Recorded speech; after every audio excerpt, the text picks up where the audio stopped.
Welcome back, everyone, to the Land of Sundered Crowns. The party finding themselves on the trail up into the Aghanon Peaks toward the dwarven kingdom of Gurdak, to the north of the Harashan coast. You are escorting a convoy of tribute, as well as the signed copy of the Throne Accords, a treaty between the kingdoms of Avignosera and Caloronava, regarding cooperation in destruction of the Fivefold Truth and any other aspects of the corrupting influence, as the dwarves referenced it in their missive. Uther, as a part of the mediation group for the creation of the Accords, and as somebody who has already been recognized by the dwarves as essentially kindred due to his status as a member of the Deadstone clan,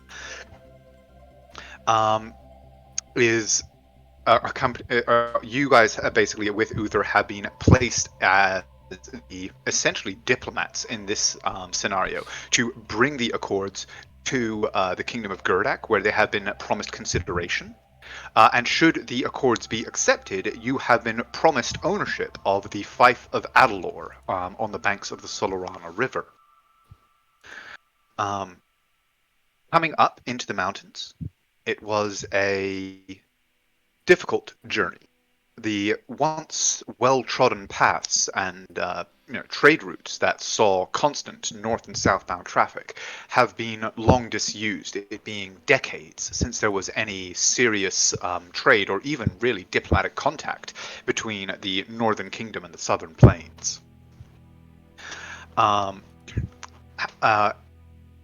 A group of riders were sent ahead of you, including the Ranger Aldred, who you encountered wounded and warned you that a unseen assailant had taken his horse and wounded him.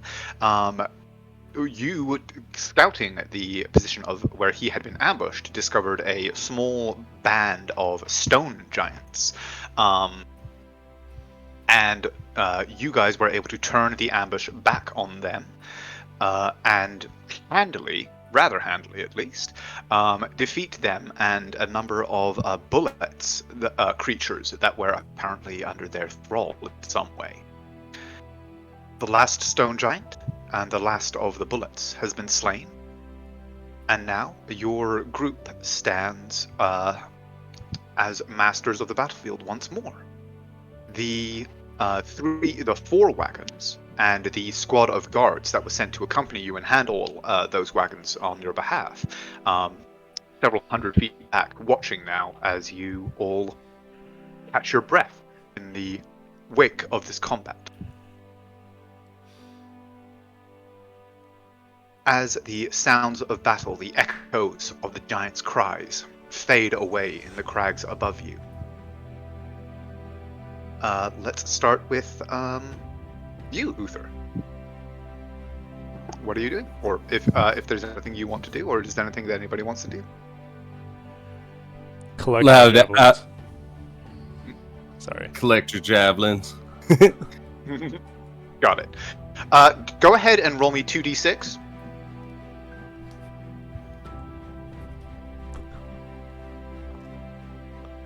Yeah, you're fine. You're able to retrieve the bow.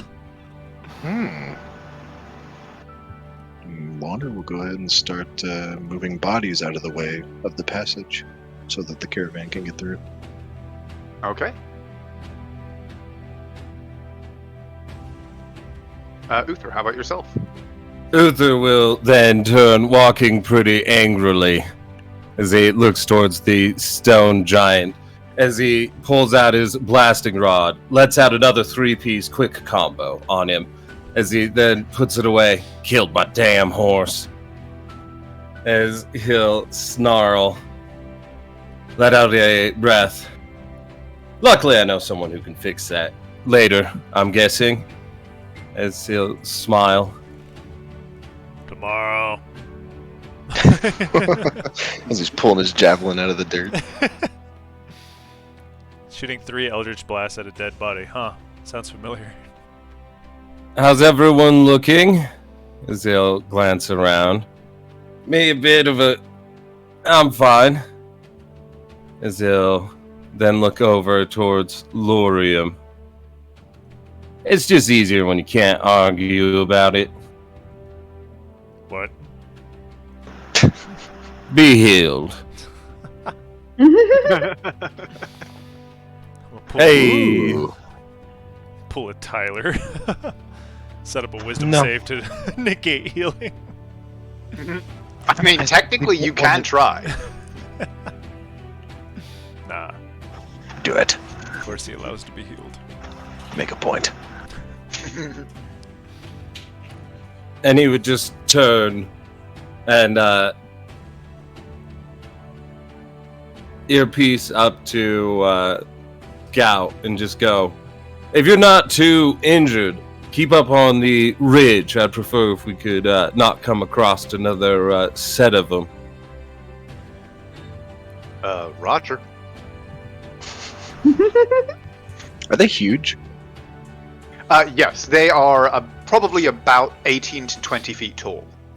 This is why I didn't try to grapple them or push them off. Or actually, no, they're closer to 20 to 25, actually. And that still falls within the huge size category? Yes. Large is about, like, I think it's 8 feet plus, right? Yeah, 8 to, like, 15, and then 15 to 25-ish is huge. Cool. And is moving them taking, like, a substantial amount of time, or is it, like, 10 minutes and they're out of the way? I mean, yeah, if you guys all kind of pitched in, certainly if Lorium started helping. Buddy dragging him. Yeah, like Lorium would probably just be able to like do one on his own, the beast that he is. But yeah, certainly within about 10 minutes, yeah, you'd be able to just dump both of the bodies, like I assume just kind of into the water at the side of the road. Maybe not in the water. Did anyone Like, check under the their trees bodies? here? I mean, no, but They're giants. yeah, like, do you want to? I mean, I at a don't glance, believe you can see that they do have, like they are kind of wearing primitive, what look to be like basically furs, over most of their bodies. Not particularly well made, but there are kind of like they do have sort of belts with primitive pouches and like pockets and stuff like that in their clothing, as well as obviously their clubs and the sort of bandoliers of and sacks of rocks and stuff like that they were carrying. I actually am a little curious, and Lorium will relay this in a much more Lorium-like fashion, but he doesn't know this place and how the dwarves are and how the creatures around here are, and he's kind of curious if they have any sort of group or like clan insignias for their, I guess you'd call it a tribe, because he's kind of wondering if these guys were actually defending for the dwarves. So the dwarves have a clan-based society, which Lorian would be aware of, even without much knowledge of the dwarf. Like certainly, actually, just from the discussions that you would have heard as being part of the Lions in the last few months. Yeah, you would know that they have a clan-based society. Okay. While we're moving them, would any of the bodies happen to have like a sort of emblem token? They're not wearing, like, they're not openly displaying any insignia, but if you would like to give me an investigation check, you can kind of, like, just kick open a few of their pouches and stuff. This is just for the body Lorium's moving. I almost hit intimidation. That would be a lot better. I believe in Snatch up any dwarven things you think you see too. 18, okay. Actually, yes, they do appear to be, like, a lot of what they're carrying is just, like, something you would wrinkle your nose at. Like, it's bits of, like, moldy meat and several day-old berries and stuff like that. That might still be good. No. But, and as well as, like, they all have on their belt a large sack of heavy fur that contains boulders that they were using to throw at you guys, as well as boulders that they would pick up from the ground and stuff. But in addition to that, with an 18, they do also have secreted about their persons, or this one at least, has secreted about his person several pouches that clearly aren't of the same kind of ship as the furs and the like.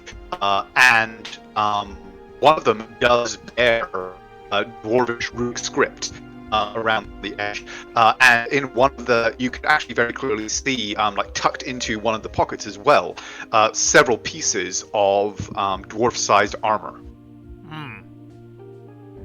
Huh. Banged up armor? Like, killed somebody and took it Yes. from him? Yeah, it definitely banged up armor. And I mean, do you look inside the pouch? Inside the pouches that you find? Yeah, sure. And he would just sort of wave Uther over. I guess it would be like this buddy right here. Bink. Probably this one would be one of the ones that you were dragging over Yeah. to get him out of the road. Yeah, so in the pouches, you find a variety of essentially precious metals, like coins, jewels, and jewelry. Basically, it looks like they've kind of almost like a magpie-style instinct, where they have stripped stuff that was shiny and well-made from previous battlefields. Yeah, you'd estimate there's probably about 300 to 400 gold pieces worth. Hey. And the dwarven armor, Uther, and I mean, I suppose Naira, would you also be kind of coming over to take a look? Yeah. Then you may roll a history check. Either of you or one of you may roll with advantage. I'll do it. Sure. Figured that might be the case. Yeah, you with Uther's help translating some of the translating the runes and stuff like that, you're better able to identify some of the iconography, and it appears to come from a range of different dwarven clans. You see the name. One moment. You do see the clan name Torbera. You also see Dera, Granwan, and a couple of other clans on various bits of equipment on this giant and others.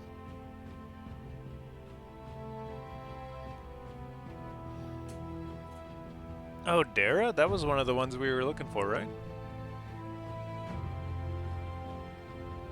Torbera is the name of the queen of Karak Aghzor that you are familiar with is Kuldabar Mithundan Torbera. Ah. Let's collect. Sorry, go on. Let's collect all of these. And if I look them over, is there any type of like name runes or anything that is like this is this person's, like dog tags or the like? You got an 18. Now that all of you are involved, Naira, go ahead again and roll me an investigation with advantage.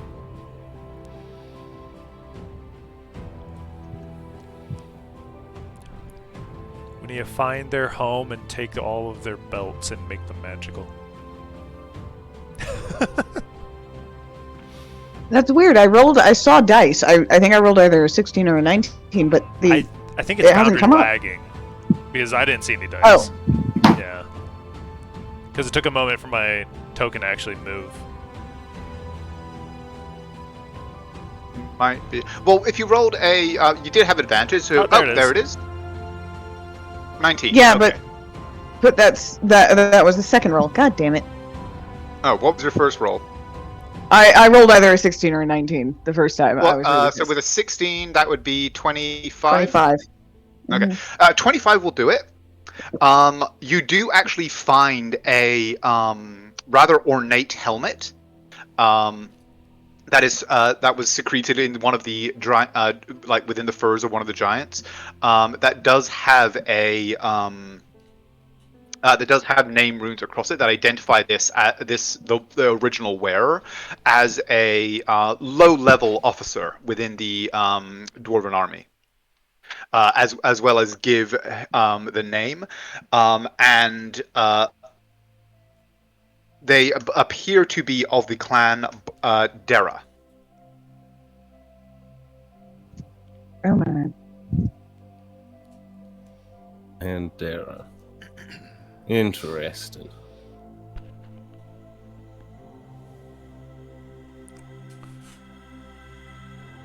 We should bag this up as he's going to prestige it real quick, just to get it clean.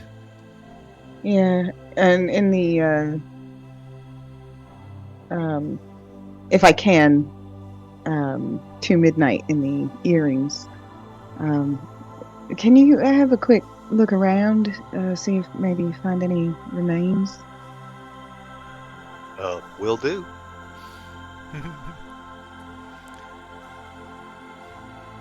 Or maybe we show up there and we present all this and then find out that, hey, we just did a service to the city.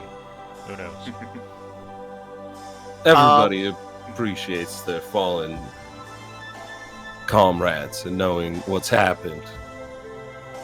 Yeah.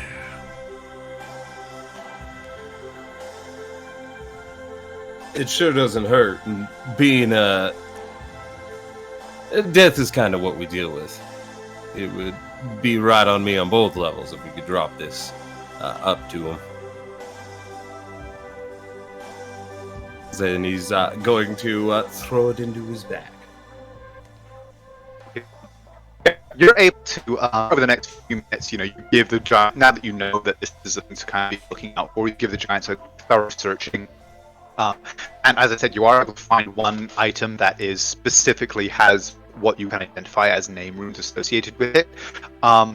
Most of it has, like, very intricate inlays and stuff like that. Pretty much all of the armor that you find is of very fine quality, and has enough kind of maker's markings on it that the right person would probably be able to say, oh, that was this person's, or that was made by this person, that kind of thing. So yeah, you're able to bag all of that up over the next kind of 10-20 minutes. In that time, Midnight does kind of disperse, go out and do a quick kind of search around the area, and returns to say that there are no remains in the immediate area. The tracks of the giants lead, they basically appear to have climbed up a rather sheer rock face, down to this location further up in the mountains.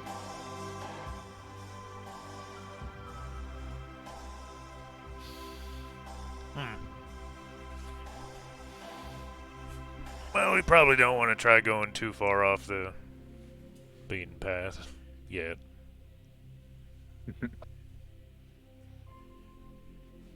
Unless... and Naira. Road's clear, and we got a bit of things to keep heading on in with. Should we get the caravan moving? Yeah, sure. Yeah. Okay. You wave the wagons forward, and begin making your way further up this track toward the toward where you believe, according to the old maps, the Dwarven Highway awaits. As you travel over the next couple of hours, Midnight continues to scout around, and lets you know that they are starting to see, excuse me,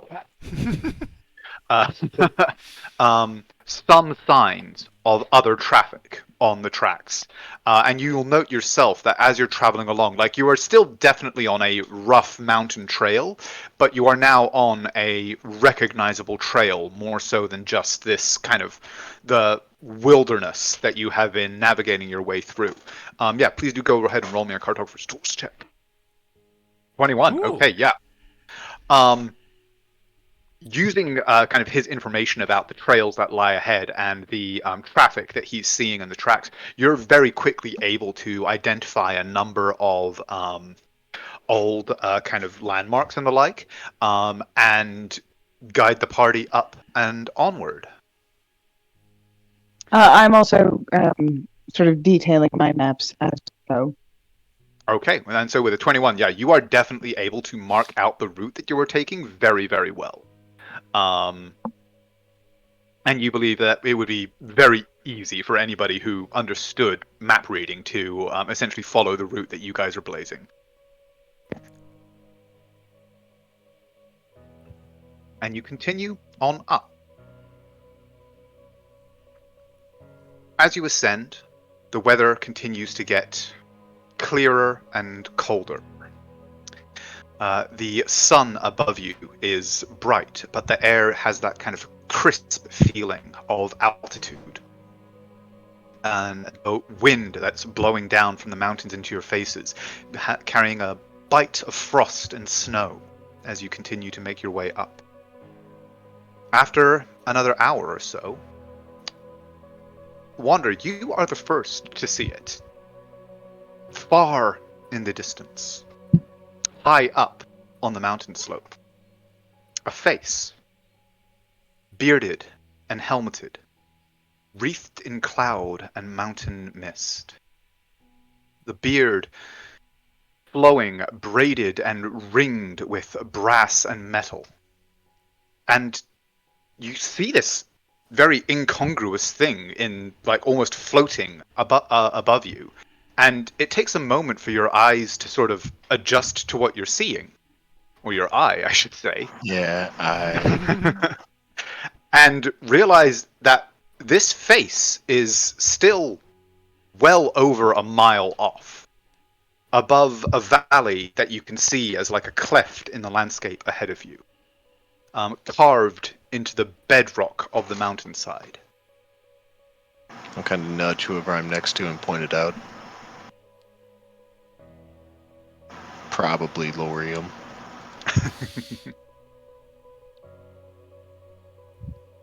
Huh. Hey, you two geeks, does that mean anything to y'all? I'm guessing we're close.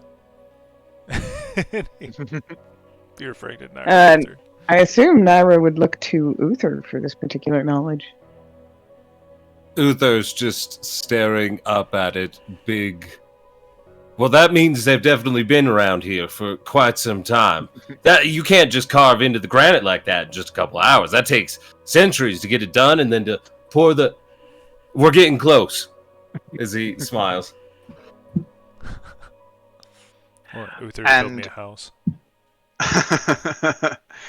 With this guiding your path even further, you're able to make quick progress, blazing a trail toward it.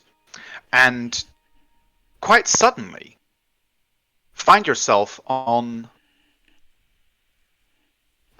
breaking out from the stony trail, the kind of rocky, overgrown trails that you have been traveling along, and onto a well-maintained, rock-lined, well-made road. Something that is unmistakably a road. And the transition is incredibly stark as you go from jolting over roots and loose rocks and rushing through loose earth onto this smooth pathway. And the wheels of the wagons begin gliding more smoothly. If any of you are walking, by the way, I piled you all into the wagon because you don't have your horses at the moment, but if any of you would be walking or whatever, or on one of the other wagons, feel free to place yourselves wherever. The stonework that you're passing over, you can see, is very well laid and very kind of carefully carved. Showing a great deal of care in its construction, fitting, all the cobblestones fitting snugly together, making your passage practically effortless compared to the last few days of travel that you've been enduring. As you kind of break out and turn onto this road, you see more and more of these engravings and stone faces dotting the cliffsides above you, looking down onto the path and the valleys beyond it. And indeed, as you turn, you can see that many of them will be looking out over almost the entirety of the coast itself from these raised eyries. And as you turn in the direction that you expect Karak Aghzor to be, and begin to make your way along the highway in this convoy of yours, you turn a corner, and another face, cut high up on the mountainside, comes into view. This one bearing a great warrior's helm, the dark hollow eyes staring down at the path. And after a few moments traveling on this road, suddenly it comes alive with noise, and the entire valley that you are traveling in echoes with the great blast of a horn.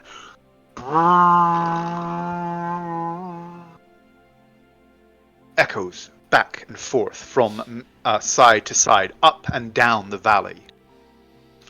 And as the deep bass note begins to fade from around you, you hear another blast of sound, a more distant repetition of the one you just heard, carried down the valley you from further up.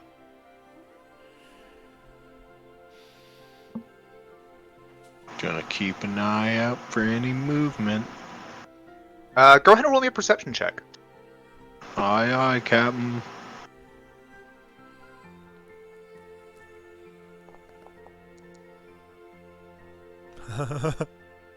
Holy shit.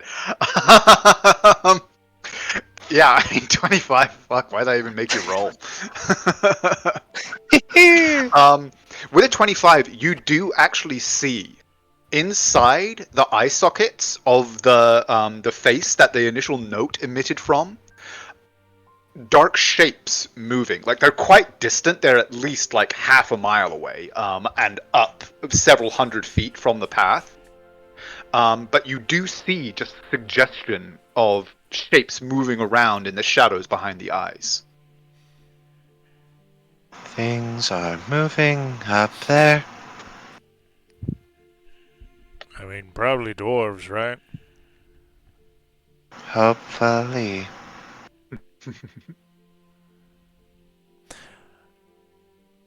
Well, I would hate to be on fucking watch duty here all the goddamn time just to blow a goddamn horn once in every century. I There was could a do reply. They might be communicating. Actually, you know what? That's funny. You go ahead and do that. You got a horn?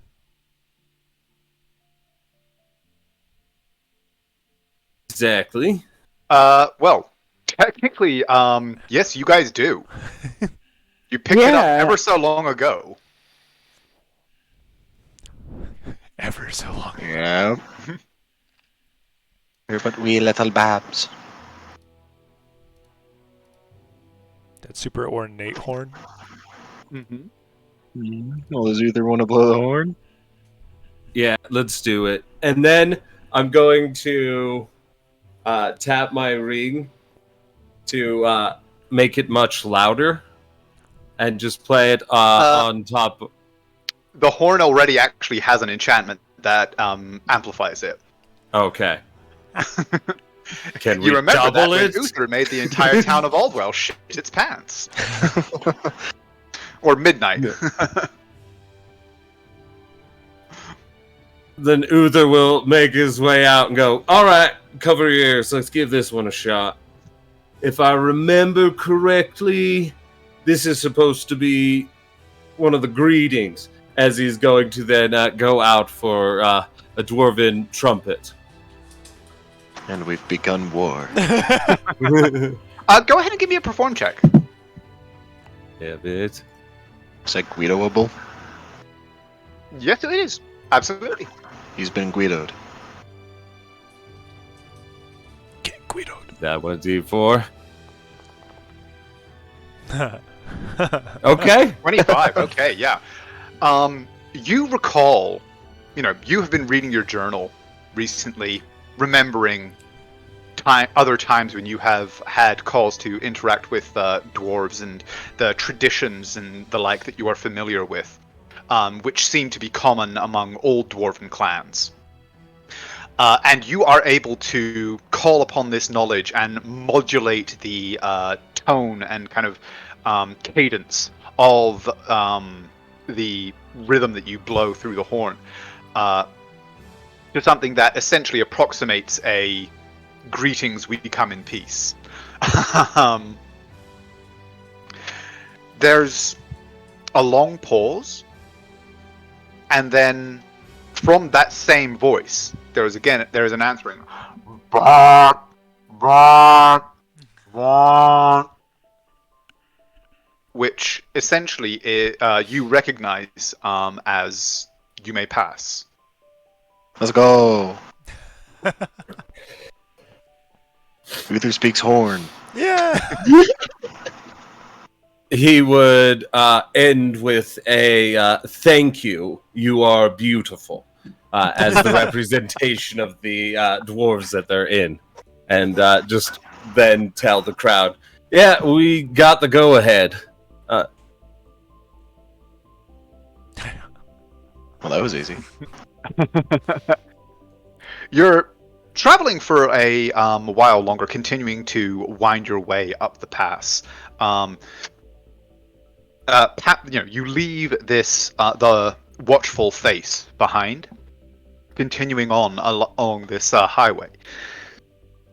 They're going much smoother now and easier than it has been.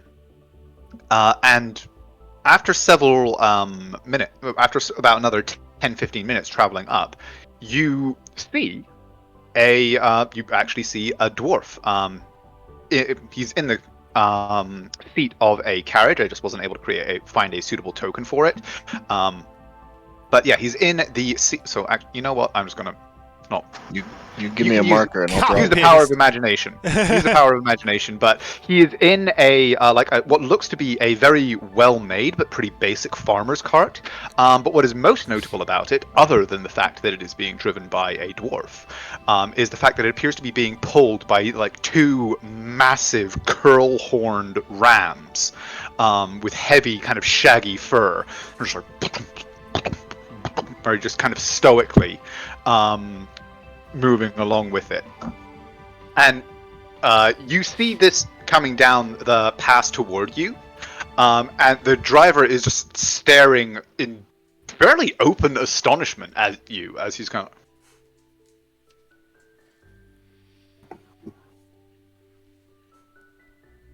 He would hold out a hand in a wave, and in the best dwarvish he's got, just say to him, "Well, greetings there. What do you have to sell, and what are you taking to market? Perhaps we could get it off of you before you have to take it the entire way." His cart actually appears to be mostly empty, from what you can see. But as you speak, he kind of seems taken aback for a moment and kind of goes, "You speak the stone tongue. Forgive me, I was not expecting this." He replies in Dwarfish, so only Uther can understand. He would smile and say, "Yes, I lived with them for many years, and became a member of the clan." Indeed. I was not aware that any fieldkin were recognized as members of the stone. But so be it. Yeah, you save each other's lives enough times. It just kind of made sense. Indeed. So, your little group must be the reason for the horns of warning. You see as he nods. We're on the correct path, then. That depends entirely on where you intend to go. He would pause. As he would recall, where are we supposed to meet them? You were told to basically bring the Accords to Karak Aghzor. Oh. The Karak Aghzor. Indeed, yes. Another 5 miles or so will bring you to the first gate. What should I expect at the first gate? Guards. Walls. A gate. Excellent. Naira will actually laugh at that, by the way. Do you speak Dwarvish? Naira just casted Comprehend Languages. Oh, she did. And he will turn and kind of, dost I amuse you, lady? Wait. Yes. My wife, she understands it. Her speech of it is still coming along, though. Indeed. And she always enjoys a good dwarvish roast at my expense. And then she I smiles was and nods. unaware meat had been preferred. This is how you know we're the good guys, because this guy's not dead yet. Just smiles. Ah, yes. A turn of phrase for where I'm from. She have heard. enjoys dwarvish cleverness. Ah. Then she shall be enthralled with what you find ahead of you. I'm most excited. As he then, and if you have nothing to sell then, as it appears your cart is quite empty. Indeed. I have returned from bringing a load of timber from below the snow lines to the hall. You see as he tilts his head as he says, "How much do you do that for a load?" Two minutes. What's his mother's name? Sorry, ridiculous question. Economics! Bring up the economics of the world right now on your tablet. So he did this one for free because he was feeling nice. Hey, no, that's the quitter's option. Ain't nothing wrong with quitting.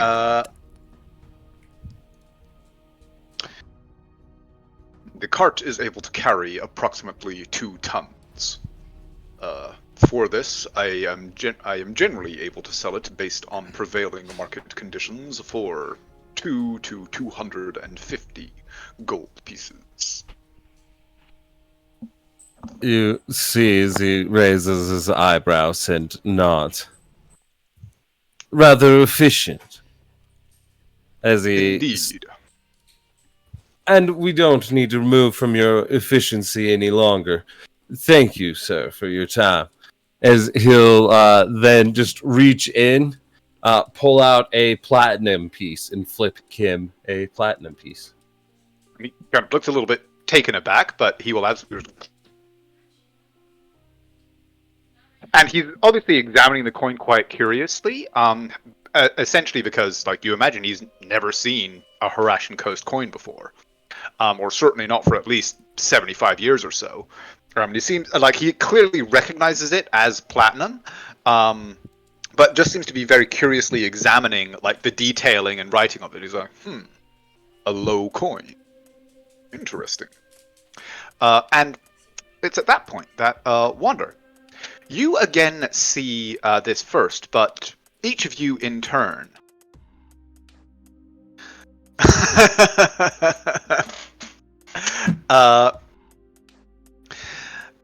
You each see in turn, further up the pass, and coming down from the sky. Oh, 1 second.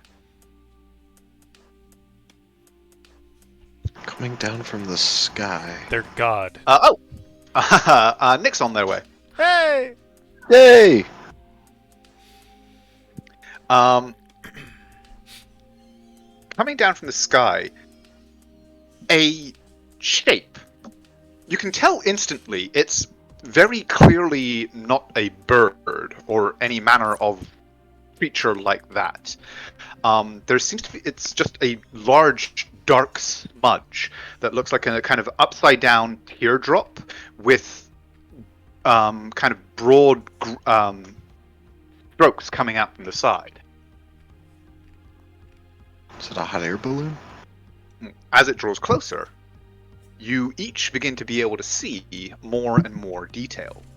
And the large mass at the top does indeed seem to be a great canvas bag clad in a mesh of metalwork. Suspended beneath it, there is this network of steel girders and brass fittings that join it to what appears to be an armored ship hull. Of wooden planks meshed with overlapping plates of steel. The two strokes out from the side are in fact broad sails that flare out and are bowing under the force of the mountain winds that are driving this craft down toward you. As it gets closer and closer, you can see it's very clearly a vessel of war. In addition to the armored hull, the railings are adorned with the unmistakable shapes of arbalists and heavy crossbows that are mounted to the railings, all of which seem to be dwarfed, in this case, by a heavily armored figure in full plate. As it reaches just a few hundred feet away, the sails kind of fold in very smoothly, and there is this strange, loud kind of noise. And with a unnatural suddenness, the craft bleeds away the speed that its sails had imparted, and despite the wind that you can still feel blowing down from the mountains, comes to a halt about 100 feet in the air, just ahead and above you. The dwarf that you had been speaking to kind of looks up somewhat curiously and then back at you and just sort of settles back in his seat to watch. As on the side of the vessel that's appeared, a gate swings open, and an armored figure steps out and begins to drop down, being lowered on the end of a chain that kind of lowers him slowly to the ground in front of you. I want one.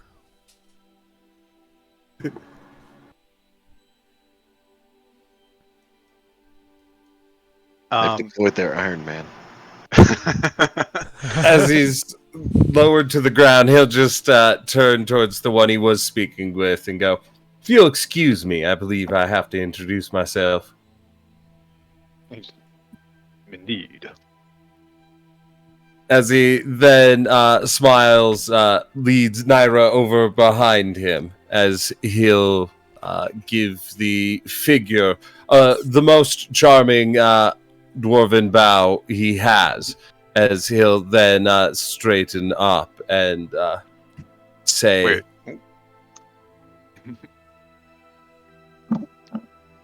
sorry, go on. "Greetings there.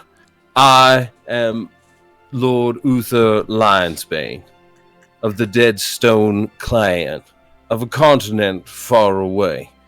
This is my wife, Lady Naira Lionsbane, and we are here to speak with the dwarven people, as there is a darkness that we find ourselves at odds against, and need the wisdom of the dwarves."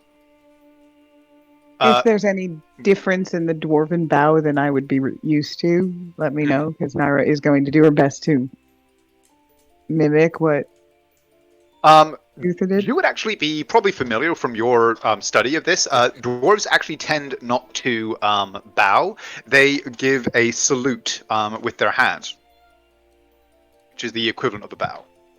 All right, well then I will mimic that Uther, I assume, did that. Indeed. And the figure kind of is being lowered down on this chain, is like reaches the ground and steps free of it, kind of looking you all over. It is very clearly a dwarf in reasonably kind of ornate full plate. Clearly extremely well made, extremely heavy and protective. On one arm, he's carrying a heavy, kind of what looks to be, for him at least, a tower shield, and his other is resting on a heavy war axe that is bound at his hip. And he sort of steps off the chain as it lands. You can see it's got kind of like a small little hand, like a place where he could hold on to it, and a footrest that is now resting on the ground. As he steps from you, he goes, and he will actually reply to you in heavily accented but very understandable common. As he'll say, "Greetings, Lord Uther Lionsbane. Your arrival was expected, though we did not know that the Deadstone clan would be personally making this journey on behalf of the Plainsfolk."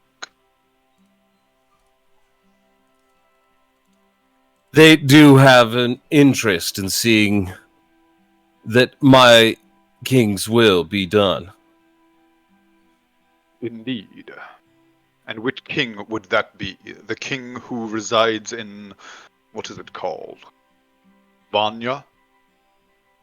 No, I am here acting as a speaker of their words, so that we may find a peace between the peoples, as well as a alliance, some way to deal with this darkness to come. And I believe that this, having come so close with these new accords, with the guidance of the dwarves,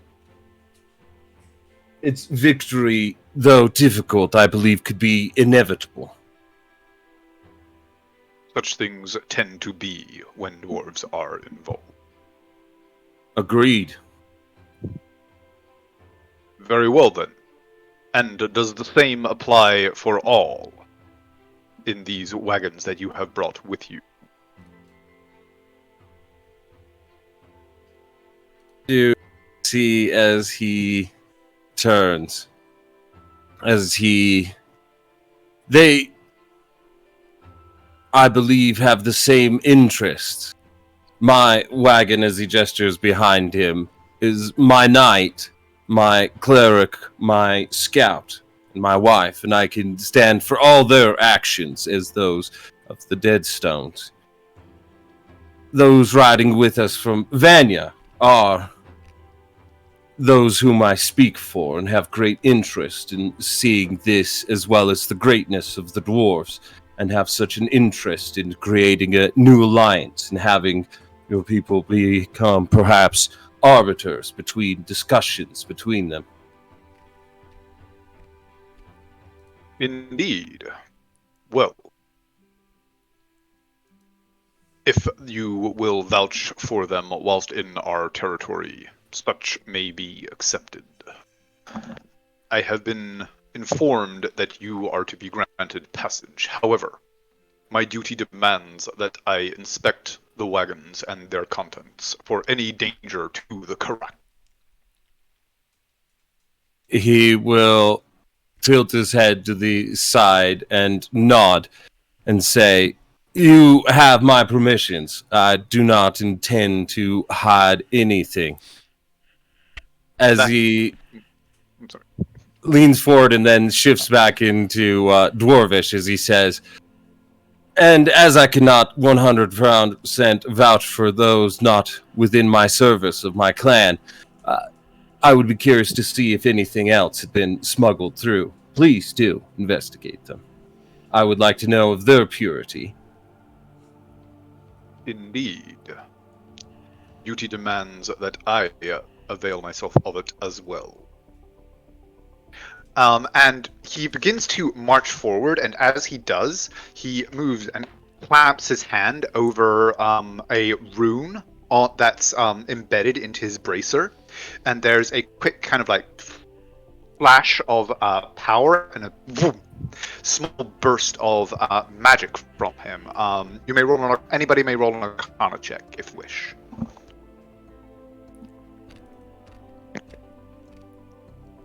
Anybody, you say? Here you go. Well, any of you guys, yeah, you're all close enough to have seen this interaction. Anybody you say. I mean, I mean, Uther's like, I got I nothing was to just like, hide. stand the fuck back. Wander and Naira, you both recognize. You don't precisely recognize the specific implementation. You've never seen magic wielded in this way, or kind of stored in this way before. It's almost as if it were a wand, but not. It didn't function precisely in the same way that you would expect a wand to. But this is a detect magic effect that has been activated. This is the worst kind of TSA, the armed kind. And the dwarf marches forward, kind of. As he passes, he's holding his hand out, and you can see now that there's the rune in the palm of his gauntlet that is glowing faintly. And as he passes over you, he sort of kind of almost seems to take a little bit of a half step back as he shines it across the party. All of you glowing with various magical fields associated with death, destruction, and mayhem. Hey, most of us. I'm a paladin of life and peace. Cap? Yeah. I am a harbinger of death. I go to Much church. further down and approaches the wagons. The guards have all been were all kind of like fairly carefully watching the interaction, but they are also ostensibly under your command, and so they all kind of just sort of take a step back and appear to be intending to allow him to do whatever he wants. And he moves over to each wagon in turn, including your own, actually, pausing briefly to open it, like open the doors and shine the thing inside, going to each wagon in turn, sort of casting his hand over the each of the guards, including the ranger, and then the interiors of the wagons, taking several minutes to be very thorough about the process. Before marching back, saying, "Oh, go on." I was gonna say when he comes to, because he looks at our carriage as well. When he does, and he opens the door, Midnight will actually drop the disguise, give him a bow, and then reapply the disguise. just as like, I'm letting you know, I'm checking this into customs. And he will actually pause when you do this, and sort of look over, kind of cast a questioning glance over at Uther. Xavier and go, he has some rather angry people who believe he's dead, and he prefers to keep it that way. He speaks in Dwarfish for this, apparently having kind of cottoned on to the fact that there is a limited audience for this language, but also will approach that it's more of a private conversation rather than having his voice raised, and will say, "These enemies who wish him ill, is there any danger that they will have followed him to Gerdak?" You see... Oh, go ahead. No, you go ahead. Naira understands that question, right? Mhm. Yes. Naira would consider it and probably message Uther and say, the probability is very, very, very small. He would repeat it in Dwarvish and say, the probability is very, very small, but it would exist.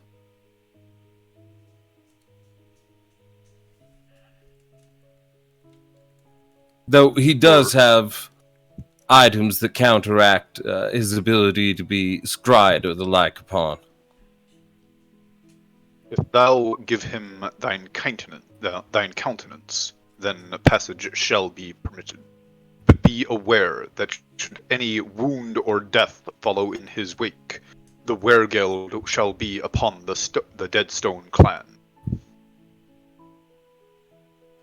Sees he nods as he says, "Oh, I think I might have to kill myself." No, he won't be an issue. Very well.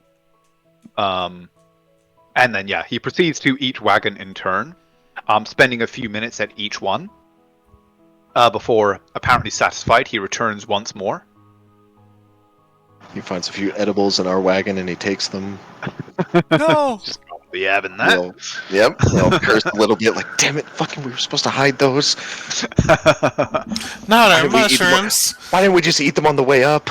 Naira's carrying all your mushrooms. Yeah, Thank God. thank God Valko is on our side and not on theirs. We would be ratted out so fast. Oh yeah, speaking of which. Uh-oh. Hey, Valko's no narc. Yeah, the fuck he isn't. He's a bark. He is a bark.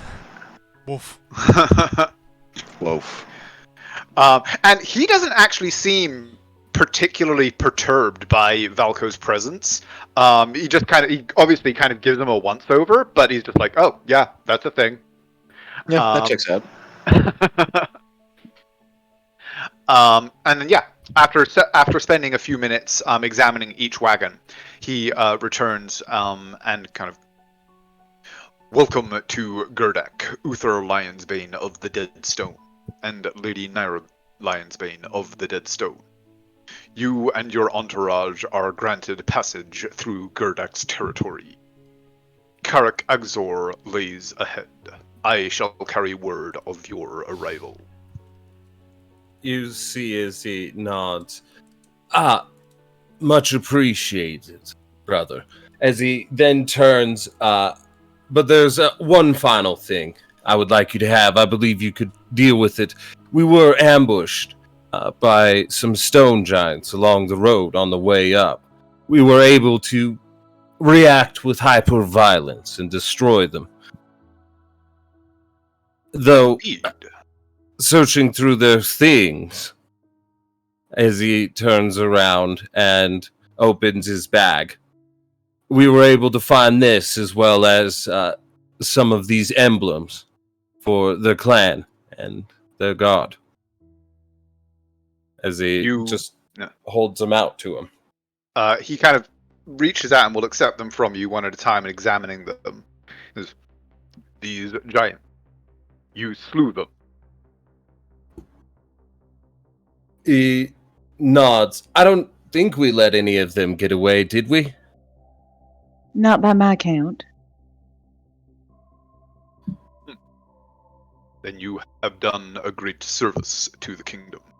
They have dogged our borders for some time and been troublesome in terms of their elimination. May it be the first of many favors we do for the kingdom. Indeed so. Shall it be written in stone? And then says, if there is nothing further, I shall carry your gifts and report of your coming with the tithe to the kingdom. Do you bring the accords? You see as Uther nods. Naira's already pulling him out as well. And he says, you shall be required to present them before the... 1 second.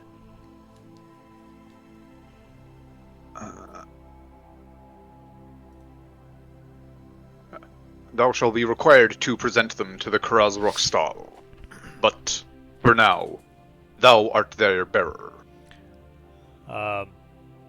Lorium will actually pipe up and say, I also have a personal parcel from the Order of the Black Anvil, looking to contact Centurion Gudan Bardera.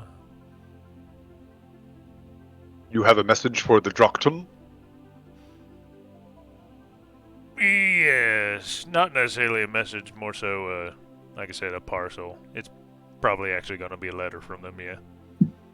I would appreciate it if you could point me in the right direction or tell me where to start. The Bajar Bonda is present in Karak Aghzor in great numbers, and Druktan Gundan Bar Dara is in residence. Upon your arrival, should you be granted the run of the city, you shall be able to seek him out with ease. Thank you very much.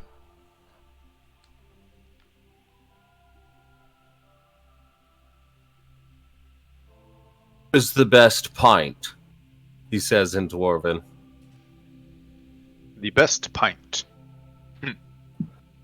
And he actually genuinely, stops and seems to give this some intensely serious thought. Oh yeah, no, this is why you asked Forbes this. He's just like... This is important.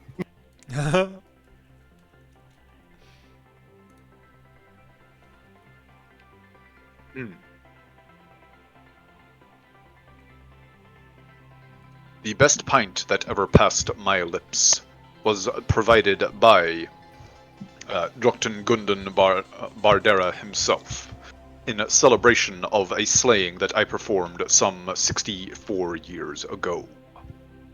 I acquired this beard ring in commemoration.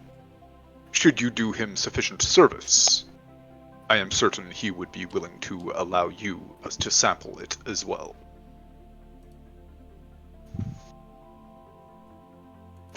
However, if you wish one that would be more accessible and not require a great feat,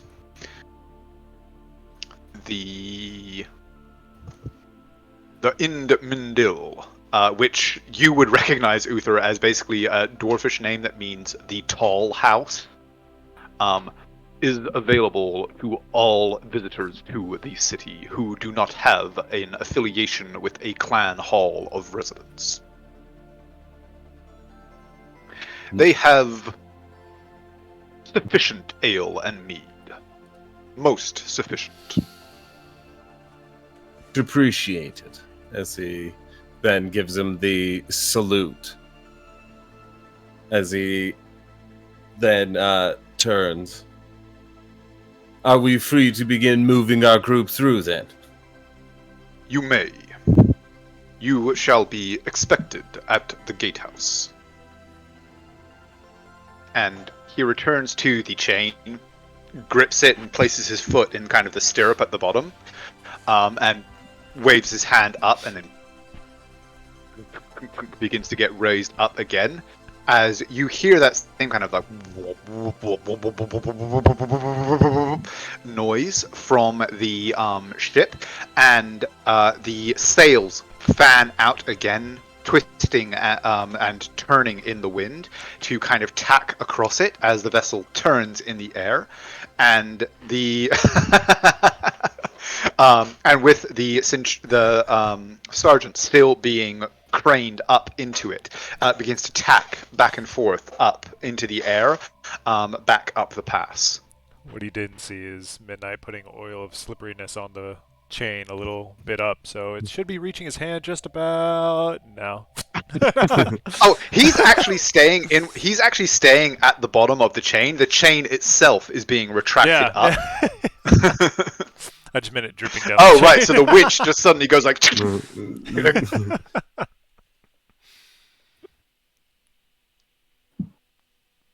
Oh, if only we were okay. shitters. I cast heat metal on the chain. Cool. And so with that, the sergeant has disappeared. The airship sails off into the cloud-strewn sky ahead, back up the pass, and you guys continue on your journey. Now that the guards are gone, we kidnap the other dwarf. They were worried about me. As Uther would then, mounting up, just turn to everyone and say, "Everyone, please remain rather polite with the dwarves, being representatives of the kingdom, or by dwarven clan culture, I'll have to kill you. As he just kind of shrugs. And like they all just kind of go, oh, they realize you're being serious. Is he being serious? Yes. You can't get lower than a 23, so all Yeah. True. Wander makes a mental note of that. Wander will remember that. This Telltale game just got interesting. Yeah. That message pops up for Loram too. So like, you can certainly try. Because if they steal something, then the dwarves consider it as if I stole something, and the only way I prove that I didn't, some old school medieval, I have to kill you. I mean, this tracks. I feel like this tracks. So what you're saying is you're gonna have to kill each of us individually. I One at a mean, time. I'll have help. So what you're saying is we need to convince Naira to do all the crimes. He still kills us. Naira's bound to it as well. 'cause Someone they're has to take married, the so fall. technically, she's a dwarf as well. She would have to join in the killing. Yes. Nara's already sharpening her nails, like, what? She's a tabaxi, she's an undead, she's a dwarf. What isn't she? I'm always warlock. sort of undead. Ooh, Your skin complexion's doing great for an undead. right? Not undead. Actually, I'm alive. Not you, him. That does raise a question. Has anybody detected like any kind of undead around me since I do I know if I register as undead? I know Lorium's like divine sensed around you. I think Andrew mentioned a slight shimmering of like magic, but not you personally being. Yeah, picked you as didn't. undead. You didn't ping as full undead. You kind of had a sort of undead adjacency. So she's So only a neat. quarter undead. Yeah, semi-undead. Your 23 and me is like a little small sliver of undead. So if we duel, my divine smites will do an extra D4 to you.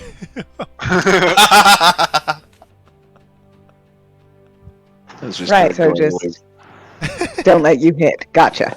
Yeah. Quarter undead, it would be a D2. You're flipping a coin. Point of damage is a point of damage.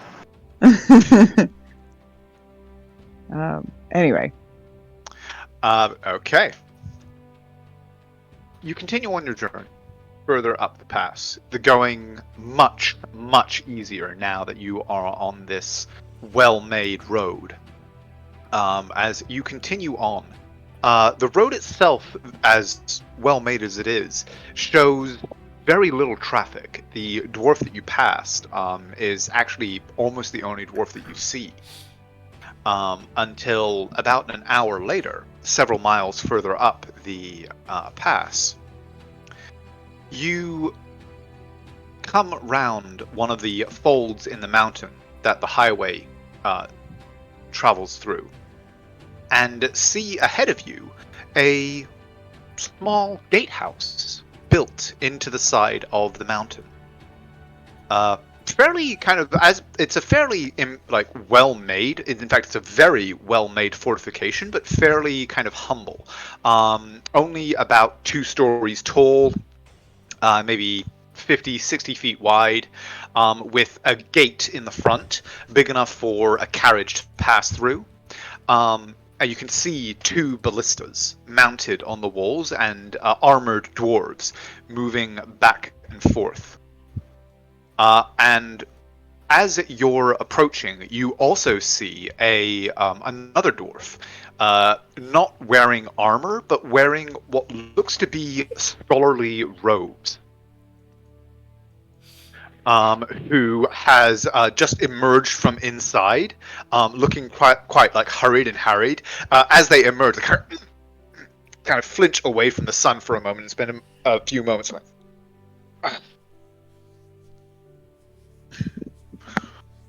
Before watching you guys approach with a scowl on their face.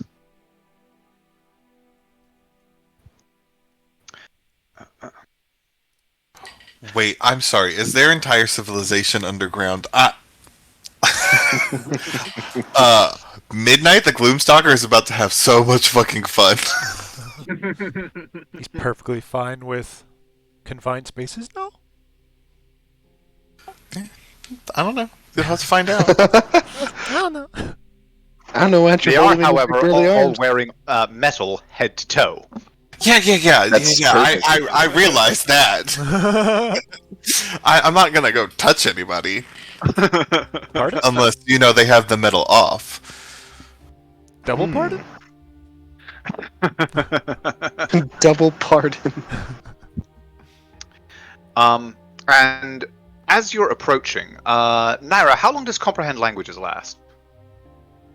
Oh, okay. 1 second. Oh, it's 1 hour. Okay, so you would probably still just have it active, and be able to understand this. Uther, you would also be able to understand.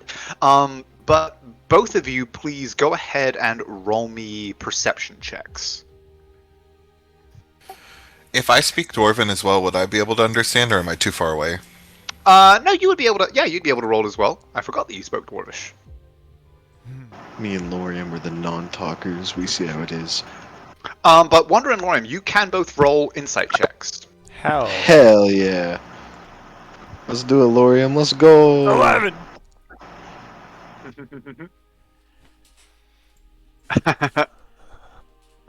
Okay. It's hard to get an exact idea, like an exact read on them. Dwarves, naturally, from what your admittedly limited experience, tend to be fairly kind of dour and stern-faced, and also Dwarvish is a angry and harsh-sounding language at the best of times, so it's difficult to get precisely a read on what the situation is here.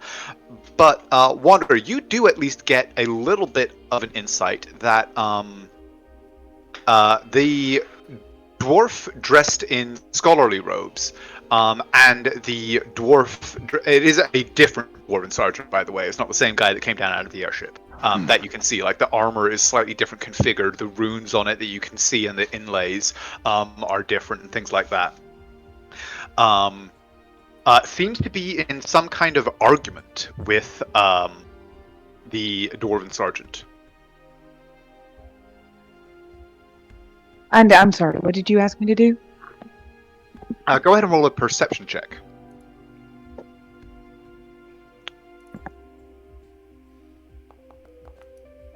No. Nope.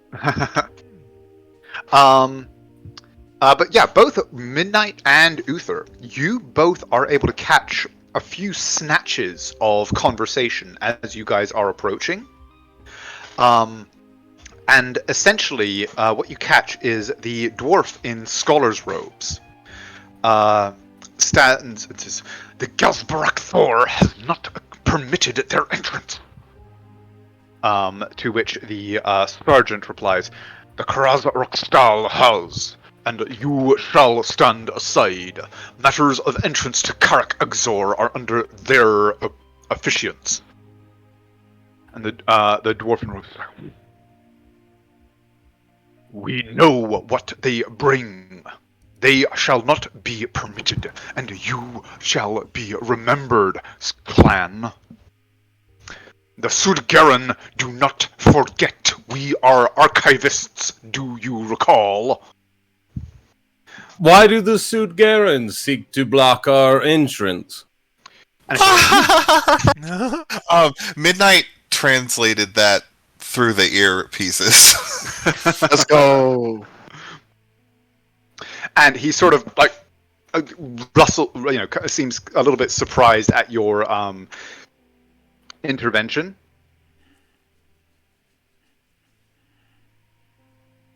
You know not what the 1 Dead second. Stone clan bring.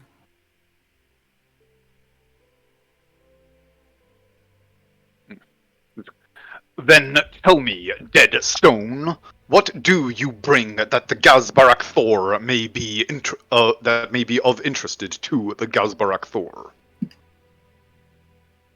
You see as he would smile, as he would say, Well, why don't you tag along and find out? I'm sure we could find something of great interest. There's quite a world to save, and I'm going to be putting on a show, and I think it's time for the dwarves to be a part of it. Seek to embroil us in the corruption and weakness of the plains. We stand in stone. We forge knowledge from the furnace of our work. I have no interest in your show. You see as he raises an eyebrow. You should see it so that the others will know if you still want to come up with a counter-argument against it. I think you're missing out on an opportunity to try and use your thought and introspection against me in what we're going to say, if you've already been precluded to your preconceived notions. Go ahead and give me a persuasion check. No, I was thinking that was performance. And roll, you know what? Yeah, actually, persuasion or performance, and roll with advantage, because that was superb. That was a lot of big words. Like a 25. 25, okay. He kind of seems a little bit robbed of words for a moment, and kind of takes a little bit of a step back. She's like, hey, and the dwarven sergeant kind of holds up his hand to him. Is like, enough, Sudgaran. Your words have been heard, but the Karak has given its decree. They shall be granted entrance to the Karak Aghzor, and his words, the words of the Deadstone clan, shall be heard in our hall. Such is Queen's decree, and you may not override it, no matter your displeasure. And he kind of retreats back a little bit, sort of just like muttering angrily. He disappears back in through the gate into the shadows within, and the dwarven sergeant steps forward and says, "Greetings. You must be Lord Uther and Lady Naira Lionsbane of the Deadstone clan." Indeed. See, Your My coming goodness. is expected, and entrance, as I alluded to my kin, has been guaranteed by the Karaz Rokstal. Which you, Uther, know is essentially the dwarven equivalent of kind of a clan parliament, or a parliament of clan chiefs. good. That means they're willing to listen to us. We were told to expect or to look for the arrival of accords being carried by diplomats, but I see you bring a convoy. You see as he nods. Yes, we have as well a message that is being sent by, as he gestures, a paladin, one to your... What was his name, Lorium? Sir Robard of the Black Ample sending to... I believe he called it... Indrocton? Bardera? It's essentially a the dwarven word for like a general or war leader. Okay. So then Drockton Gudan Bardera. Indeed. Well, it has been some time since we have heard from any worthy order of the plains. And he again is speaking in common, by the way. You shall certainly be able to find him within and deliver thine message. As well For as... now. Oh, sorry, go on. Yes, we wish to do as they know of my understanding of the dwarves. Being a Deadstone clan. I see. So you come as diplomat from the Plains folk. An arbiter for them, yes. Very well. And the wagons, what do they contain? They've been checked, supplies, some equipment, some gifts. Those trinkets and weapons brought along by theirs, as well as my compatriots in the rather hearty collection of mechanical self-defense items. Indeed. Then, under thine supervision, they may also enter the underways. And he turns and waves a hand, and there's the sound of like a from inside, and the gates begin to open up, and you see within, they open up directly into a tunnel that slopes down and into the mountainside itself.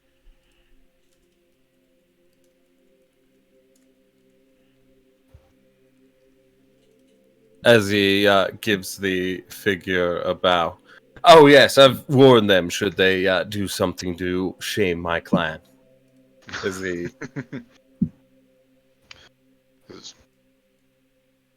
The responsibility, your assumption of this responsibility does the credit.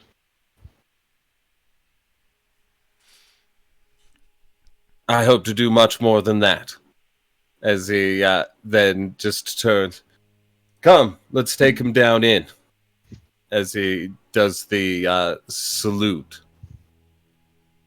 And begins to lead them all down into the mine shafts. Or the huge roadways, really.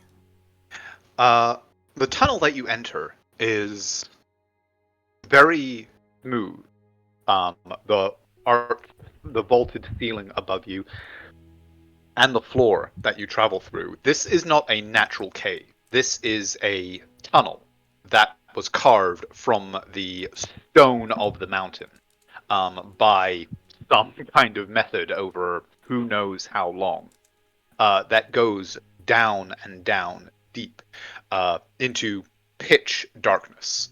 The others on the guards on the other wagons kind of lean out and light lanterns. The stones, or the horses rather, kind of becoming a little bit sort of skittish as they enter this strange kind of environment, and you go down and down and down. You follow this almost dangerously steep path down into the solid rock of the mountains that you have been traveling through. And eventually, after several minutes of travel on this steep path, find yourself joining what looks to be a larger tunnel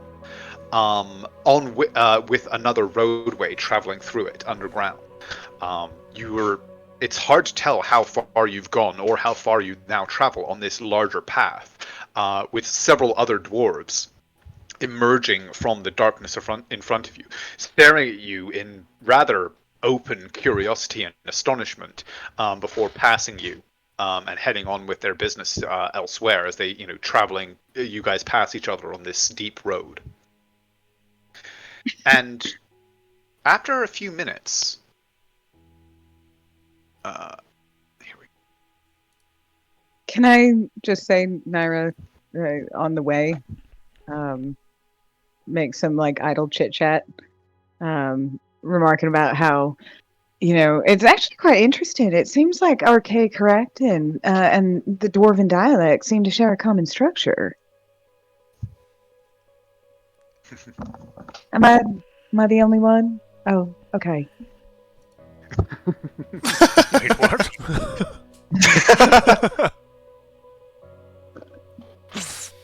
The first time they got together, that was, long time ago. Because wasn't it more than 1,000 years ago?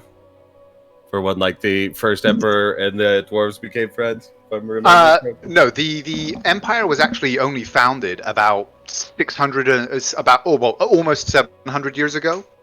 And one moment. Bam. Sandstorm. The Cars Bond was established about 600 years ago. And then Naira would also say, well, Aghzor, honey, that I think it bodes actually quite well. They keep calling us thine. If I'm understanding correctly, thine eventually became kind, which became kin. I think it's indicating that we're already sort of being trusted a little bit. I could be mistaken. They're respecting us as dwarves, I think. Yes, exactly.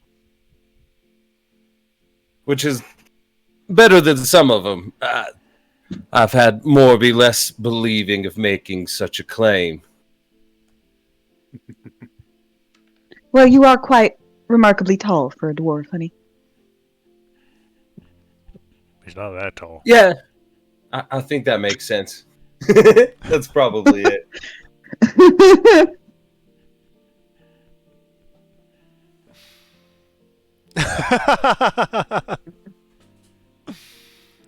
Oh, that gif.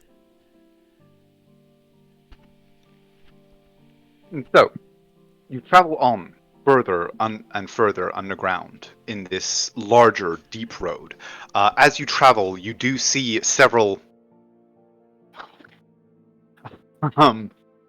more branches coming off this other tunnels, some leading up, some leading down.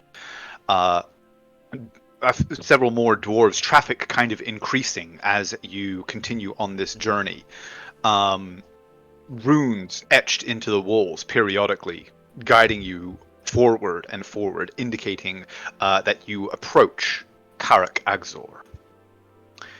And indeed, after only about 20 to 30 minutes of travel underground on these very smooth tunnels that have been dug. Naira, as soon as she loses it, by the way, she's going to start ritually casting comprehend languages again. Yeah. Okay. I'll just call that a given, because you can ritually cast it, you said? Yes. So, yeah, I mean, until further notice, then we'll, unless there's like a specific pressing reason why you wouldn't be able to, we'll just say that you have that active at all times. Okay.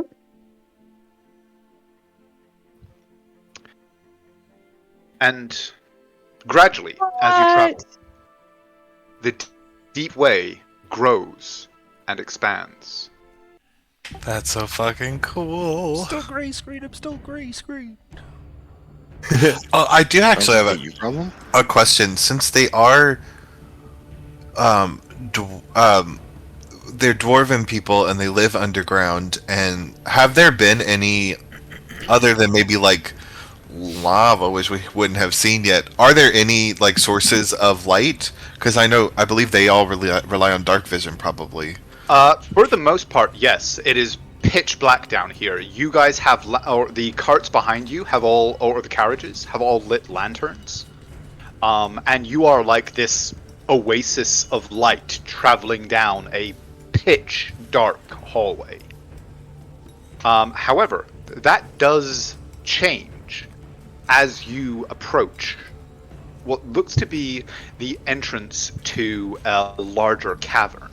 The tunnel, the deep way that you have been traveling along, expands, widening and growing taller around you. The traffic around you increasing as well, more and more carts joining the road from side tunnels, drawn by the same great rams that you saw, drawn by the first cart that you encountered on the surface. That is fucking cool. Until eventually you come to a great archway that in and of itself is the size of a cathedral hall.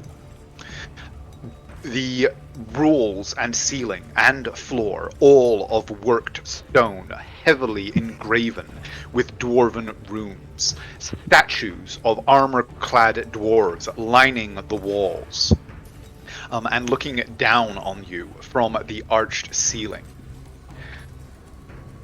all of them lined with stone blocks seamlessly fitted together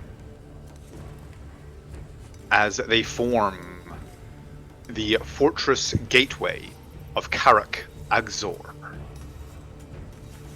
Beyond them, you can see a great cavern stretching away into darkness. Lights and lanterns glimmering in it like stars distant in a night sky. All of them encased this wall of sound, of a chorus of thousands of voices, distant hammerings and the sounds of industry, and the smell of heat and forge flowing out of this tunnel and into your faces as you approach the main gate.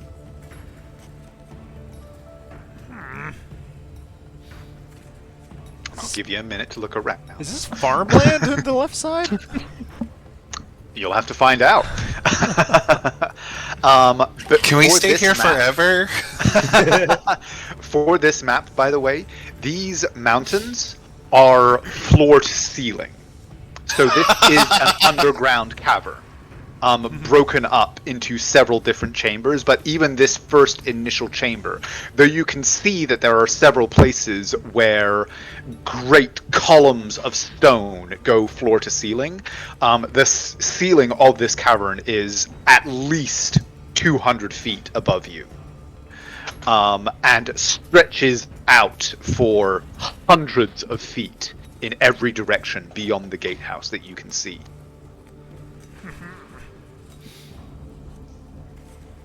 Aghzor will just point up high towards the ceilings as he says, "The dwarves, they have guys that go up there and they wear special gloves. They have to carve out air passages so that it keeps air and stuff flowing through here."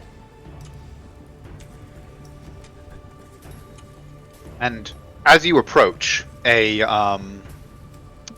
contingent of armored dwarves are standing at the ready at the entrance. Most of the dwarves are giving them kind of curious looks as they pass. Their presence is obviously an oddity. And you do see a squad of dwarves in kind of regular armor, similar to the ones that you encountered on the surface. However, there are this new group that are getting the looks are all in very heavy, very ornate, in some cases very obviously magical full plate, all bearing shields and weapons at their hips, and all of them having on very prominently displayed on their person the sigil of Clan Torbera. And the dwarf at the fore steps forward as your group approaches and holds up his hand.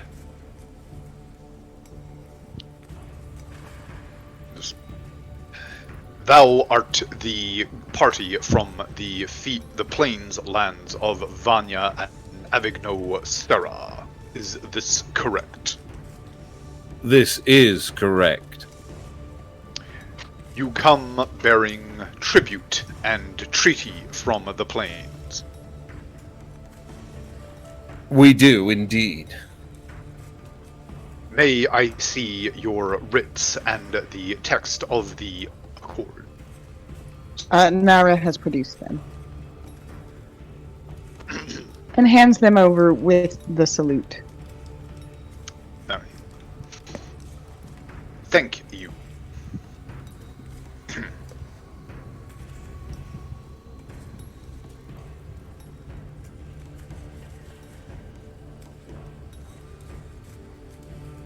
Lol. And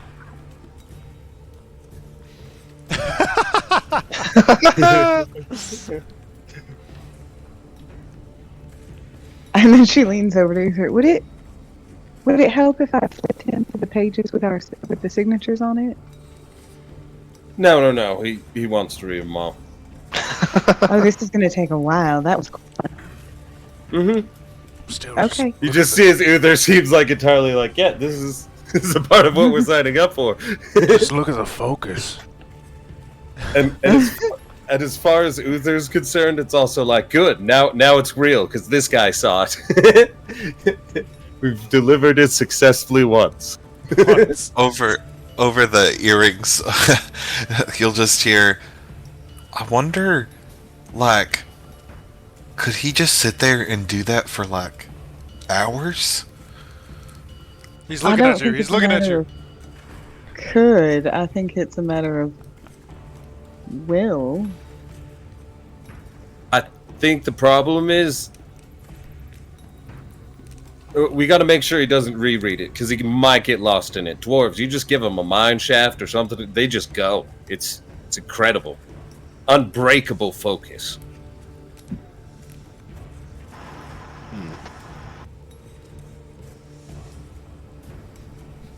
About to start casting. Don't break character. Don't do it. Don't you break character.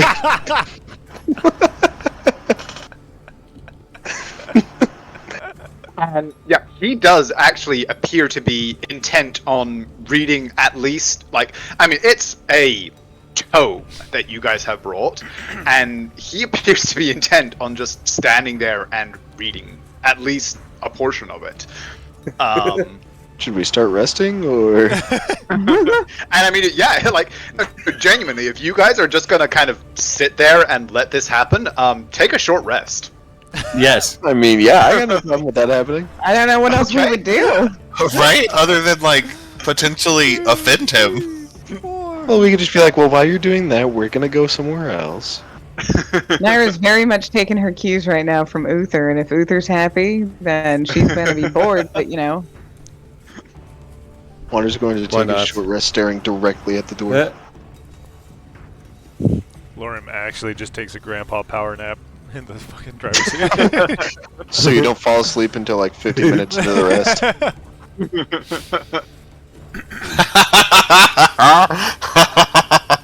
Counter charm. Oh, and everybody heals for an additional one of these. Oh my god. Because, yeah, he'll just, like, I turn around, forgot you start get that playing. shit. Oh, I see. That was supposed to be a song of rest rather than a Yes. counter charm. Okay. I was wondering I was why like, you we chose won't that. be fucking charmed or frightened by this dude reading. We are already frightened. I forgot you had that though. Yeah, it's so situational. Yeah. Did we have any kind of rest between the fight and now? I mean, I This would short say you rest could have was the only taken one you've mentioned. you could have taken a short rest on the wagons, given that you were just kind of traveling up and kind of essentially the horses were doing all the work. So yes, this could be essentially your second short rest, if that would be a benefit. No, I was just asking because for some reason I was at full HP and I don't think I was. Yeah, you Oh. were a bit in the.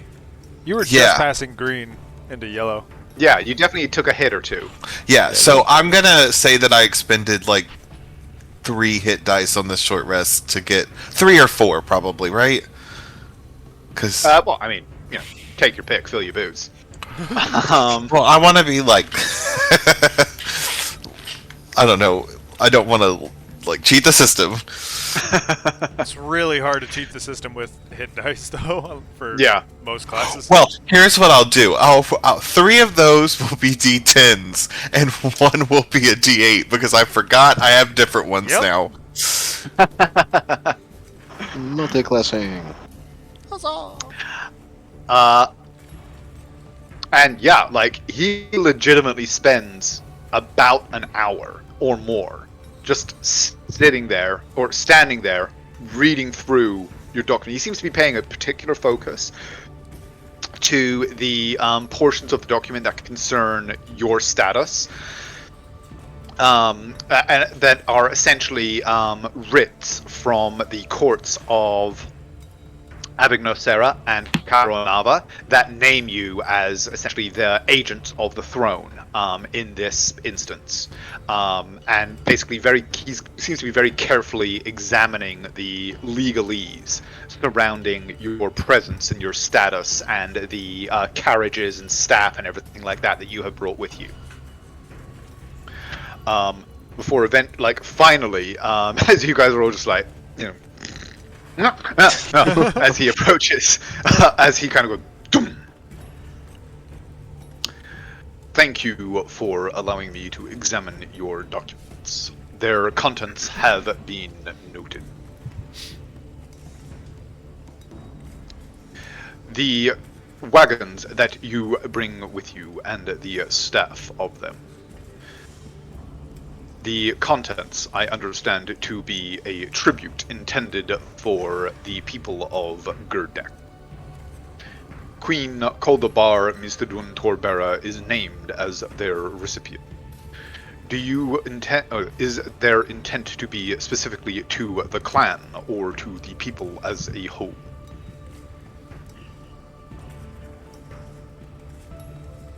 That would be from the people. Understood. They must be taken then to the Karaz Rokstal so that they be held in commonality for all. Continue up the main throughway of the city. You shall reach the ferry crossing. From there, you may alight and be taken through the underpassage to the low town. You shall find guides there, able to take you to the Karaz Rokstal.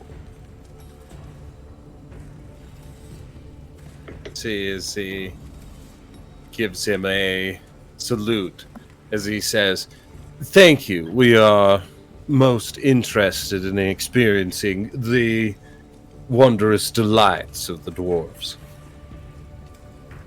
Indeed. Well, I wish you every enjoyment of them. He just keeps picking up a random street cat.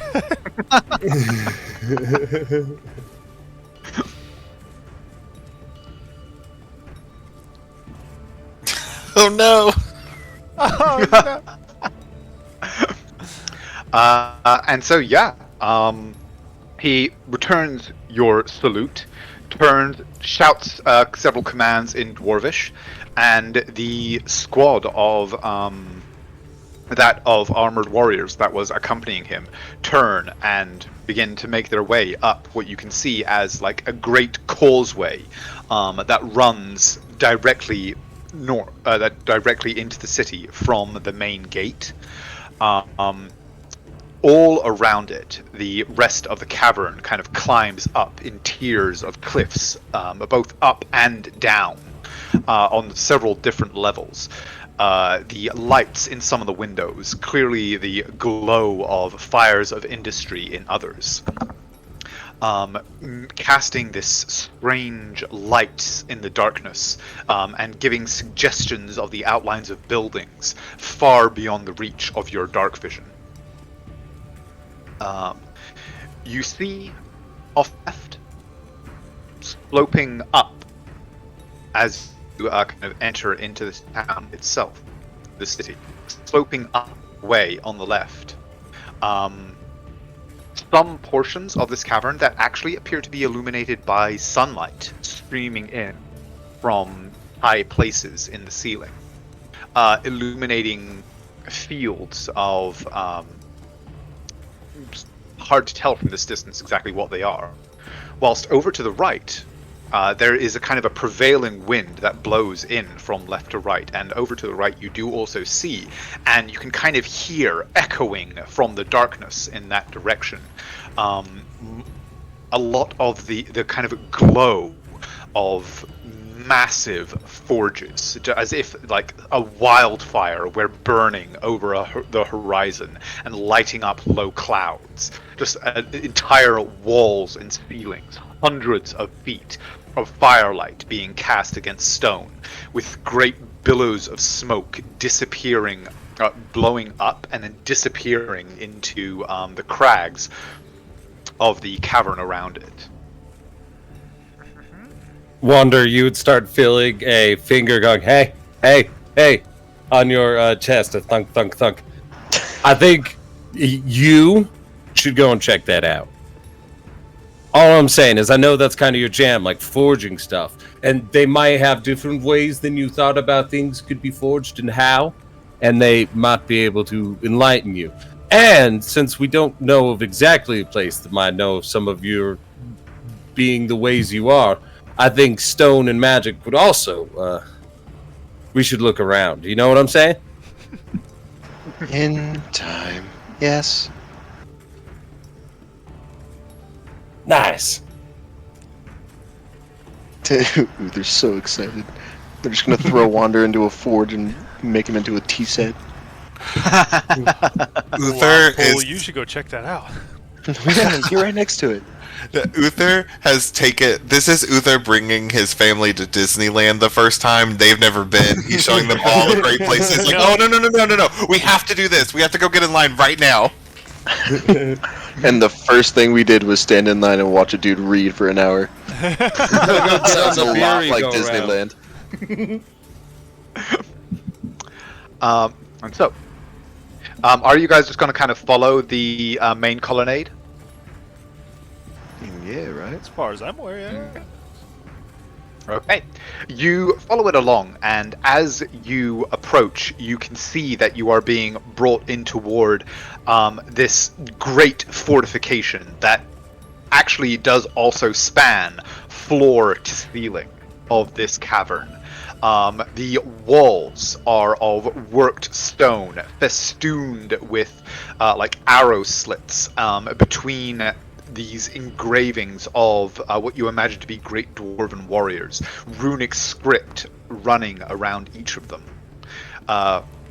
Much of the turrets and bastions look down onto the main colonnade, and particularly onto what you realize as it stretches beyond the fortification is a bridge over these great canals that run around a large plaza that is lined with statues of what you are surprised to see are not only dwarves, but also several humans, as well as other species.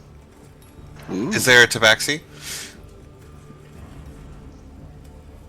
Is there a Warforged? No. There is not a Warforged or a Tabaxi, unfortunately. Racist. But the one side kept Rude. picking that tabaxi up off the ground and putting him out of the way. I see how they treat us down here. Yeah, this is injustice. Go to Lowtown. Go to Lowtown.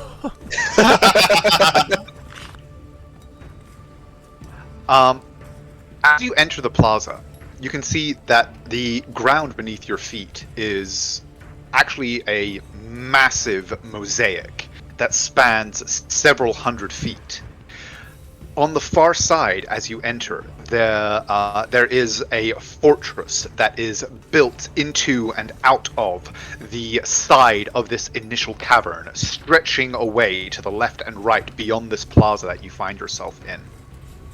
And pouring down out of it are these two large waterfalls that fall down in steps into these great canals. As you enter and as you watch, there is a kind of small note blown, and you watch as coming through the waterfall itself with a great kind of this mechanical clanking like you would hear on a roller coaster. A barge emerges from behind the waterfall itself and comes to a halt on one side of the plaza. Many of the dwarves that have been sitting around, standing around watching your strange procession enter the plaza, kind of shake themselves from their reverie and board the barge, which, after waiting for a moment, there is a boom, and then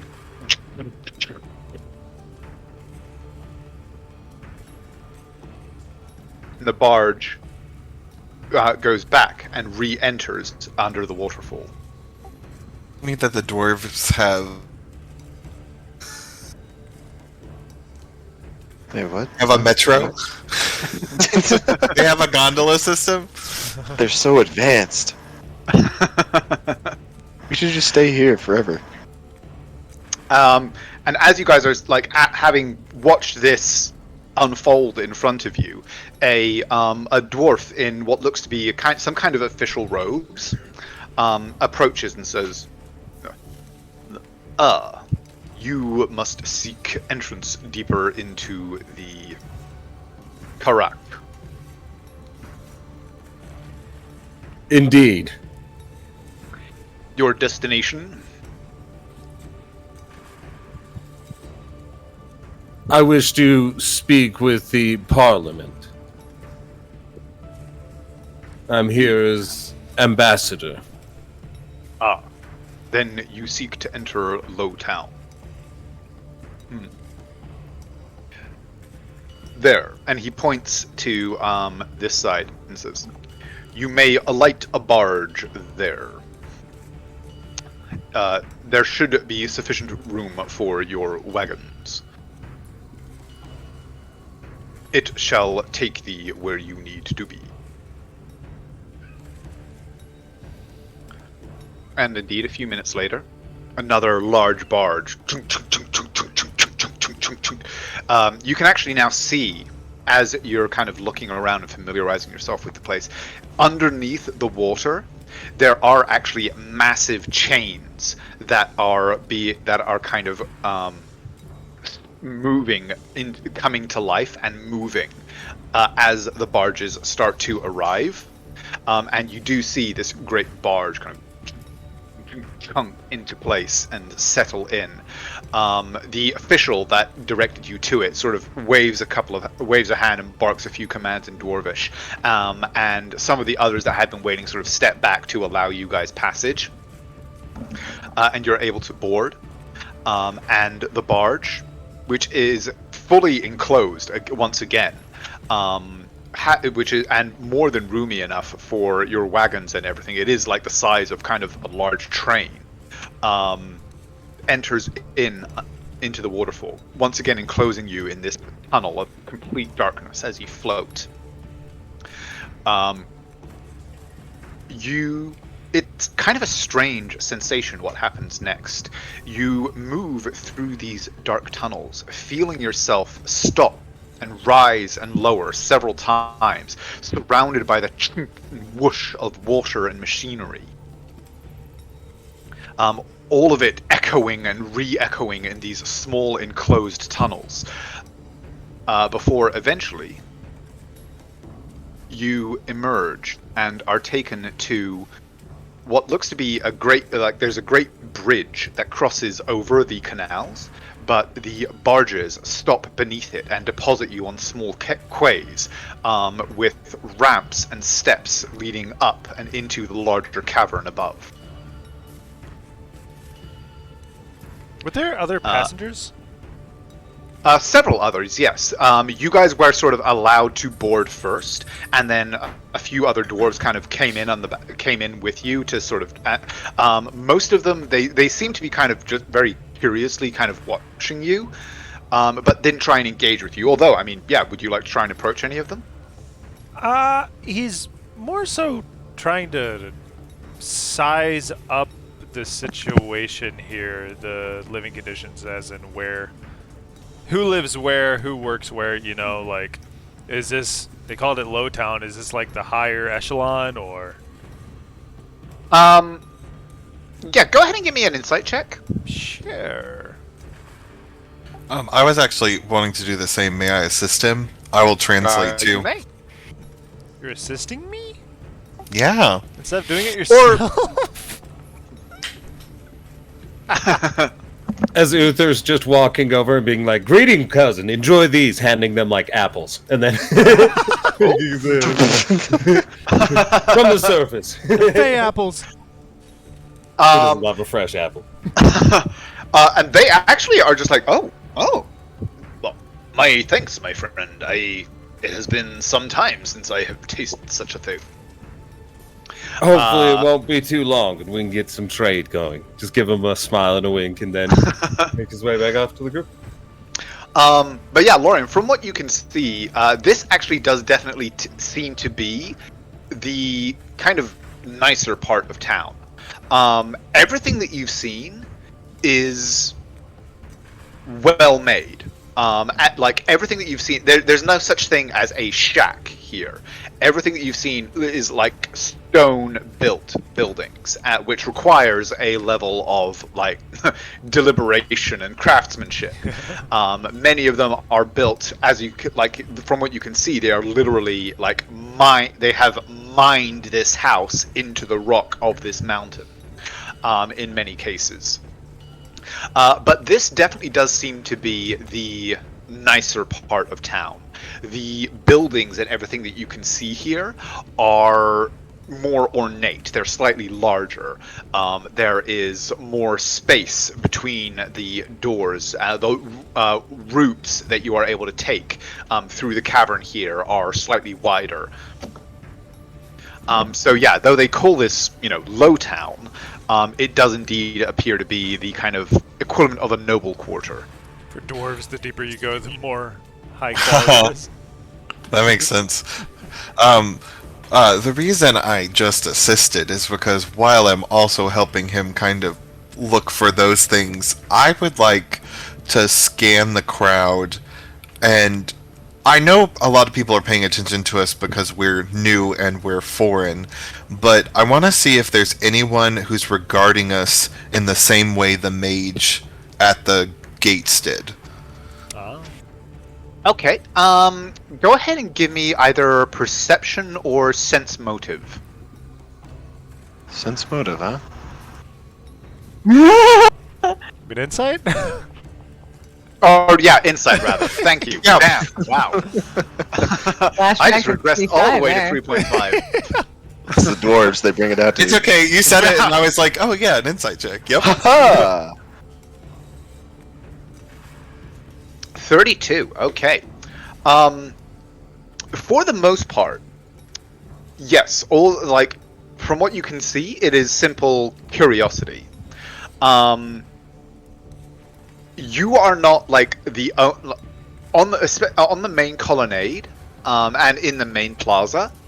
You did see a handful, like single digits, of non-dwarves. So you're certainly not like the only surface people these people may have ever seen, but you are especially such a great number of you, and with such a kind of procession of you, you are certainly a very rare sight, and so a lot of it seems to simply be recognition and curiosity about that fact. Are there any golems?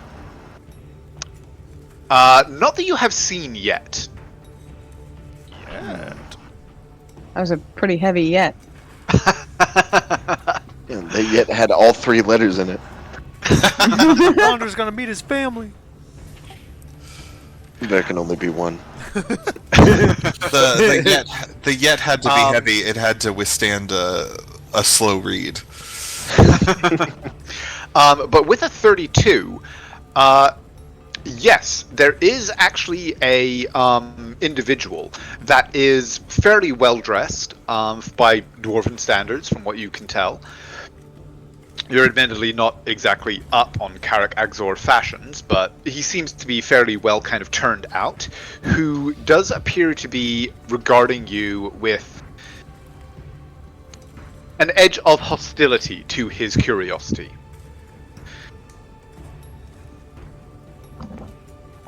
I just through the earrings, just give a description and a location to the rest of the group and just tell them to keep an eye out, while most seem content to just let us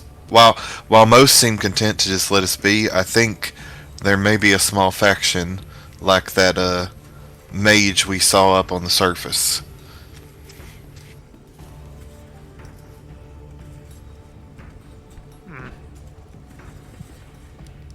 The desire to thaumaturgy eyes and just have his neck snap towards him.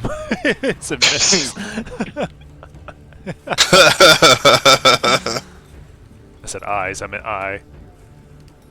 Yeah, you did. No, you just thaumatur. Your eye patch flips up and a light just comes out of the hole. You start screaming. Wander, what have you done? I'm sorry, Aloria. Oh, but yeah, Lorian will actually, without the thaumaturgy, he will just stare towards the guy. Upon being recognized, upon sort of, not exactly confronted, but upon you sort of paying attention to him, they do not seem at all perturbed. They just kind of fold their arms and sort of glower back at you. Throw something at him. Throw a spear. Really? No. You're about to throw something, and then you just feel Uther and Naira get out their weapons. Then pay with your life. No. Thorium, just shame him, non-verbally. Non-verbal shame, huh? There's a lot of ways Lorium could do that. Pants him. No. Lorium just stares at him and then quirks an eyebrow, and he knows how these fucking upset fuckers are. He just a vicious grin across his face, and then he just waves at him very curtly. He just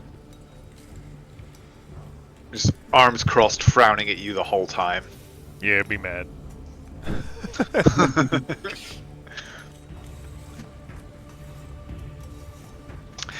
So, however, the barge arrives. You guys are able to unload. This area that you can see is slightly more well lit than the cavern that you just left. Here, most of the buildings have some form of glow, either in front of or from the windows inside within.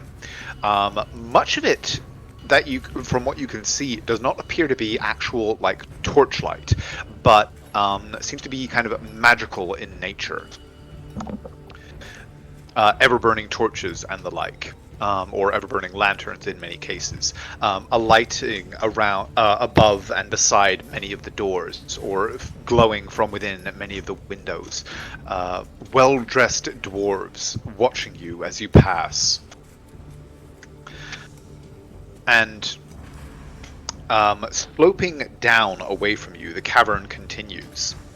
And you can see that eventually it levels out, and built into the bedrock of the cavern beneath and ahead of you is a great structure that you can only assume is the Dwarven Parliament.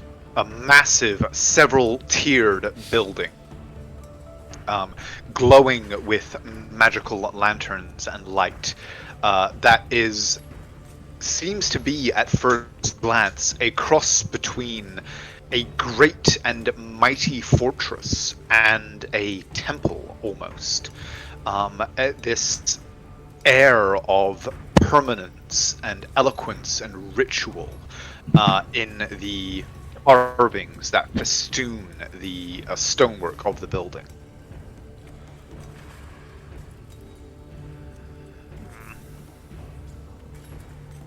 In front of it, there is a large plaza where you can see more statues and monuments laid out across a wide stone surface, with a building in the center surrounded by guards and dwarves in what looks to be livery of several different kinds that you can see. And as your procession approaches, several of the guards and one of the livery dwarves break off and approach again. Let's see. We have been forewarned of your approach. You are the emissaries from the people of the Harashan Plains, are you not? We are. The Karaz Rockstal is in session. Though your arrival was not expected, special dispensation for disruption to their schedule has been given and ratified by the groups. All clans await to hear thine words, though there shall be a wait wait of some time until you are able to be granted entry. In the meantime, may I gather and catalog the tributes that you have brought? But of course. As he'll What just is- kind of... What was that, Naira? I was just going to say, what does some time mean to a dwarf?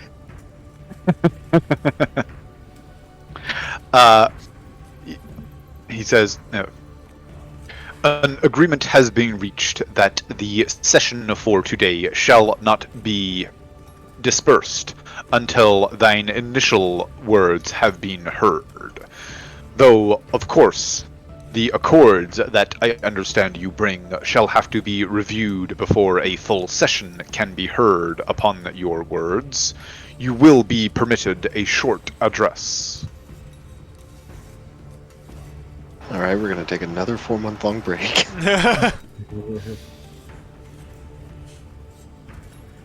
We will all learn Dwarvish in that time. He says,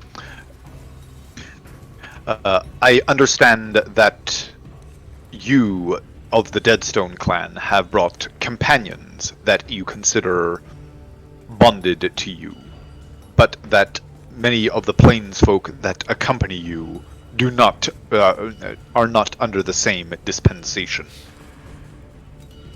They were chosen by the plainsmen. Mine were chosen by mine hand. Judge them as thus. Very well.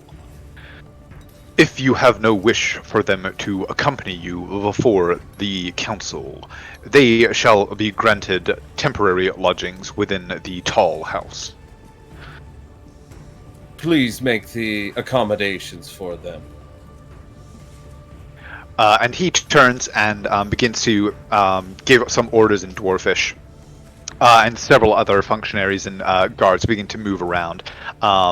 They kind of move over to the wagons that you guys brought with you, and there's a brief discussion.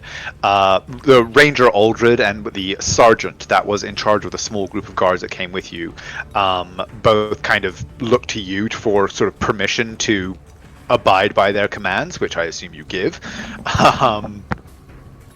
And then those three wagons are actually basically led away off into the darkness to the side of the to one side of the plaza, to be, you assume, catalogued and reviewed. And then the dwarf that was speaking with you says, "If you wish, you may await within the chambers. Thine carriage and thine war beast," he says as he looks at Valko, "may await in the plaza." You hear that, Valko? He called you a beast. And then she looks at Lorium and says, "Don't worry, you're a war beast too." You're We still our just favorite war beast. nod and turn to Falco and just say, "Guard baguette and cigarette for me, won't you?"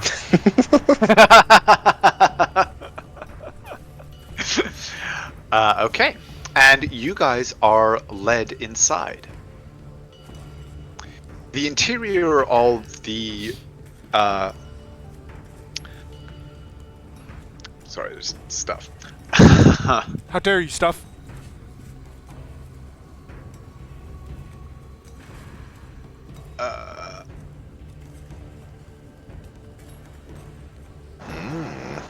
Oh, hang on. There we go. My notes were getting all screwed up. The interior of the Dwarven Parliament, the Karaz Rokstal, as you have heard it called, is just as grand as the exterior.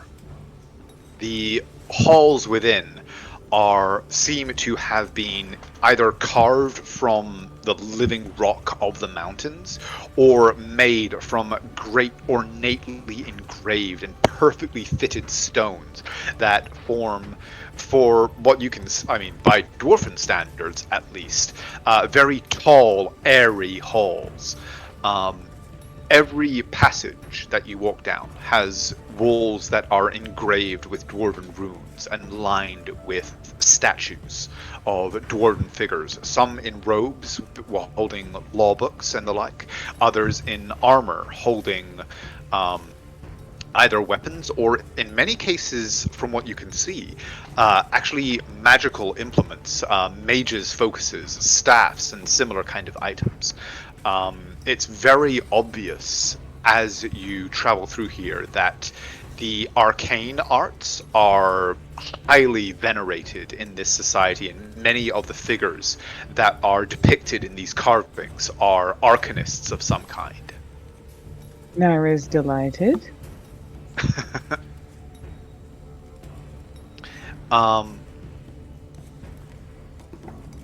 And you are led through into the you are led through by the dwarf that greeted you outside through several of the through these kind of wide holes, deeper and deeper into the building, until you come to another hole. This one lined with from what you can see, like actually fairly plush kind of carpets and things like that. This is very obviously a place of kind of power and importance. There's a set of large double doors at the far side of the hole. Ooh, and 1 second.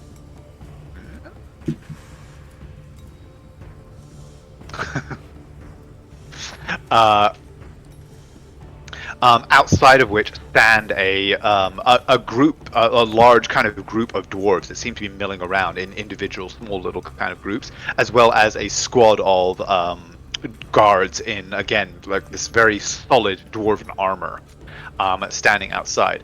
The dwarf that escorted you kind of pauses and gives you a salute and says, "You may await here. The Deadstone clan shall be called when the council is ready to hear your address." Wondrous, it'll give me a bit of time to prepare myself. Thank you. It was my duty. No thanks are necessary for its discharge. And he walks off. As soon as he turns around, you just see his Uther's like snapping his fingers as you see different frames through his minor illusion, as you see him seeming to twist and work things. As he just turns to Naira, we're gonna have to go double speed in third concerto. We gotta add a few more scenes, okay? Yeah. Wait, no, Uthi, I have a question about that. So, if we're doing double speed, does that mean that the jazz hands need to be faster? Yes, twice as fast. Meanwhile, Lorium and Wander are just getting slightly closer to midnight, ever so slowly. Lorium is intentionally doing it. Wander, I don't think it is. You don't know. And Midnight, you're getting a little kind of like an itch at all this metal closing in around you. Nope. That was so quick. That was instant.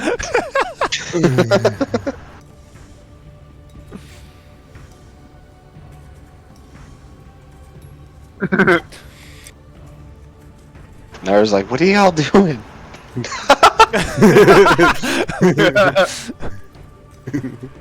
This is in character. Lorium is just like getting, just nonchalantly looking around, but walking closer to midnight. Lorian will notice that the whole time we've been underground, he has not been nervous, but as soon as y'all get close to him with metal, that kind of like panic you've seen before is under his expression. My bad, let me just take my medal off. Or you could back the fuck off! No. Guys, I know this is funny to y'all, but can y'all please take 5 feet? You Just- said Please. you said the expression on his face is reminiscent of that when he saw it in the caverns. Not like total like I'm non-functional, but like there's an uncomfortability in his stance and everything. Lorian will just smile at you and say, "It's alright, Scout," and just pat you on a whatever part of your shoulder is the most heavily cloaked. Just pat you on it. And just take a little half step back. He does like still shirk away from it, and you'll just see him go, it's fine, and his eyes kind of dart up to your horns real fast. Huh. And he also follows your gaze, looks up. There's just some like leather strips that he put there while you were dozing off. Is there? I mean, you'll need to roll a check if you want it there to be. Yeah, what do I need to roll? That'd probably be, I guess sleight of hand, versus your, perception. He doesn't have to beat it very hard, because he said he did it while asleep, so... Yeah, so no, that well, I will take that into account when we consider the, Well, It's Lorian. Come on now. Well, here's the thing. The perception check would be at disadvantage, because he's yes, it taking a would. nap. But you know who would have noticed? That's crazy. Yes, Wander, like, you definitely would have noticed. And nothing would have changed. Hachi's barking. Hachi excited because Mama back.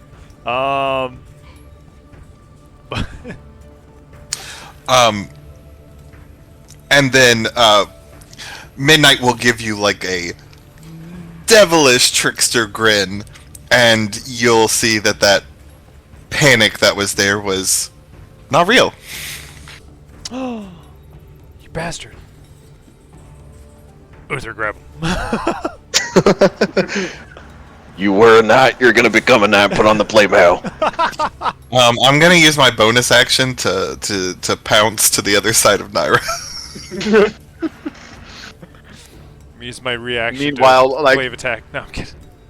We look so professional in front of these guys. All of the dwarves there's a lot of dwarves in this kind of hall, many of which seem to be engaged in their own kind of discussions as you entered. And they all sort of initially sort of looked at you quite curiously before turning back to the business at hand. They're looking at you quite curiously again.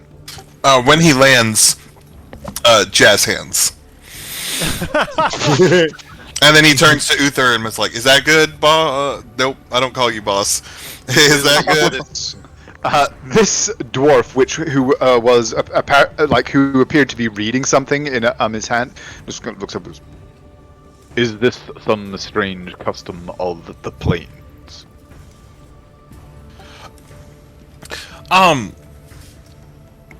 In a way, yeah. It's kind of like a custom of ours to get rid. It's a custom we prepare to before we speak it. It gets your Is it necessary? 100%. Then please indulge in it elsewhere. I'm just gonna walk up and just grab Midnight's cloak and pick him up by it.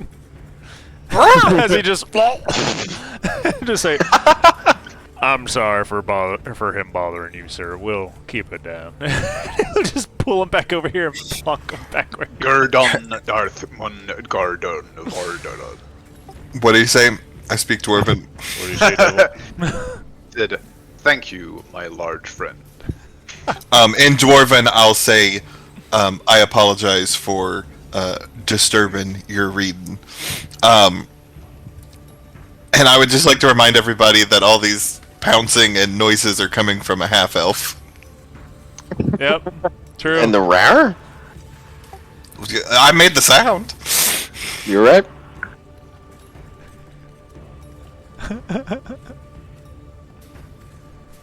Man, you're gonna have to get a new disguise. People are gonna be looking at this half-elf weird forever. Yeah, his limbs are kind of bending funny. Mm. Just don't look at his feet. Terrifying. He was AI generated. Fingers on one hand, four on the other.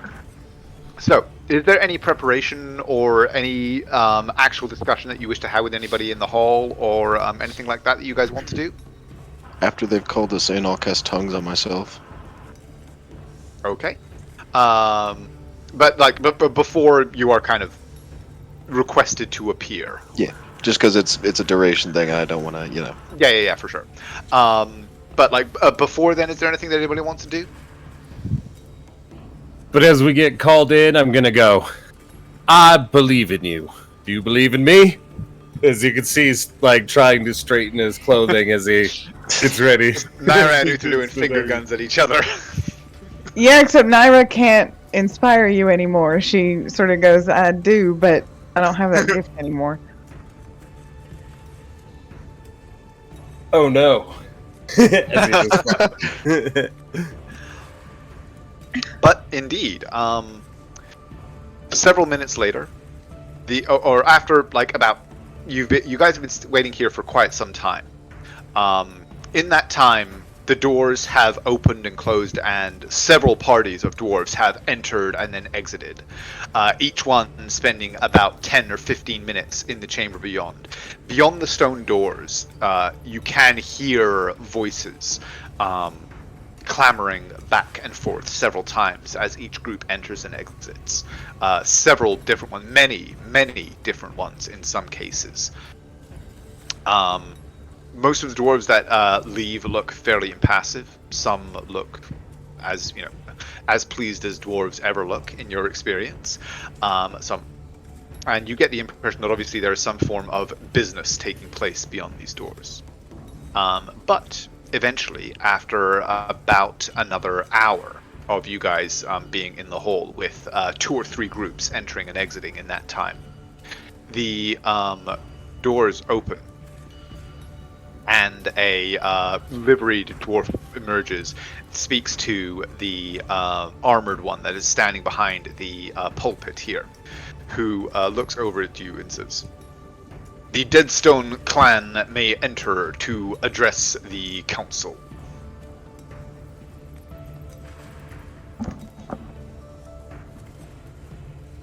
Turn. You two go on. Time to be heroes. Let's go.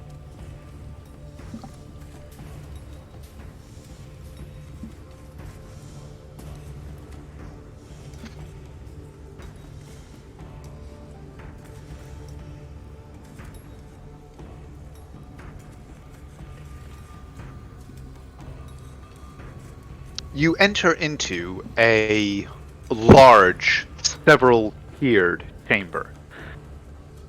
The main floor in front of you has 2 sets of raised pulpits with desks and chairs beside them. Arrayed in front of them are a set of dwarfen statues, behind which there are a row of desks dwarfed by several figures in clerks' robes. Above them, there is a balcony that looks down into the hall, and arrayed around it are almost 24 very richly dressed dwarves. Some of them wearing very ornate but nonetheless highly effective battle armor. Others of them wearing very rich robes. All of them are festooned with runes across every stitch that you can see. All of them have great flowing beards that are incredibly intricately braided, and every movement of their heads as they glance at each other upon your entrance leads to this kind of clanging of rings that are woven into their beards, jangling against each other. Those of you familiar with dwarven culture would know that in some dwarf clans, as is evidently the case in Karak Aghzor, the method by which, or the way in which a beard is groomed, and the rings that are braided upon it are essentially a method of they act as both a method of identification and badges of office and achievement for a dwarf's life. They will indicate things like what clan the dwarf belongs to, what guild the dwarf belongs to, their rank within that guild, major achievements that they may have made throughout their lives, and things of that nature. So to those who know how to read them, the beard of a dwarf can tell you practically their entire life story. And from what you can see of the dwarves arrayed about this upper balcony, they are very powerful dwarves indeed. At the center, on the largest chair, all of the chairs that they're sitting in are ornate, covered in gold and other precious metals. At the center, however, in the largest chair, and seated above a representation of the dwarven Allsmith Moradin, is a figure that you would surmise to be Queen Koldabar Miztundan Torbera.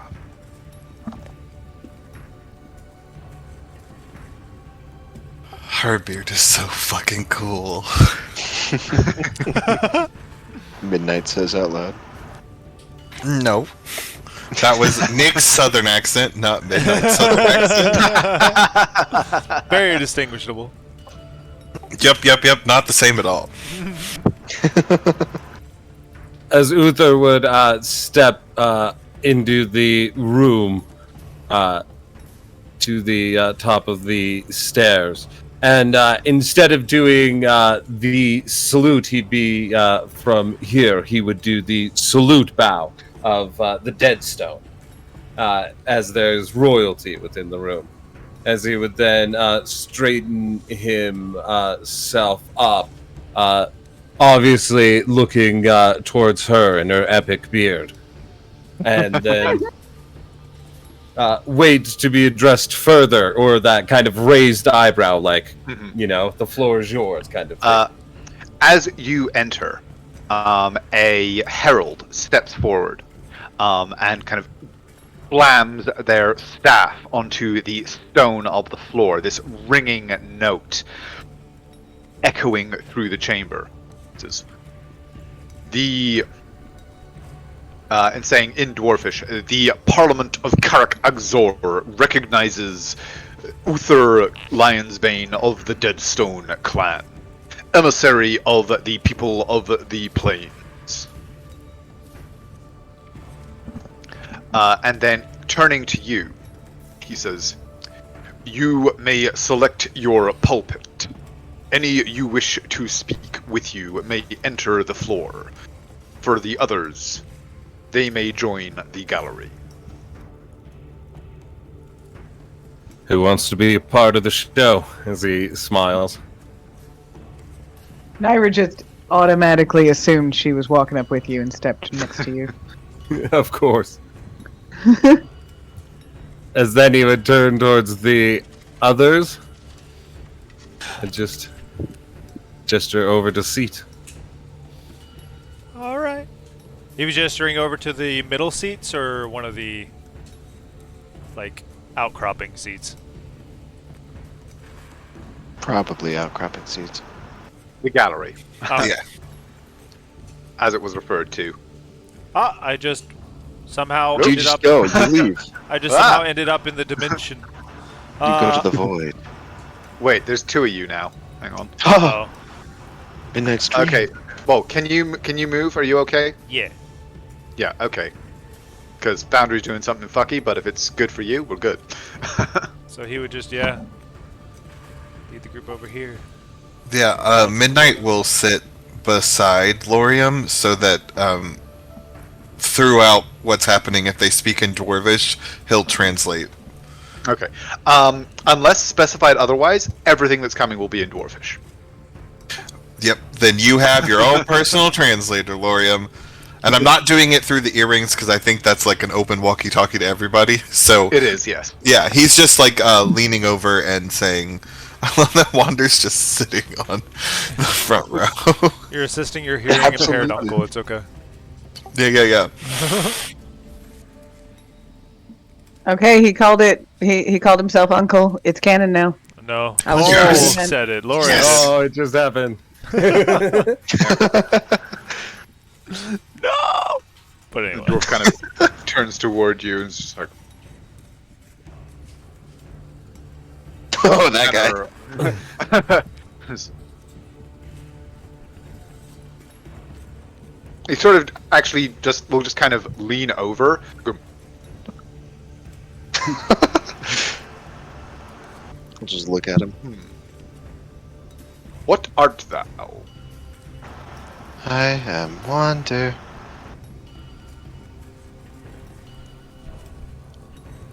Very well. Let's go. The dwarves are kind of accepting, I think.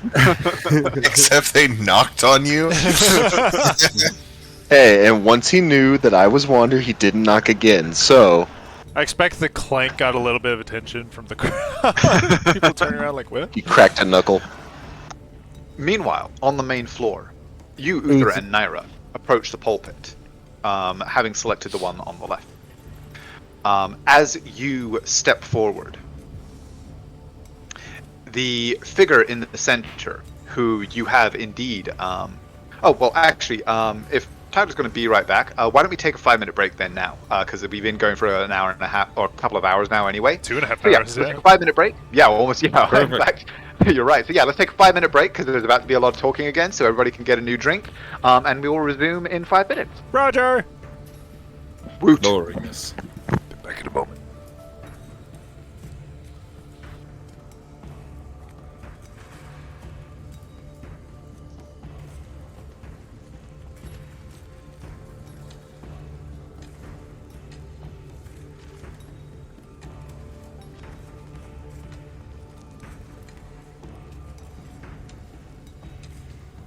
We all just went really quiet.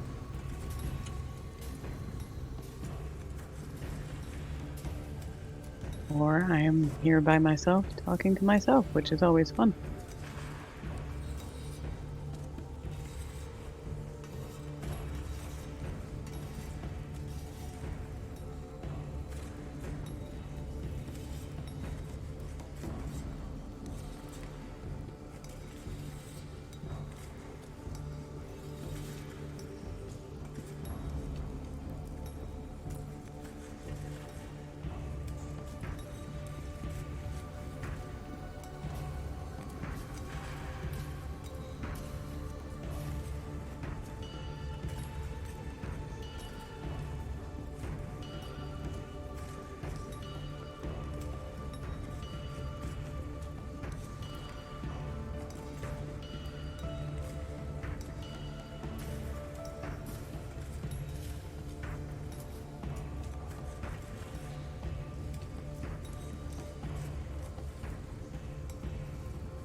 Do-do.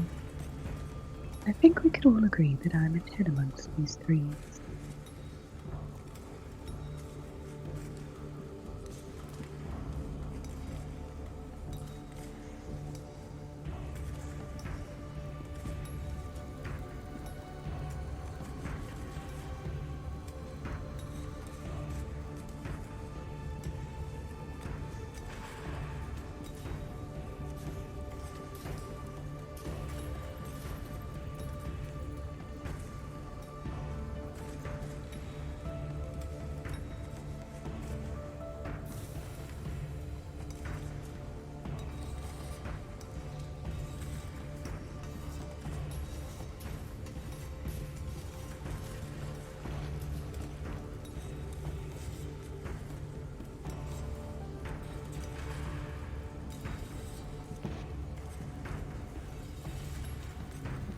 Guten Tag.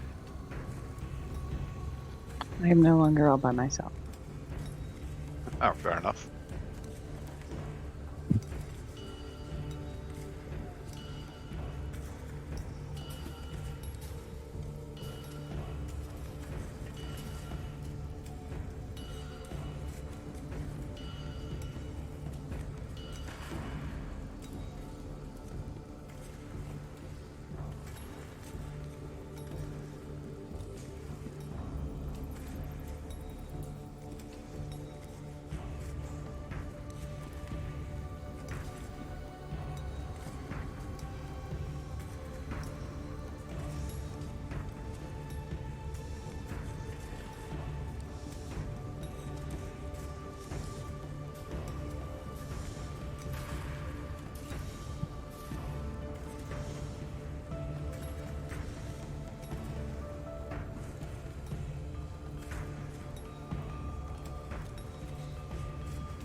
I can't decide if I should like accurately translate everything or give him like a Google Translate. Fuck with him.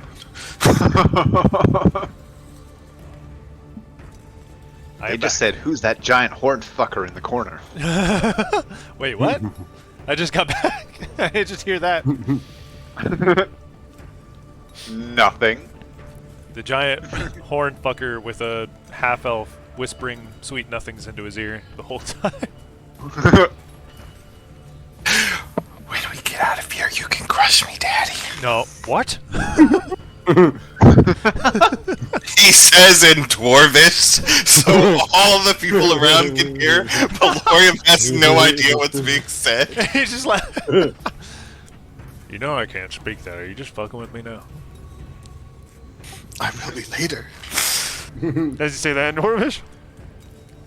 I'm not actually saying anything. Yeah, it would Come on, commit, man. Yeah, I Commit. say that in Dwarvish. Alright, you're just fucking with me now. Lorium, more and more of the dwarves around you seem to have less and less interest in the goings-on on the stone floor. What? Hold on. Yeah, I lean my head on his shoulder. He flicks your forehead off with a gauntleted hand. Is not being gentle about it either. In Dwarvish, he just says, "Sorry, Daddy, I'll be a good boy." Oh Lord. Huh. Is one of the dwarves staring at me? Like directly? They all were. Even this one right here? Yep. Alright. What the fuck is he saying?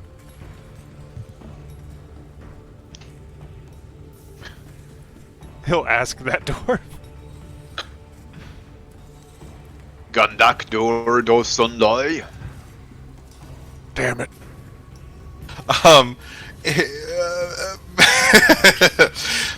Midnight will just turn to look at him and just say in Dwarvish, "I'm sorry, he hasn't been well. He thinks I'm his wife."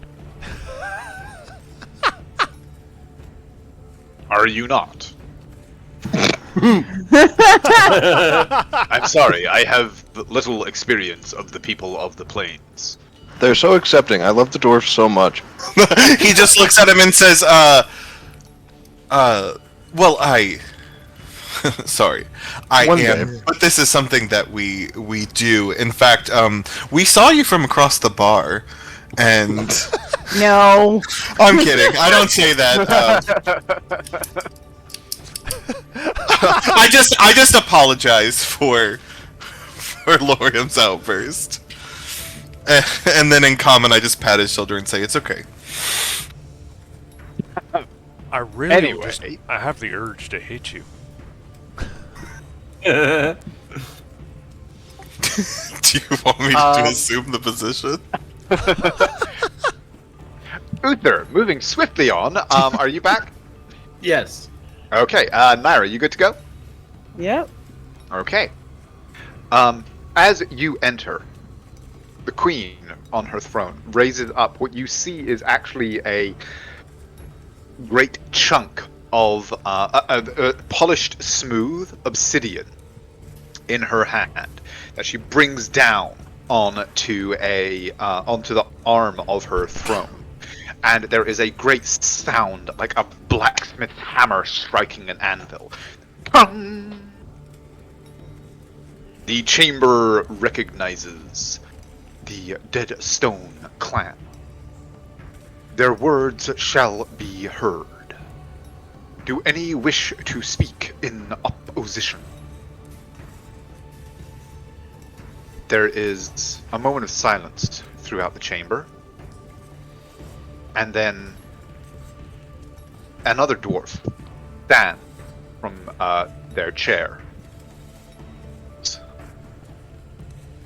The Sudgaren stand in opposition.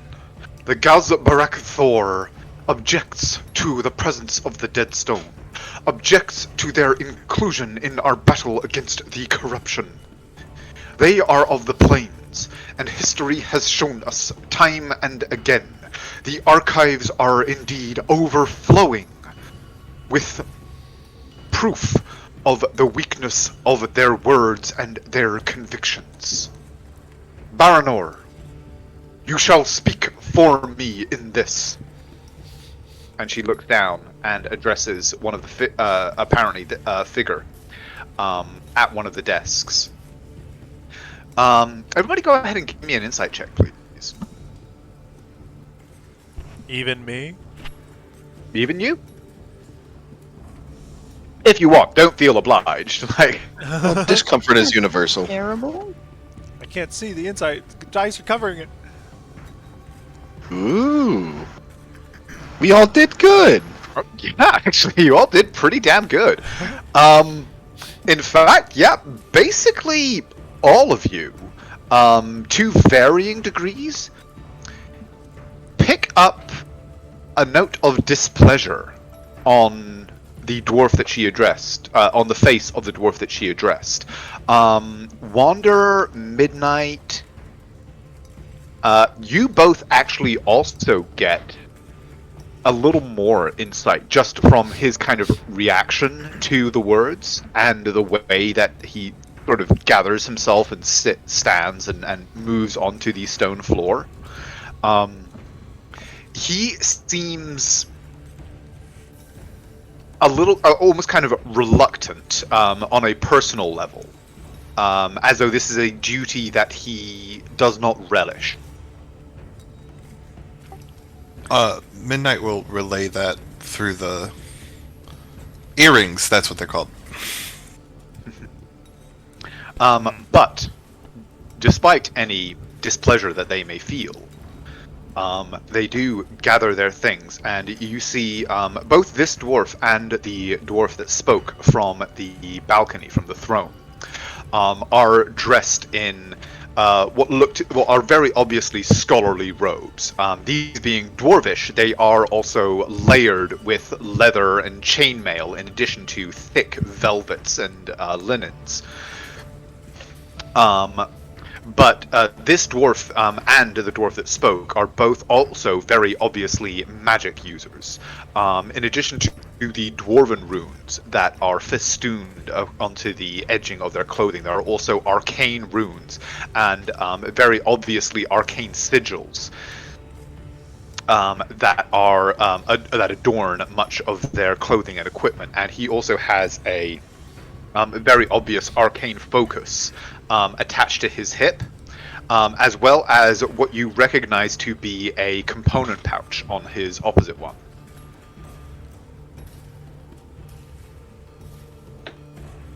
And as he moves out, he pauses and camera's freaking out. No.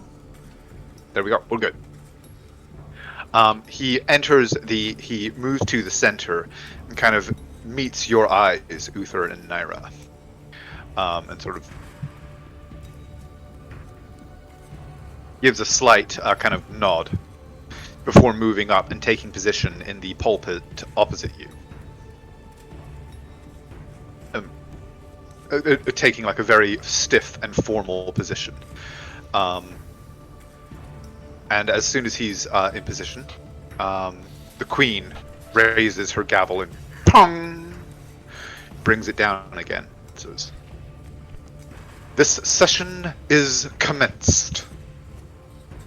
Lord Uther Lionsbane of the Deadstone clan, thou have brought the accords from the people of the plains, and as was promised, they shall be considered for adoption into the halls of stone and inscription into our books of law. If you have a statement prepared in support of this agenda, you may give it now."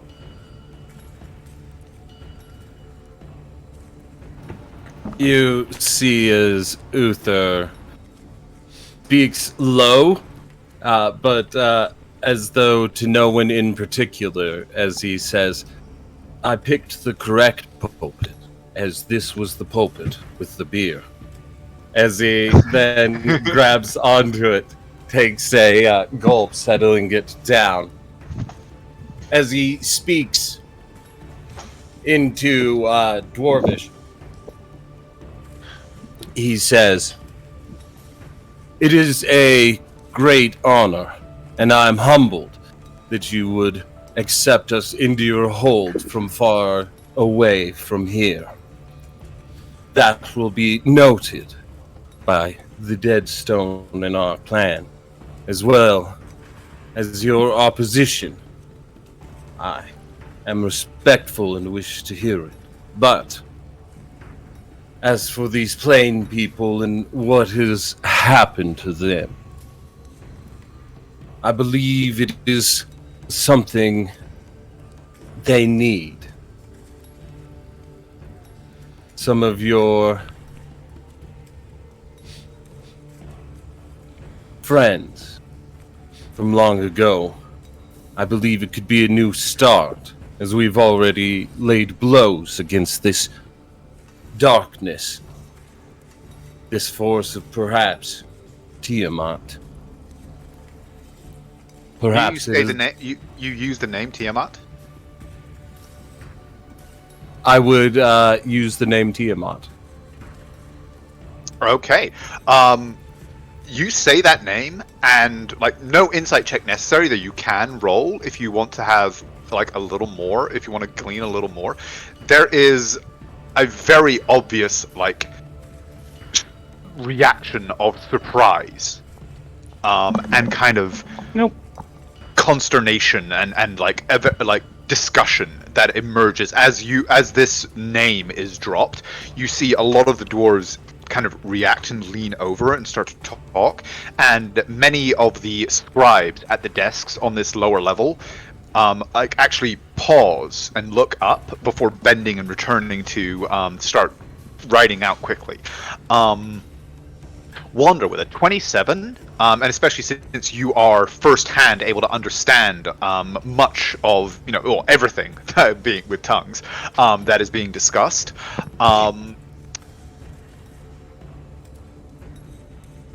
Some of them, especially those in the gallery around you, are just flat out like, "Whoa, Tiamat, what the fuck?"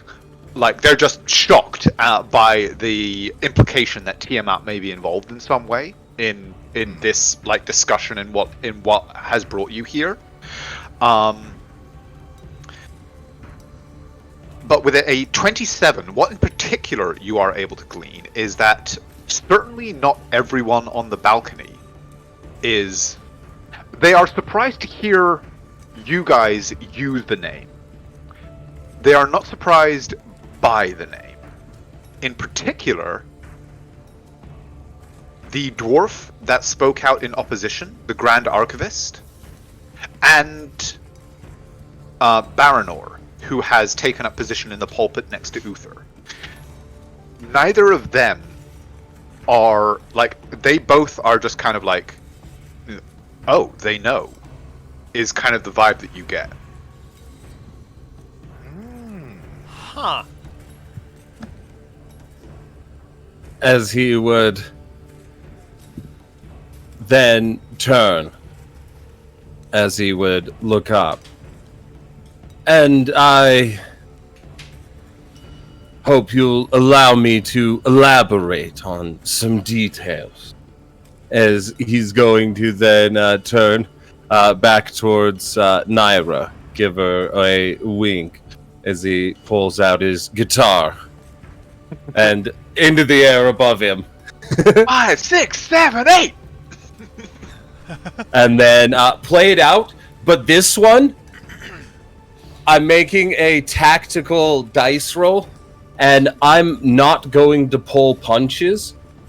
I'm going to even lean into like the detonation of the mine, like collapsing inwards and obscure its location.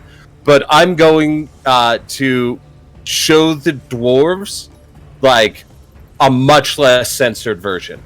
Like,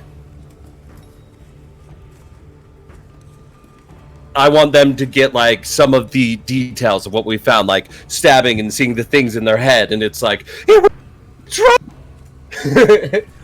What was that you cut out just there? It was mind control.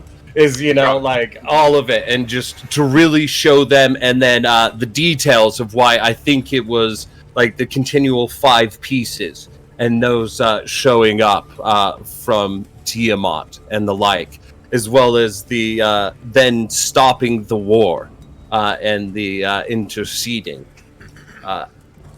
as it seems them being pushed into it.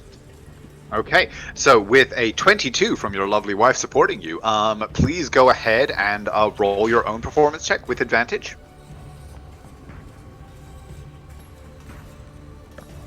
And a 26, okay, that gives us an average of 24, right down the middle. Okay. You roll out this retelling, illustrating it, with the use of your major image. And increasingly you can tell that the room is beginning to become like, there are certain people that are becoming increasingly polarized. There are certain people that are becoming more and more sort of persuadable, maybe not persuaded, but persuadable, as you reveal more and more information about what you've discovered, what you've done, and things like that. Both the Grand Archivist, who initially spoke up, and Baranor, who has taken position opposite you, seem surprised and like shocked, frankly, at the level of information that you're able to reveal, and especially when you get to the episode with Kashalak, the demon that you found bound in the ancient dwarven hold in the Dorvashi wilds. Both of them seem like they're holding back an outburst. But this being your time to speak, they allow you to continue and complete your performance. As you complete it, there is silence, which isn't a thing that you're used to. You're normally used to raucous applause.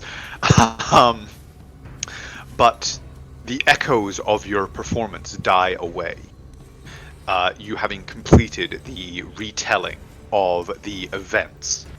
Is there anything additional that you wish to say, or do you kind of cede the floor at that point?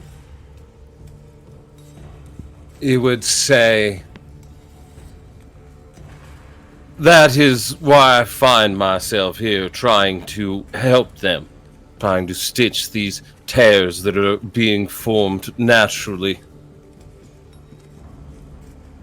As he would look up towards the figure who had countered against him. And that is why I am acting as their agent. This is a time, just as with Solona, that things could come anew.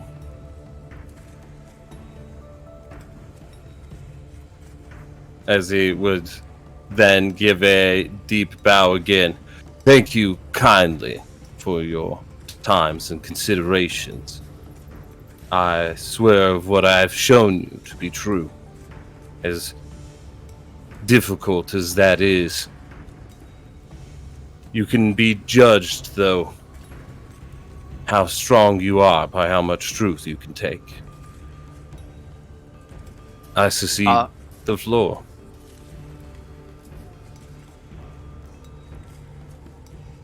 You don't, like, with your the insight checks that you made, you can tell you have certainly made an impact. What you have revealed has surprised many. Not all, though.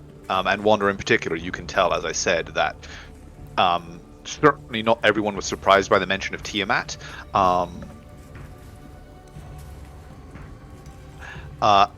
But as you seed the floor, the queen raises her obsidian gavel and brings it down once more. It says, "We have heard from our dead stone kin. Their king in his far-off court has sent them as an emissary and deemed the people of the plains worthy of his aid. He comes to us now with entreaties for aid, for the renewal of the ancient alliances between mountain and plain, between Gurdak and Harashin, Kalarnon, as it was known." And she pauses and seems to glance down at something. Kalaro Nava and Avigno Sera, as they call themselves now in their divided state. He has revealed much to us of the time of the situation beneath our mountains. Indeed, he has revealed much. And at this point, you can see that she actually glances over at the figure that spoke in opposition, and says, "They have revealed much of what was thought lost. But tradition and law demands that their opposition be given the chance to speak as well. Baranor Granwyn of the Gazbarak Thor, you may speak in your mistress's stead." And the dwarf takes a deep breath. Sort of seems to steel themselves. "Our deadstone kin is worthy indeed. I will not demean either them or ourselves by questioning the veracity of the tale that they have told. But, worthy as this tale shows them to be, it shows also the weakness and fragility of what they bring to us. We are stone kin. What we build of bedrock and iron and steel. We build it to last. What they build, the words that they have woven, are a house of cards, as they say upon the plains. The merest setback, the refusal of this council, and it may collapse. Are we to put our faith in such things? For centuries, we, the dwarfs of Gerdak, have built and defended and fortified. We build to repel corruption. And repel it we have, and repel it we shall continue. To share, to permit the acceptance of these accords into our books of law is to weaken stone with plane. We know the dangers of giving knowledge to those who have not earned it.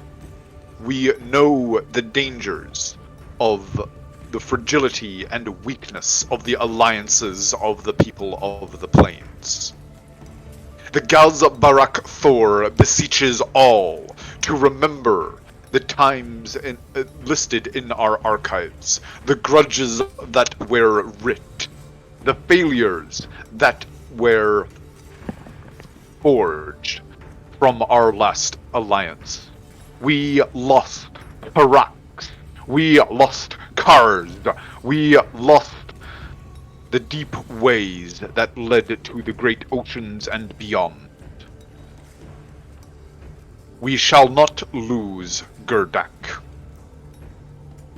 Thus is the judgment, thus is the recommendation of the Aghzor. As all things are, the words of the accords shall be cast into the crucible. From them truth shall be forged. But we urge all here to remember the strongest alloys come from the deep stone. The plains offers little of strength or permanence. Can I roll a history check to see if there are any things that I remember about benefits that the dwarves would have appreciated, or other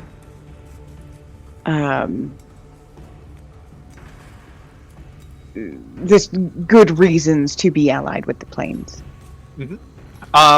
Yeah, go ahead and roll a history check. And actually roll with advantage, because I know that this is something that you specifically mentioned that you were looking up in the Sorbeni archives. And I'm also going to use my special thing that gives me a d6. Okay.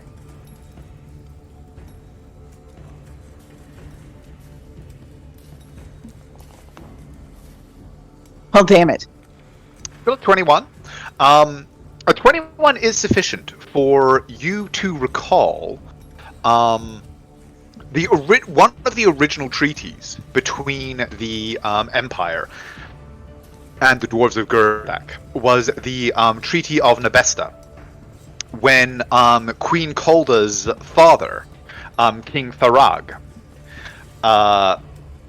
joined forces with Emperor Caius of the Calanon Empire to defeat a outpouring of Orcish and Goblin tribes from the western sections of the Aglanon Peaks. The joint victory of their combined armies over the orcs led to the signing of the Treaty of Nebesta, which formed the basis for the later creation of the Stoneheart Cords. Naira will quietly mention that to Uther and say it might benefit them to remember that the people are also an asset.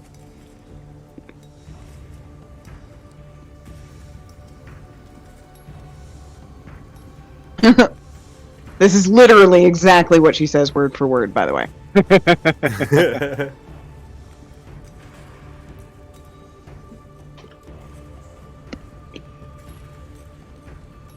As he would look at her and go, "You think you're good enough to do that in Dwarvish? We have been working Not on a it." chance.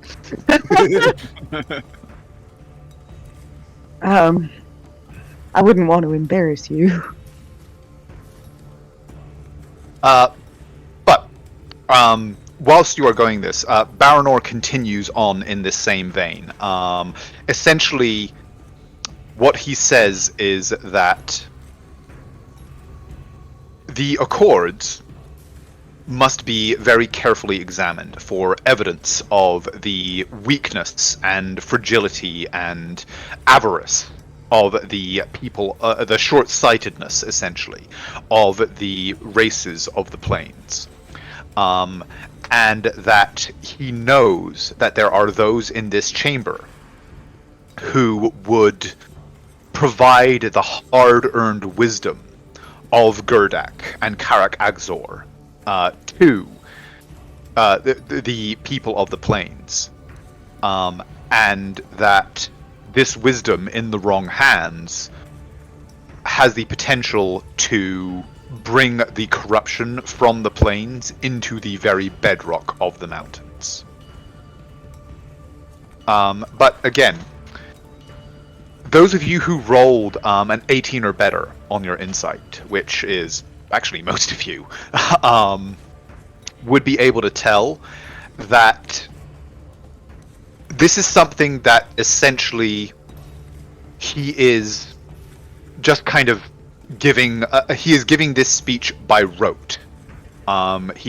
This is a speech that was provided to him that he is now repeating. There is, though he, all dwarves speak with conviction in all things. It is that kind of language, but there is no kind of force or passion behind the words.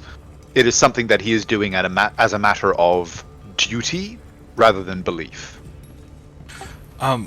As he's speaking, I want to look at the members up on the raised platform, and can I want to get a sense of, are there those who are agreeing with what, like, even if he doesn't agree with what he's saying, I want to see who's buying into what he's saying and who's reacting negatively to what he's saying. Okay. Go ahead and roll me another insight then.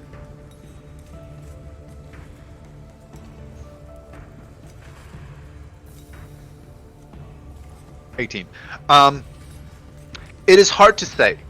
These are all politicians, and dwarfs are stoic at the best of times. Some of them do seem to be kind of nodding in agreement with some of the points that he's making. Most notably, the superior, apparently, who kind of put him to this task.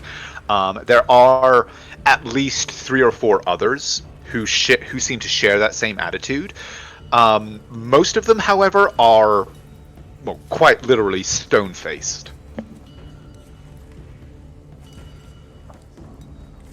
It's very hard to tell what most of them are thinking. Yeah. No worries.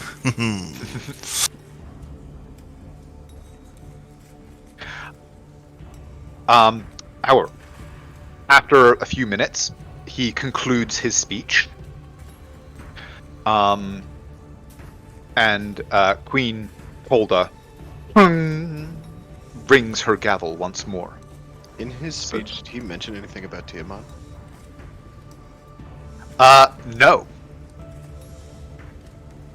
Cool. He referenced the corruption, but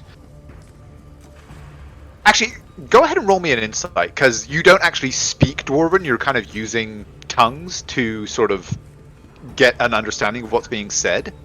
Okay. 10. Ooh. 11. Even higher.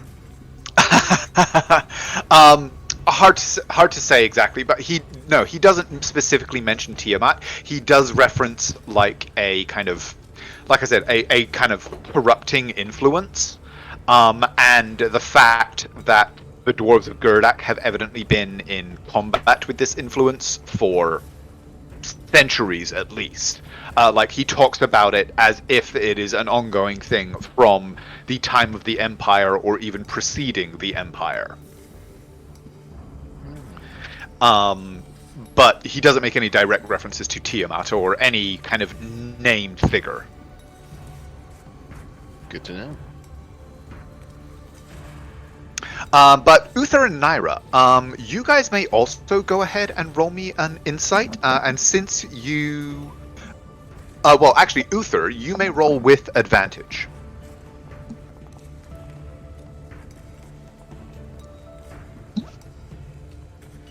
$21. Okay.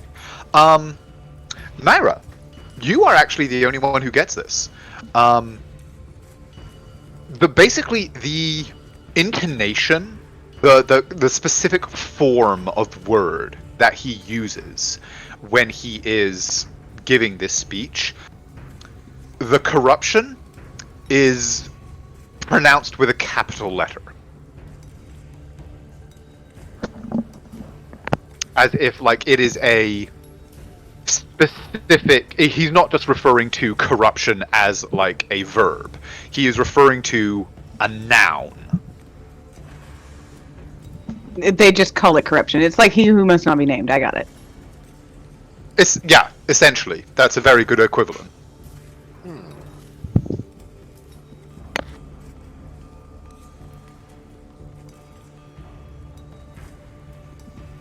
But yeah, so Queen Calder, at the cessation of his speech, rings her gavel once more. And says, "The opposition of the Aghzor is recognized. The accords shall be considered by all members of council in turn. Are there any closing remarks that any wish to make?" Remember Skara. Scarl? The town of Skara. Oh, right, yes, okay. The fuck's a Scarl?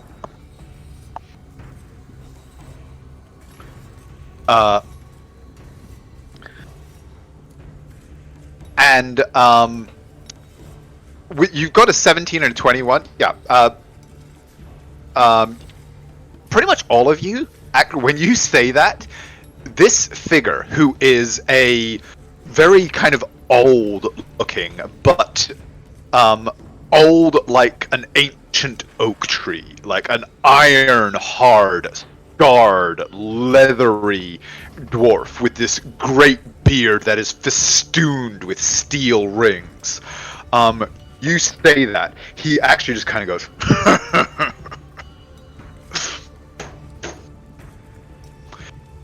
and like just bangs his fist on the side of his chair when you mention Skara. Would nod at him with a grin.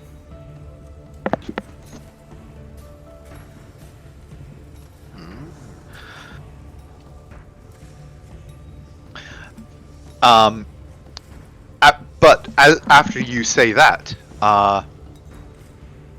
the Grand Archivist slips to her feet, and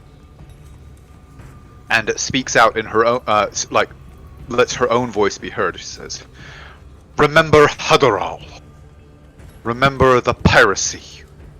The dwarves whose lives were lost." And then returns to her seat. And Naira, with your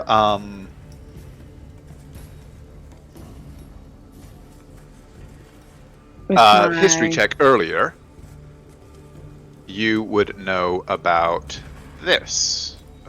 Oop.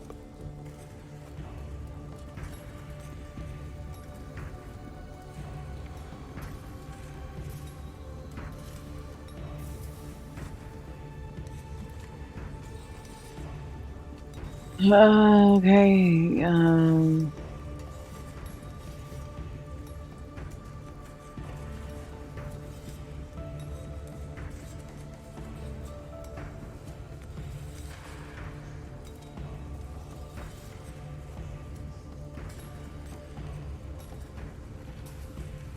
Uther would just kind of say to her, "Indeed, I do remember General Stoneheart," as he nod. Sorry, I'm just a very slow reader. You're good. The Black Anvil holds strong. Still.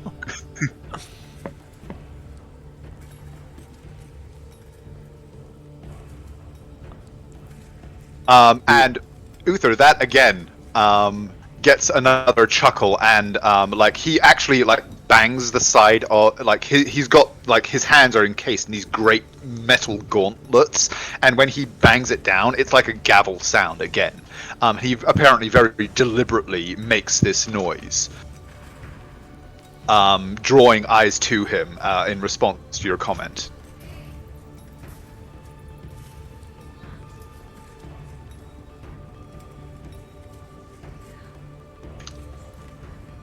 He would just give another kind of that, like, not looking at him, but kind of grin and nod while half glancing in his direction, you know? We don't know who he is yet, right? Like, we as players No. can see it, yeah. You just won. Because that's my boy. But I don't know that yet. Yep. And in that, they've been lauding that they, like, with the corruption, one of their points of pride is that they've been holding it at bay. Yes, it seems to be that they have, like, so far kept it out of Gurdak. But not everywhere else. Well, no. Yeah.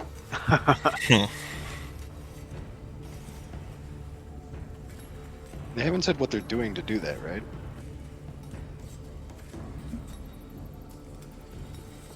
No. Actually, he was very, like, he alluded several times during his speech to, you know, you all know the efforts that we make. You all know the cost and things like that, but was very careful not to sort of name any specific measures or kind of give any information in his discussion.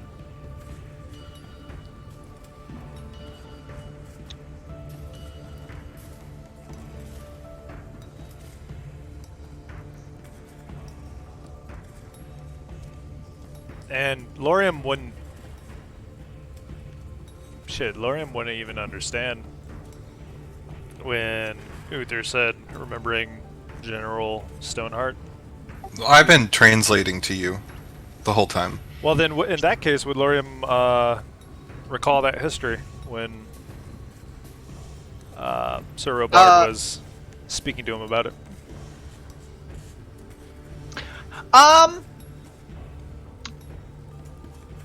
Quite possibly. So yeah, go ahead and roll a history or intelligence check. So yeah, basically roll a d20.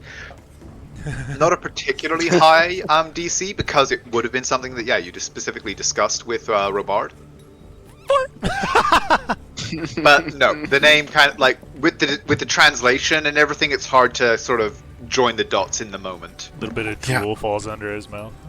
I don't know. They're talking about somebody called Rockhart, General Rockhart. I don't know. I mean, it sounds cool. But the last words are exchanged, and Queen Calder raises her gavel once more. This session is now closed. Statements have been heard, and all shall be considered. The accords shall be available in the archive for all to peruse, and it is expected that all members of this august council shall review them before our next session. they shall be considered, as was my decree, for inscription into our books of law. The objections of the Aghzor are noted, and, as is custom, law, and wisdom, they shall be examined by the scholars for weakness, and should any be found, it shall be considered. But this session is now drawn to a close.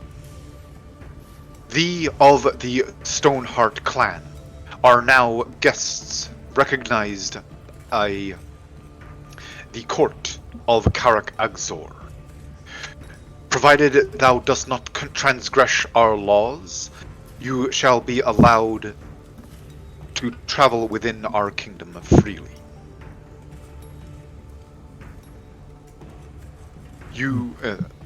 Is there anything further that you wish to say to this council?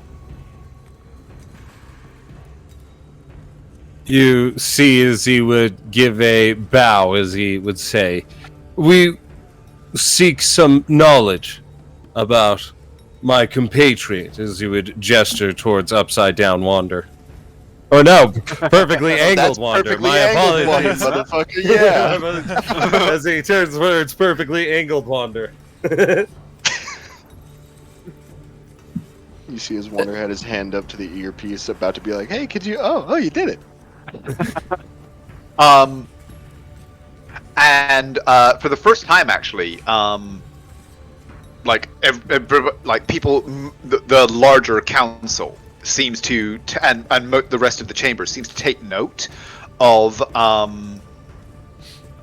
Wander's presence. And you actually hear what apparently is a fairly unguarded moment from the dwarf in the pulpit next to you. He says, "What? Huh?" And he kind of raises a hand. And you recognize him casting Detect Magic and focusing it on Wander. And then he sort of tilts his head and he goes, "What manner of being?" A stone soul. Or a soul in stone. And he, like, his head snapped around to you. You name him Soulstone. No. No. As they would just look at Wander. And he, like, seems about to say more when there is a kind of from up here. Man, this guy over here is real ballsy. Real talkative. And he just kind of goes,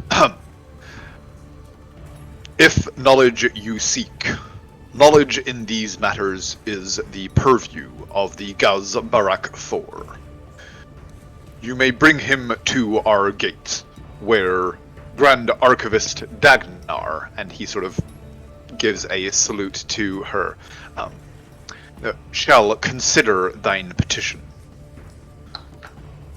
And he sort of pauses and says, "I have traveled beyond the boundaries of our Karak in my youth, and thus I know," and he kind of lowers his voice as though this is something that he's saying only for you, or just like personally to you, to the two of you. He says, "And so I know that you may consider the reception, you may expect the reception you would receive to such a petition to be colored," I believe would be the term that you would use, "by the opposition you have received to your petition here. Know that it shall not be so. If you seek knowledge, if you bring knowledge, the archives shall welcome it. If our understanding may be increased by your presence shall be welcomed." This is not in character, but any knowledge that Wander brings is from the plains. Remember that. You're accepting knowledge from the plains, people. We claim him. Uther would nod towards him. I understand and appreciate the opposition. It will just be more proving of its necessity and truth after overcoming it. But we need not be his enemies. I believe I will speak of it with my friend to bring this information from outside on the plains to you.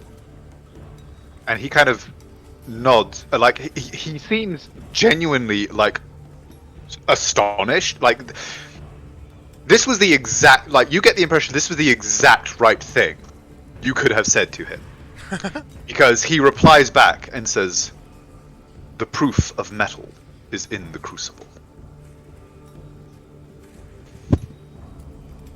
Uther gives him the nod of agreement. And then says, "I shall look for you at the Garaz Barak 4." I am humbled.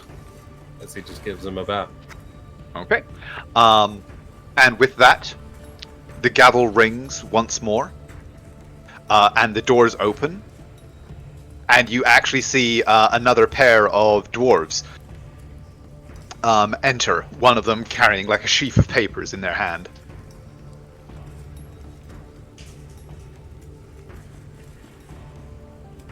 And says, and Queen Kolda kind of turns over a paper and goes, yes. Right to the Gondarandor seam, as disputed by the Suddaland clan and the Bar Dendor. Approach the pulpit. And you are allowed to, you are basically dismissed.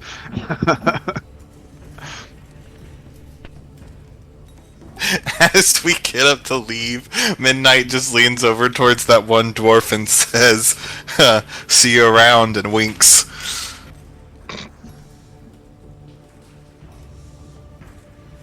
Why are your eyes doing that? Stop it. Well, it happens when you have more than one. I'm actually Oh no! Got him. right in your best eye. Look, I'm already over here. Bye. Hello, sir. He says Tellurium.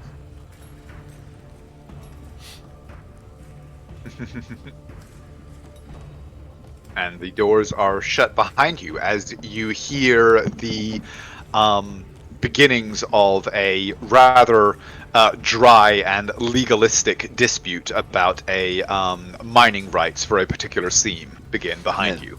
They really had to follow up that whole conversation with mining rights. Hey, they're dwarves. Mining rights are serious fucking business. Diggy Fate diggy of the hole. world, mining rights. They're Yeah, digging a but- hole. But we've set a precedent. Like, now the mining right discussions are gonna come with full bands, major image. They're gonna use animate objects on 5 trumpets. Yeah, let me tell you the tale of this mine. It is mine. Case closed. By right. Yes. No! I forgot one thing I would have said if I could. Yeah, absolutely. I would have just made mention as well and been like, as well as we're willing to be of service to any of those who would require such things of outsiders with their various degrees of knowledge from far away. As he would then just kind of finish off as that, kind of like leaving that hook out for anyone in the room, being like, Okie dokie. So, you exit back out into the hall. You do see the dwarven functionary who kind of escorted you in is still here. He seems to be kind of consulting a book of his own. So is there any discussion you guys wish to have? Wander will bring up the whole... those two homeboys not being exactly shocked by the name Tiamat. Just talk about that in person.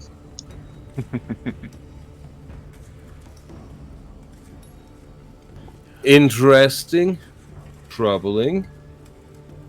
That's either really bad or somewhat good. I haven't got the total read on him. Did we? Says Did your major image include the black dragon? yes. Ah. Sorry, go on.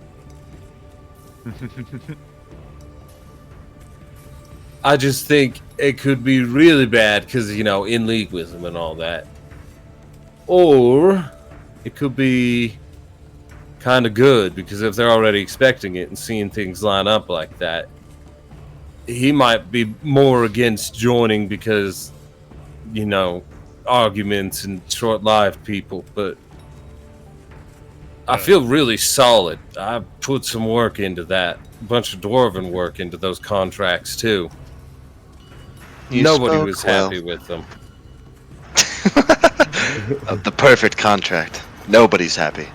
Yeah, between two embattled kingdoms, yes. I mean, Absolutely. Part of the whole reason they even called us over here was because they were dealing with the cult, as we call it, right? Yes. That's why I decided to kind of blow the door wide open on it. I thought it would be better to be honest with them. And if we got in front of the parliament, I thought that would be our best chance to get everybody's eyes onto what had happened, friends or foes. Did this dwarf sergeant next to us have any reaction to us speaking in front of him about Tiamat and the cult, blah, blah, blah?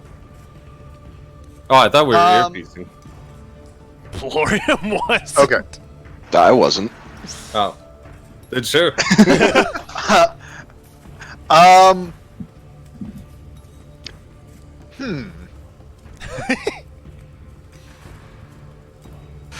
Well, to be fair, go ahead. I was gonna say, if you guys weren't talking in the earpiece, Naira would have indicated you should have. Fair enough. He's like, hey. Yeah. Midnight would have done- And to be fair, we had not said Tiamat out loud yet. Wander did. I did. Yeah. Oh, just now? Oh, Wander I was- did say very initially, beginning. yeah, at the very beginning, he was like, they were not surprised by Tiamat. Yeah. I ain't scared. Bring on scared dwarves. He does kind of look up a little bit curiously, What are you but looking at, Pipsqueak? but at the same, like, he also has that look of, my job is to sit here and guard these doors. What is discussed beyond these doors, what business people bring to these doors, is none of mine. Good man. What a good sentry. The right answer. Your life was just prolonged indefinitely. It's so accurate towards anybody on watch duty. It didn't happen within the 5 feet of the thing I'm guarding. Fuck it. I do not give a shit. Not my circus, not my monkeys. A lot of my monkeys, simply not my circus. They do seem to refer to the corruption as, I don't know, an entity, not just sort of a vague concept of corruption, but an actual thing that they refer to as the corruption. It could be the same thing. Naira says in the earpiece. Well, this would be in the earpiece too. Lauren would just be like, well, little shitter over here was whispering that in my ear for the detailed description as he looks over to you. But would that be referring to the cult or the weird fucking stones that several other people took great offense to? Referring to our buddy? Did my dwarven professor, whose name escapes me at the moment, refer to that as the corruption? One moment. Rona. It's like Gundor. Yeah, That's exactly what it is. Grandor, yeah. He referred to the stones as evidence of their failure, and a penance. Well, the corruption was just some unidentifiable thing that caused like people to turn on each other, was it not? Like it was what made the last kingdom fall, or the last empire before Calorinaba, right? Well, as far as we Karak? understand it. Yeah.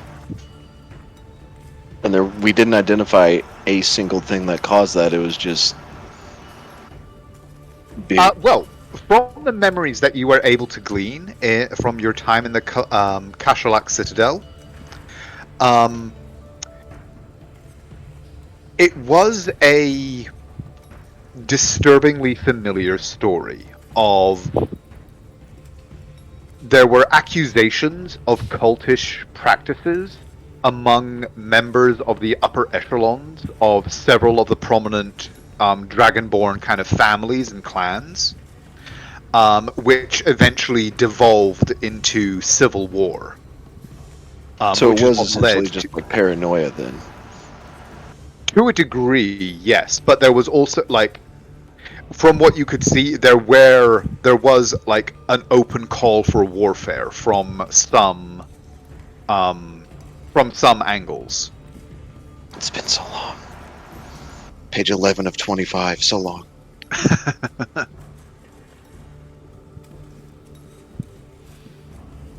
But is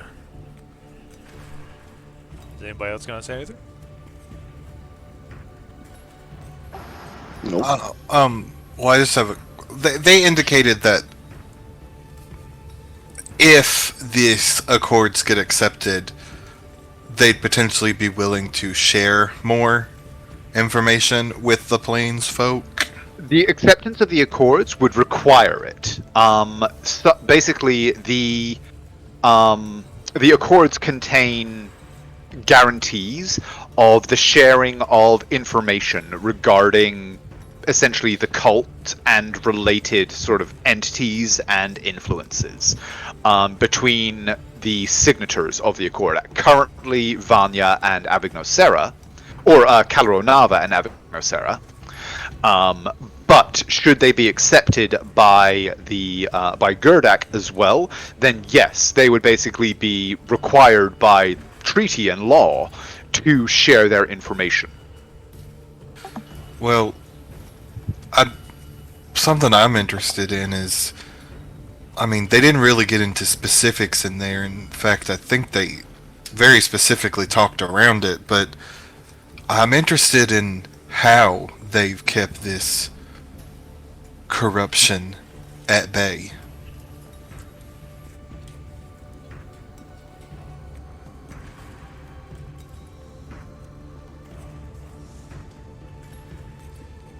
They spoke of sacrifice in regards to that too, yeah?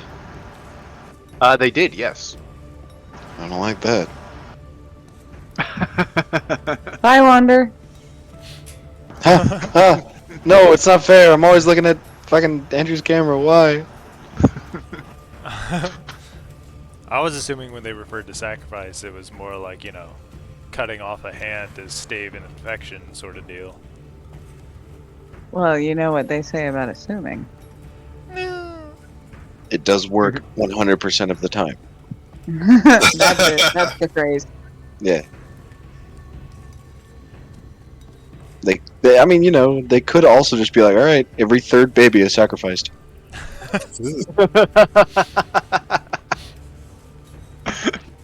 Whoever has to deal with cataloging that with birth certificates. And what we're gonna find out is that it's like a stone soul required. We need to sacrifice the stone soul, and now we're all very, very concerned about Wander. Yeah, he took Yeah, and very great interest. Wander's going to get mind controlled, and he's going to throw himself into lava, and then the corruption will stay away for another month. Yeah, actually, and this may be something that was talked about in sessions where I wasn't there, but like Uther, do you know what a stone soul is? Like what that's referring to? Or Naira? Both of you? I can actually say definitively, no. That is not a term that you guys are familiar with in character, or out of character, I believe.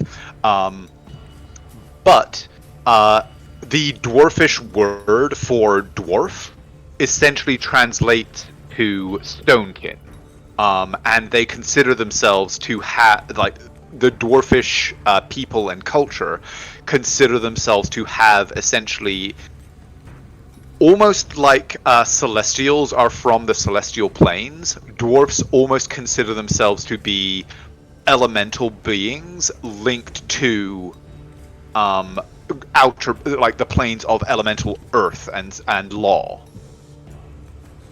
So the word for stone in Dwarvish, depending on kind of how you say it, can mean like actual stone, or it can mean law, or it can mean history. Or it could, like, they have about 5,000 words, or like 500 words for stone, which reference a bunch of different things. Rock people. Yeah, even at that time, it was like stone soul, soul of stone. I was trying to figure out how to explain him, and so too many stone words to get it correct. Yeah, but his reaction was very notable when he was like, "What did you call him?" Said, what did you say? But Should have gotten that guy's name. We could have burned his house down. Which guys? The one next to me. I didn't get his name, but if you want to give it to me. Wait, which guy next to you? Oh, the dwarf. No, the not dwarf now. that was The one sitting who next to you. Yeah, the one who was sitting next to me. Oh, yeah. I mean, as far as you know, he was just house. some guy in the gallery. It was just some guy, and he hit me. ding. He was the very handsy guy. Lorian was taking He was, great it was interest in creepy. What was gonna happen? Lorian was just hands on glaive, foaming at the mouth. Like, come on, do it again. Do it again. In context, that's not the best thing for him to be saying. Sitting next to me. Huh, cat attack. As you guys are standing around having this kind of earpiece discussion, Do we want to say we're having that as we're walking away, or do we want to stay in front of these guys and just kind of take well, a I break? assume you're not like right next to the pulpit. Yeah, but, you know, is there anywhere we want to start making our way to while we're having this discussion? The place with the best easily accessible beer.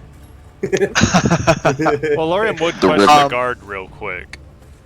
Go for it. Sure. He would literally, because I know you've already told him, but he doesn't know where anything is. So he would just ask the guard, "Excuse me, since we've been given free reign to explore the city, where could I find Drakden Bardera?"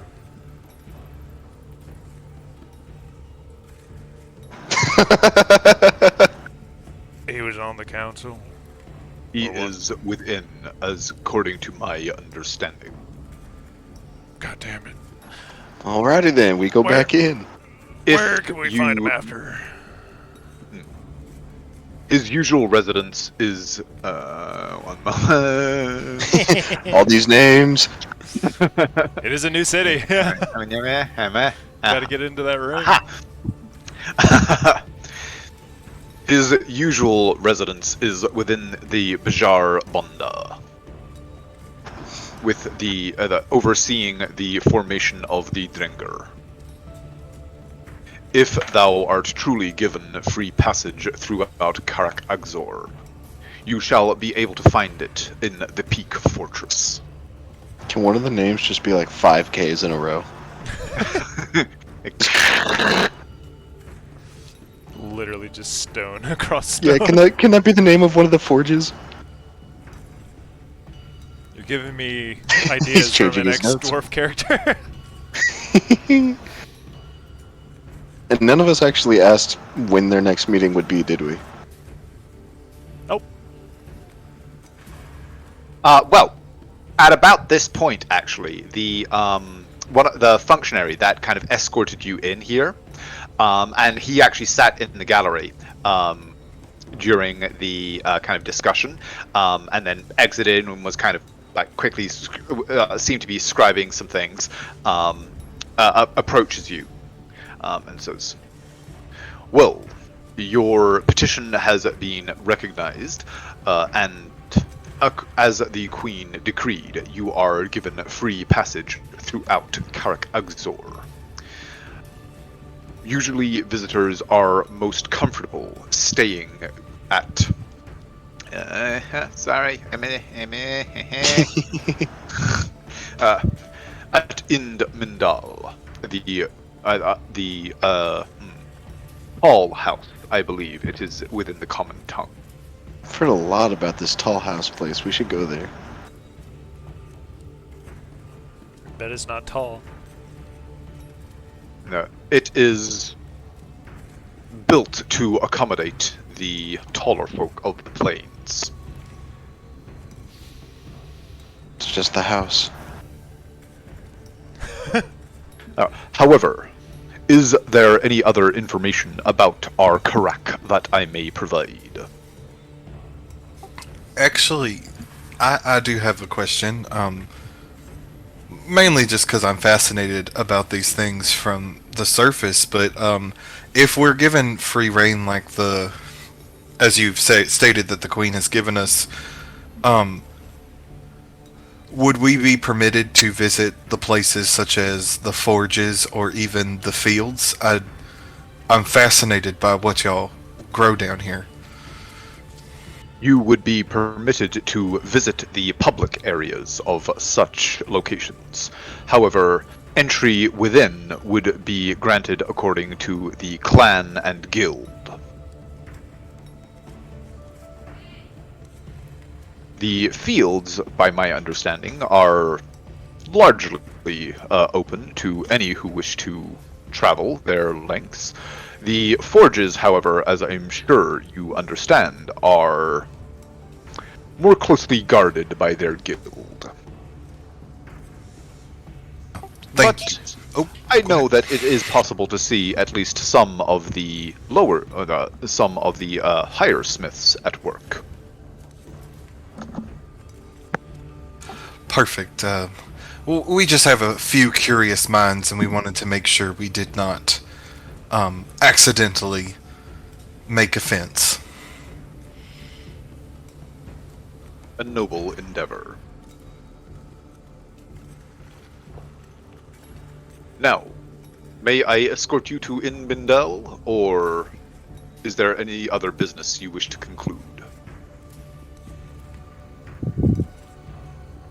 Towards, No one wants. Lorium, as he says, would we be able to deliver a parcel to someone on the council Well, they said he'd in be between the the forge. sessions?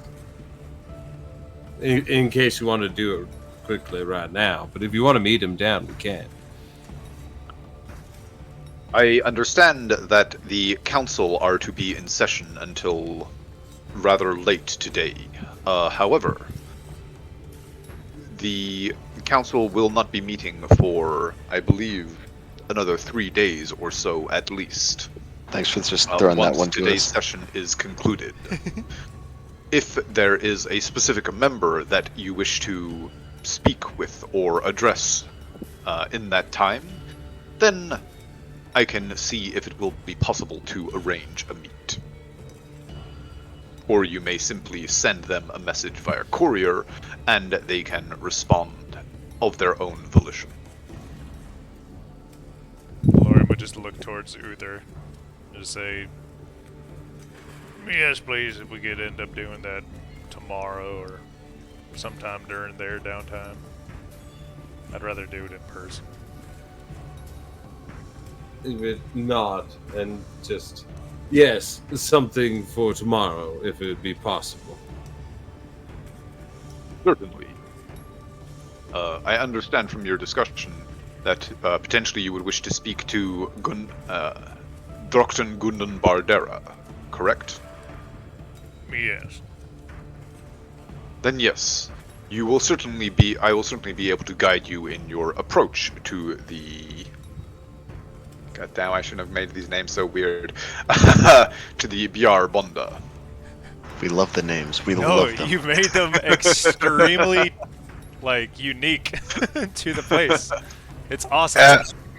Also, as we travel to the tall house, could you also maybe point us in the direction of Midnight knows the name they just said, but Nick is not gonna try. The place where they said Wander could go to get checked out? The Gazbarak Thor, which Uther, based on what Baranor said to you from the opposite pulpit, basically Gazbarak Thor translates to Crucible of Truth. Interesting.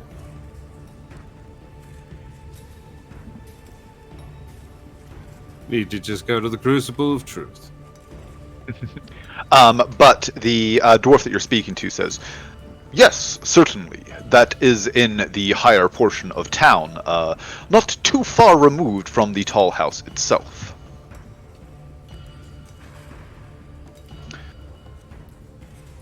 And again, though many of its inner halls are restricted, access to the outer reaches of the Barak Thor is open to the public.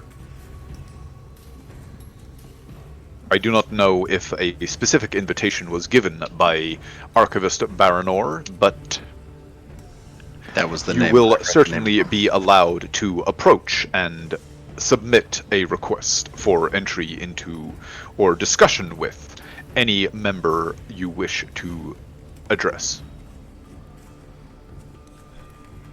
My notes are all scribbled with a bunch of names, some of them written down twice or thrice. Bunch of arrows. I did my best, and I still ended up with 3 names. I love it. It's great. I am so sorry. So, shall we check out the tall house and our accommodations? It seems like it's about time to get set up, yeah. Yeah, drop off our stuff and then side seat. Okay. So, you are led from the Dwarven Parliament building back out into the cavern of the Low Town. And actually, small retcon on what he said. The Gazbarak Thor is in fact in Lowtown, but Indmindal, where you will be staying, is in the High Town. So you will have to basically make a transition between the two caverns in order to get there, but yes, you will be permitted to approach and access at least the outer areas of Gazbarak Thor. And they will definitely let us into the inner areas after we threaten them with violence.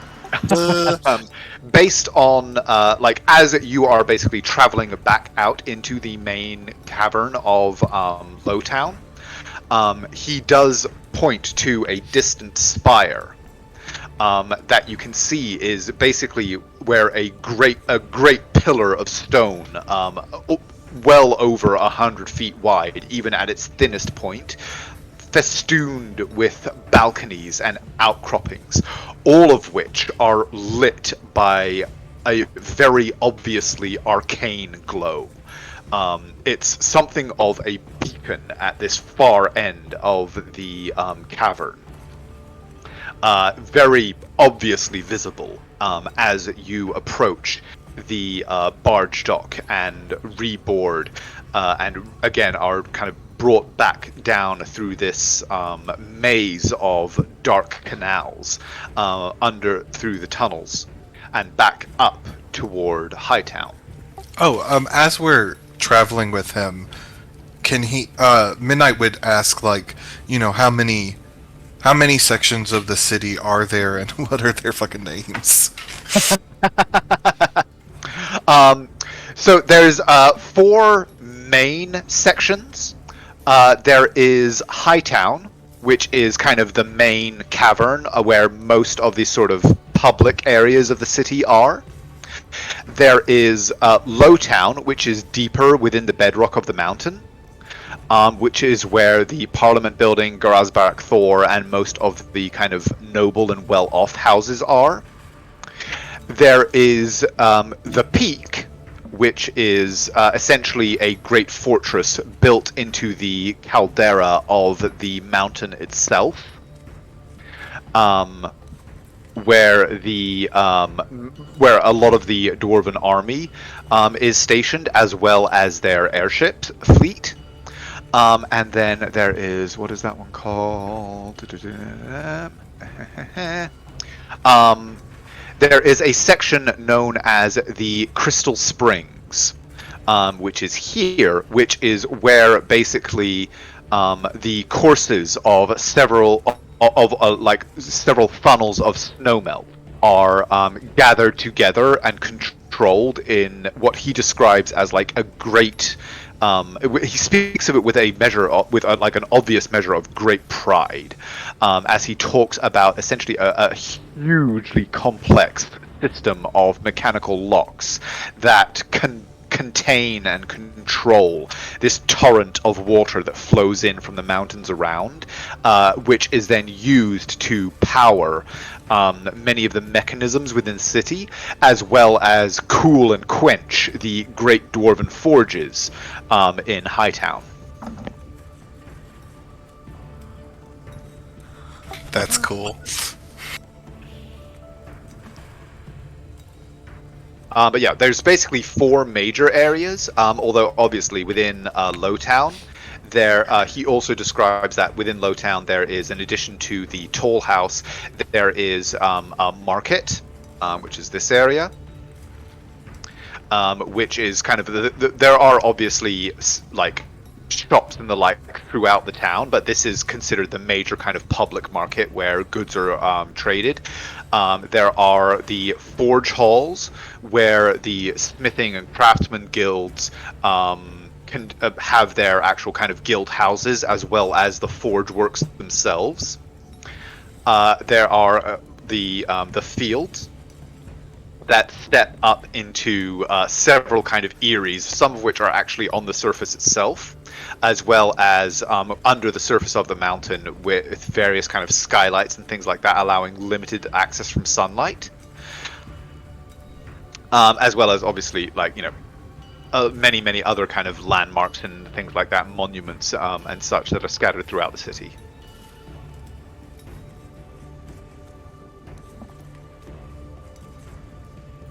But he, as this description and this kind of very brief kind of guide is given to you all on your journey back through the darkened tunnels, you are brought back out into the main plaza and led out back toward the entrance, where you eventually turn toward the area that he described as the main market.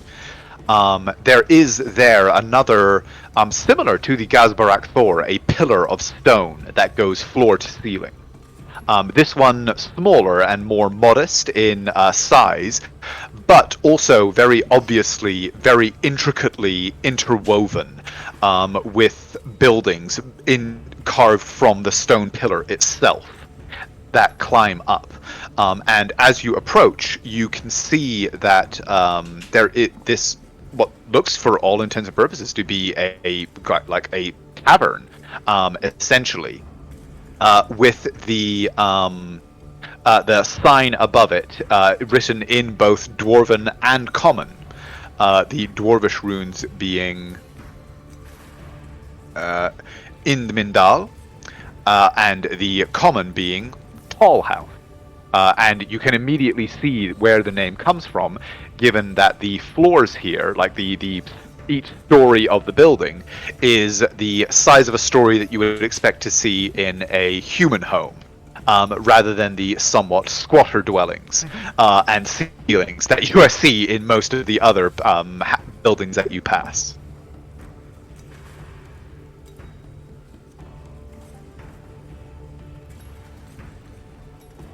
But yes, you are led here. And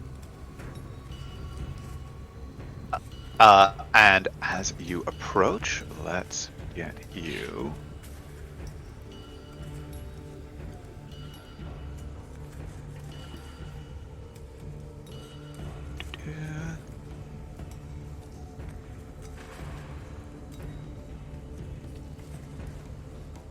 You enter into a very well-made but quite spacious and comfortable space. Inside you can see that quite unusually for Karak Aghzor, there are quite a large number of non-dwarfs, primarily human. But as you're looking around, you can also see, just in the common room, at least one full-blooded elf, as well as several half-elves, halflings, and similar kind of scattering of races. All of them are dressed quite well, but in what you would consider kind of traveling merchant kind of clothes.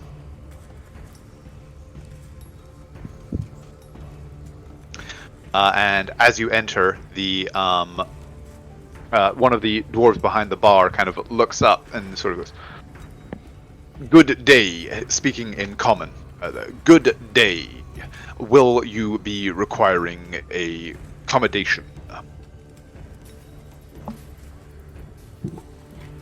Naira, now's the perfect time to start practicing your dwarvish. Okay. And she will sort of nervously step forward, her ears going a little bit down, and she will say, she will attempt to say, yes, we will need, and then she'll turn around and count, 3 rooms and dinner for all of us. Okay, go ahead and give me a intelligence check. Yeah, an intelligence check.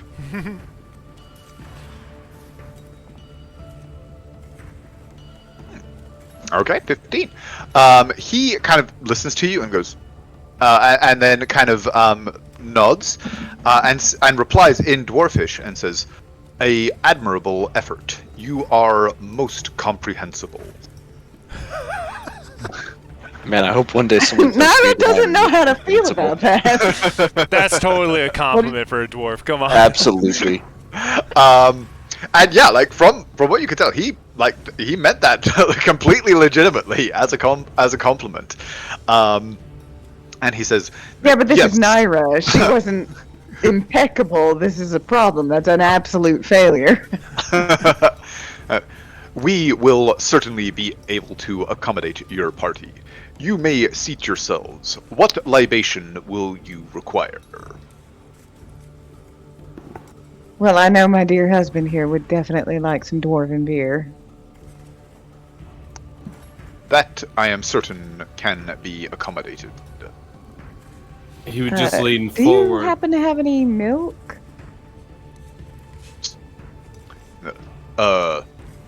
Not from a cow, but yes. You know, I don't think we need to explain that. And I don't need any milk. It's okay. As long as you're comfortable, Wander. But Uther, I think you were going to lean over and say something? Find a cow, gives him 30 gold. As for the rest of it, surprise us. We're interested in seeing the specialty of this fortress and your chefs. Indeed. Well, then please, find yourself some seating. We shall bring you the hospitality of the house shortly. They don't bring me a plate of bolts. Looking around as we walk over to the tables, what are people drinking out of? Mostly they seem to be drinking out of either just tankards that mostly seem to be constructed of wood, or in several cases what look to be actually like ram's horn. that have been Hell kind of yeah. placed with little stands so that they can be used easily as drinking cups. That's cool. Man, I would actually drink out of one of those too.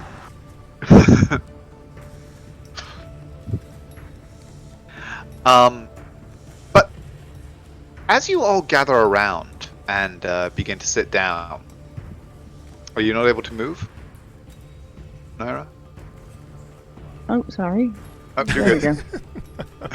Tyler. Look, man, kidnapped once is too many times.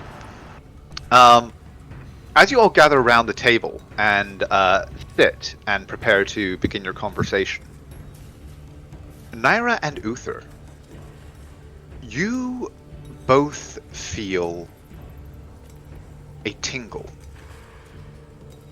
You're used to when you enter a city, your coins kind of tickling a little, like just sort of awakening slightly. All cities contain evil that subverts the natural order on at least a low level. Any concentration of this many sentients and souls together will have some measure of that which the Reapers combat in it. But suddenly you feel them awaken, not quite fully, not as though they are saying there is a reaping to be done, but almost ringing in sympathy with each other. And both of your heads whip up as from the hole over here, a door opens and a massively tall, broad-shouldered figure, even in a place that is built to accommodate the height of humans, ducks under the lintel of the door and steps out into the hall, flicking a silver coin into the air, catching it and holding it up as he looks at you. And Uther, you know this figure. This is Magnus, and his voice rings out as he walks down this hall toward you, holding up a coin from the court of Kellamvor. Why, Uther, you are looking positively flush with victory, my friend. The last time I saw you, you had more white on your head than these mountains which we sit beneath. The plains must be treating you powerfully nice. He would do that looking back at him through his own coin, as he would flip it up, snatch it through the air, stuffing it away, as he would rise to his feet, and there would be that Arnold Schwarzenegger like arm clasp on either side. Okay. And for the rest of you, this figure, much like the token that you see, is a Leonin. A lion-formed tabaxi, incredibly tall, like slightly over 7 feet tall, incredibly broad-shouldered, and in a place where you are used to seeing most people wearing full armor, is actually wearing very little. He is completely bare-chested, except for a bandolier, which links to a pack across his back. And just like, traveling pants and boots are all that he appears to be wearing, other than, like, with a great mane braided, with, like, beads and the like strung around it. As he approaches, and kind of after greeting you, Uther, he turns and goes, "And you must be the Lady Naira Lionsbane. I'm so sorry that duty kept me from your nuptials. I'm certain that you know that the badge of a Reaper can sometimes be mighty heavy." And he reaches out and takes her hand and brings it to his lips. "Minish den Raden dan Rastin Bay." Oh, fucking move over, Lorian. There's a new daddy in town. Wow. Fuck!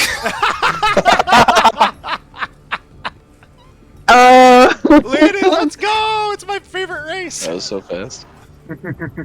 I need to roll something. I don't know. Will save? Hey man, that's an IRL roll. No. If anybody's paying attention, go ahead, Naira.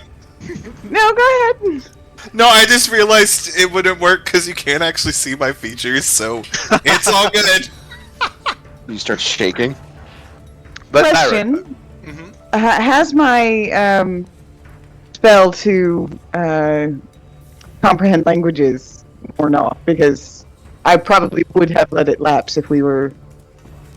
The journey back from the city would have taken a while, so go ahead and roll me a percentile check. Yes, it has lapsed. Naira, her whiskers twitch.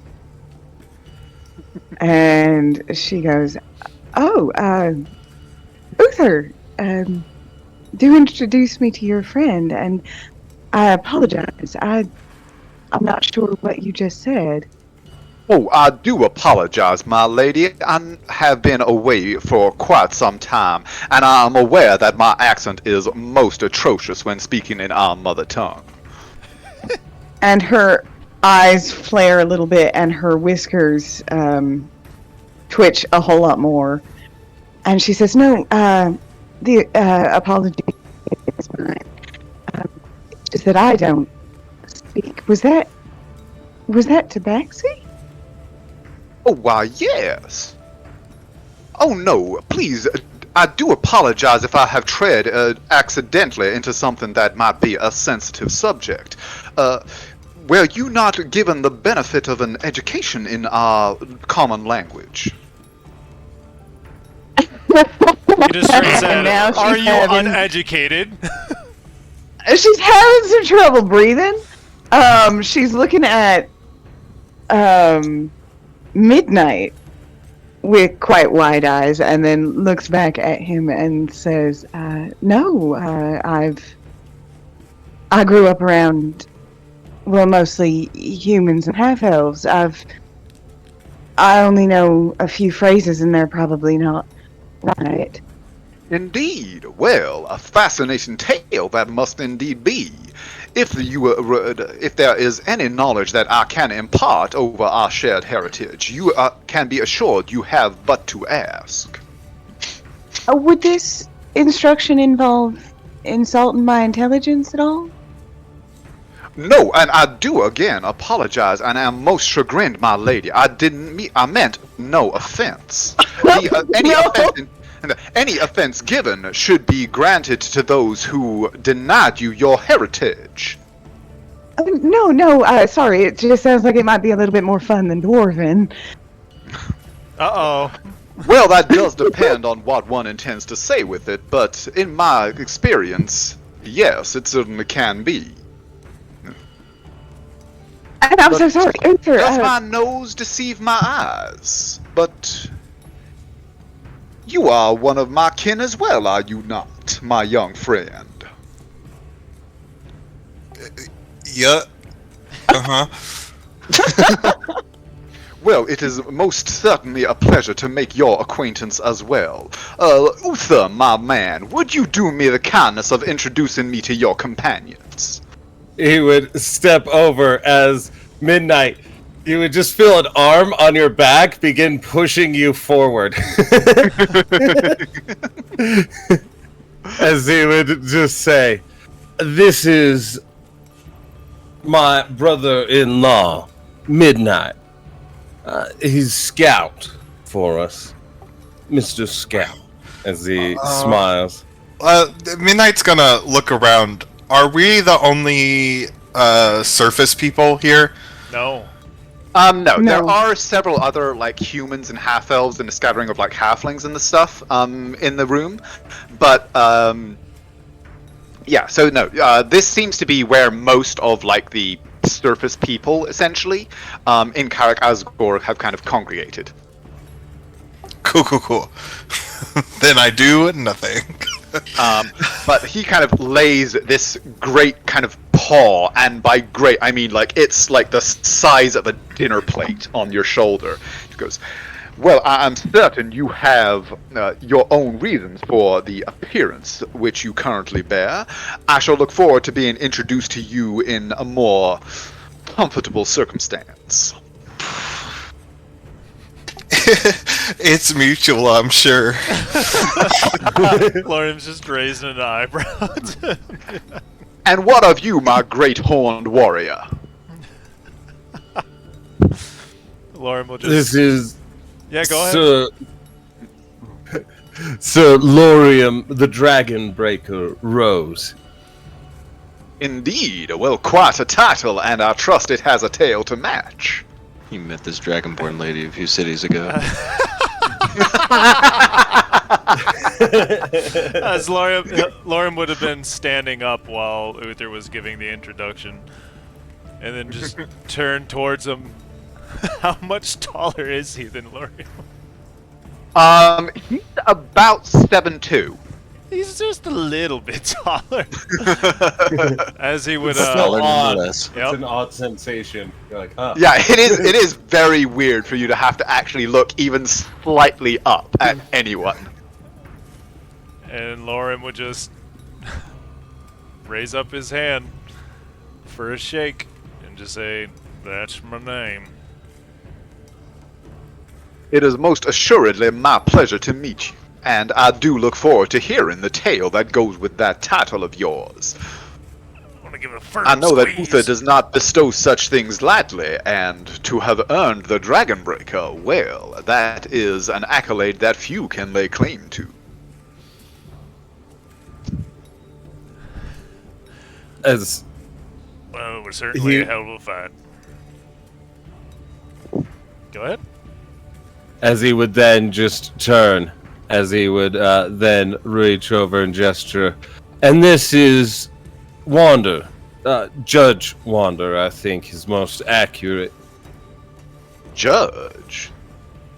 Well now, if Dragonbreaker is a title of great rarity, a judge even more so. My friend, it is most assuredly an honor on my part to meet a man such as you. We Reapers are sheriffs, as you know, but, well, a judge is held in great esteem in our circles. Pray tell, what are you judge of, my man?" Nothing. And he just kind of wordlessly turns to you, Uther, with an eyebrow raised in question. You see as Uther shakes his head. No, he's... Whether or not he thinks it, he casts out a judgment, and he seems to be a rather excellent moral compass. Something that I'm sure you find most invaluable. He's been keeping me out of some of the worst troubles. Well now, you have found yourself quite a row to hoe, my friend, he says, turning back to Wander. He didn't say anything. He's gotten a little stiff, and not the way Midnight has. He's gotten stiff. I said not in the way Midnight has, motherfucker. You stay in your lane and on that side of the table. Don't stand up. You Don't might take stand the up, you're table with you. bumping. Can't see shit. I I look can see a lot. like a half-elven man. Well, I mean, your facial expressions and stuff like that do translate onto your disguise, so, I mean, everybody can roll an insight if they like. He is absolutely blushing. I mean, Absolutely. Midnight, yeah, you can, like, if you want, you can try and roll a performance or deception, maybe? Disadvantage? Probably with disadvantage, honestly. Oh no, you'll probably pass. For everyone but Wander. Oh, not bad. Ooh. So yeah, you're able to use the disguise to kind of school your face a little bit, but the nose is twitching in a somewhat telling fashion. I was about to say, what's really funny is probably Naira, Valco, and the man himself can all get a whiff of the pheromones that are coming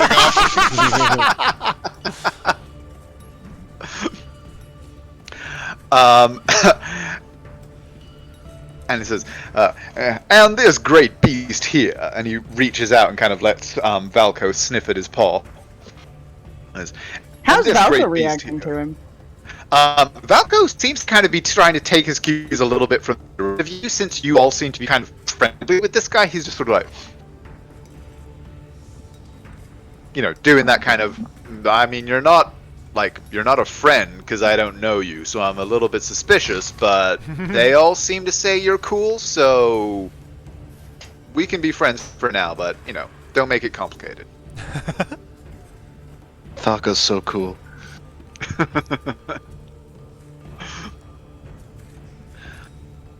But he kind of pulls a chair back and sort of just lowers himself into it. So tell me, my man, what brings you to this place under the mountains?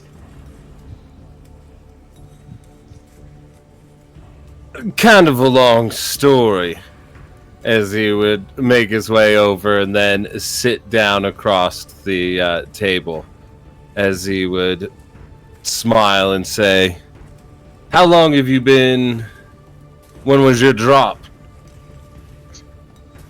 Well, my drop, if I must confess, it was quite some time ago. I have been, unfortunately, stymied in my efforts of late. However, well, at least a portion of you must have been rubbing off on me over the years, because I have not yet managed to have myself evicted from this fine establishment. It's good to see you've been learning some manners, as he just smiles at him. Well, now that might be quite a stretch to reach to, but I do flatter myself that I have observed you rather closely over the years. As he gives him a nod, as he turns, as he's going to do minor illusion and give and just go, "All right, Maggie, I'll kind of cut the theatrics. You missed out on my presentation for the Queen." And just move it across the table. And give him kind of a breakdown of what's I've seen, what's been happening, the war, as well as induction by of Naira. Okay. It says, well, I had heard that the circumstances of your joining our ranks had been quite extraordinary, but I had no idea such an exception had been made to your crossing over the bridge. I am certain that Uther is most indebted to our Lord for your treatment. As am I. As are we all. So, you are here to secure the aid and information of these fine folk of the stone. Am I right? He nods. Have you been able to make some friends, or someone who doesn't mind being Deadstone, or from Carvalen? I'm sorry, did you say have you? Or Yes. that you had? Oh, right. He goes, regrettably, my efforts in such matters have been limited. You know that such approaches were never precisely my forte, as it were. That is why I think that your arrival is so serendipitously fortuitous. I believe that with the small progress that I flatter myself I have been able to make, combined with your inimitable style and the apparently rather formidable resources you have been able to gather around yourself, I fancy we shall be able to make, well, some acceleration in the progress I have been attempting. Naira, with your detect magic, you are able to detect that there are no like all over kind of magical fields, so he's not under the effect of any kind of magic or anything at the moment that you can detect. He is, however, wearing several magical items. There are around both of his wrists very thick leather bracers that are inscribed with runes, which have an abjuration field around them. Let me see one thing. Check something.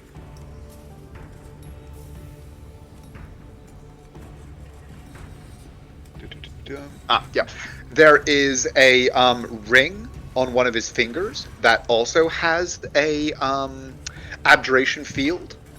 And then, most curiously, as your eyes kind of gain this lens that lets you see magical fields, springing into focus across his chest, underneath his fur, you see a great skull covering much of his torso that flares with magical energy under your sight.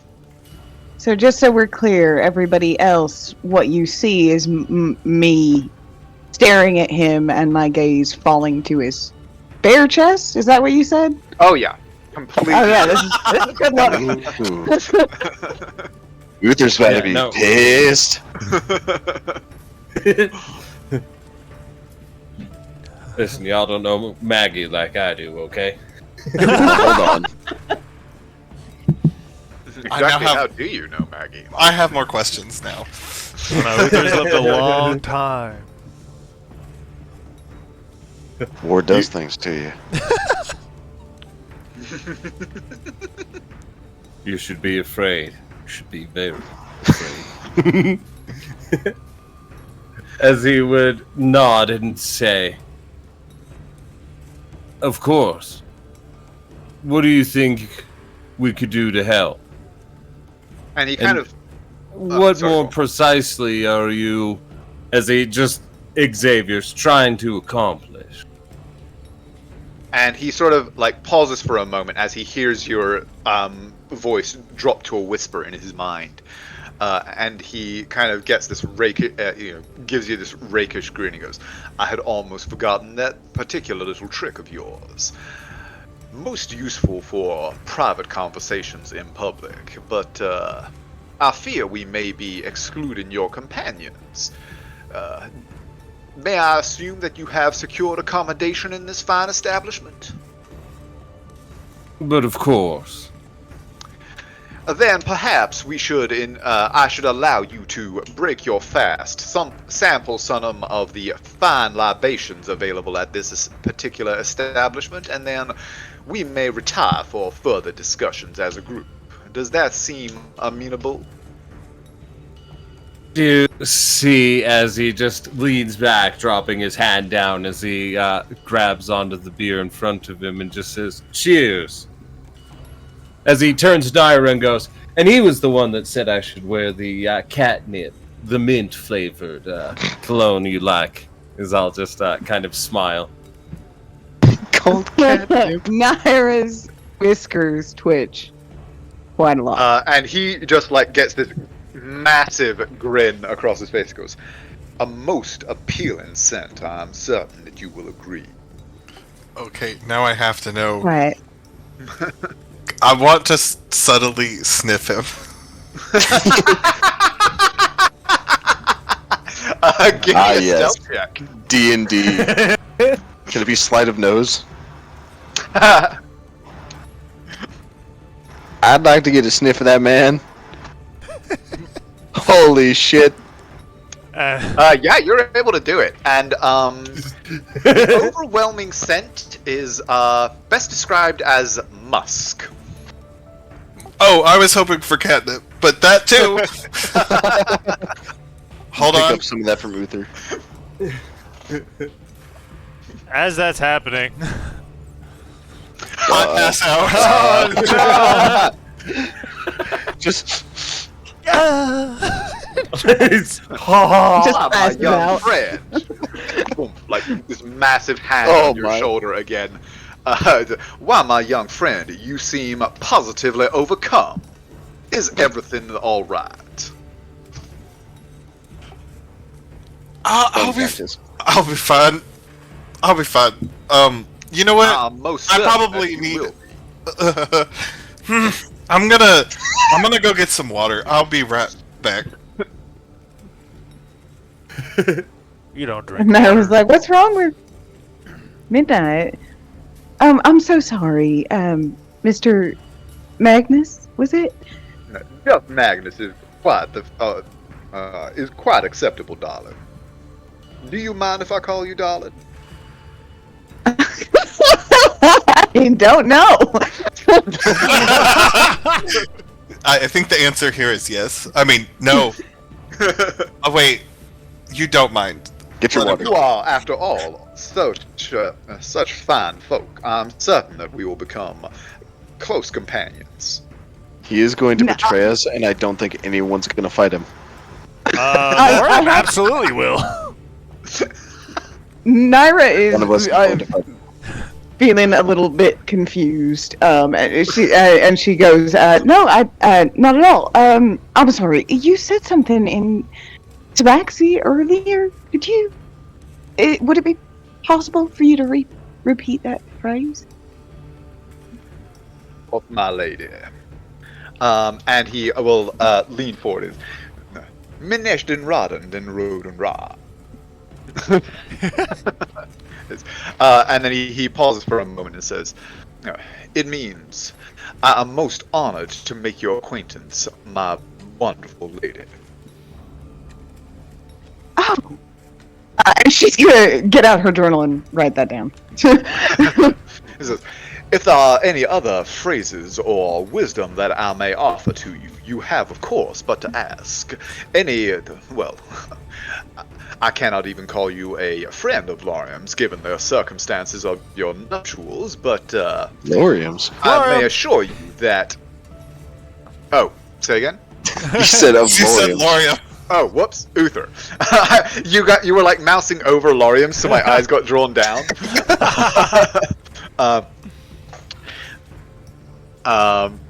Where was I? Right. No. But if there is any assistance I may offer you in any manner, you have but to request. Lorium would message through the earpiece real quick, like as everything's going on. Probably Midnight fucking runs away. Just in the Passes earpiece. out on the way out.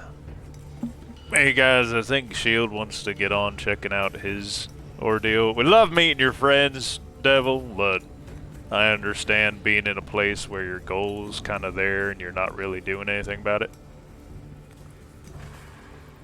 You see the nod. Yeah, stick together. Naira does open her mouth to object and then silences herself.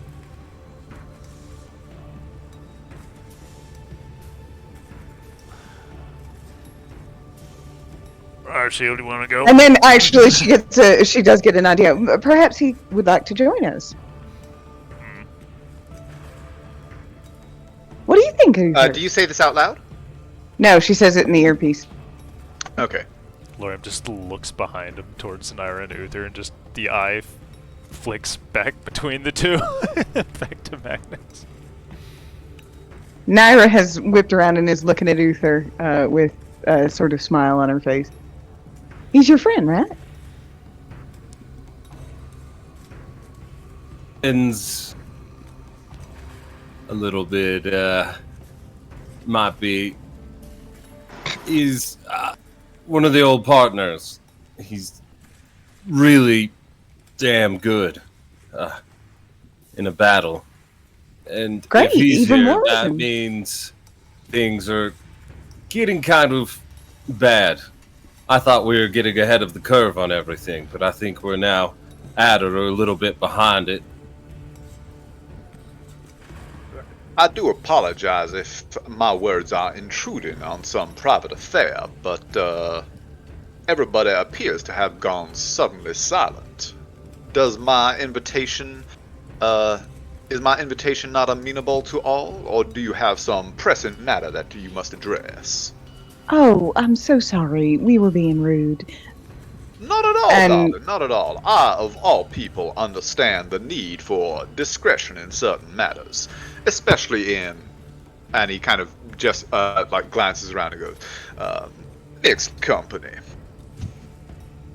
And Naira is looking at Uther and sort of does the head nod, like, you can. He's your friend.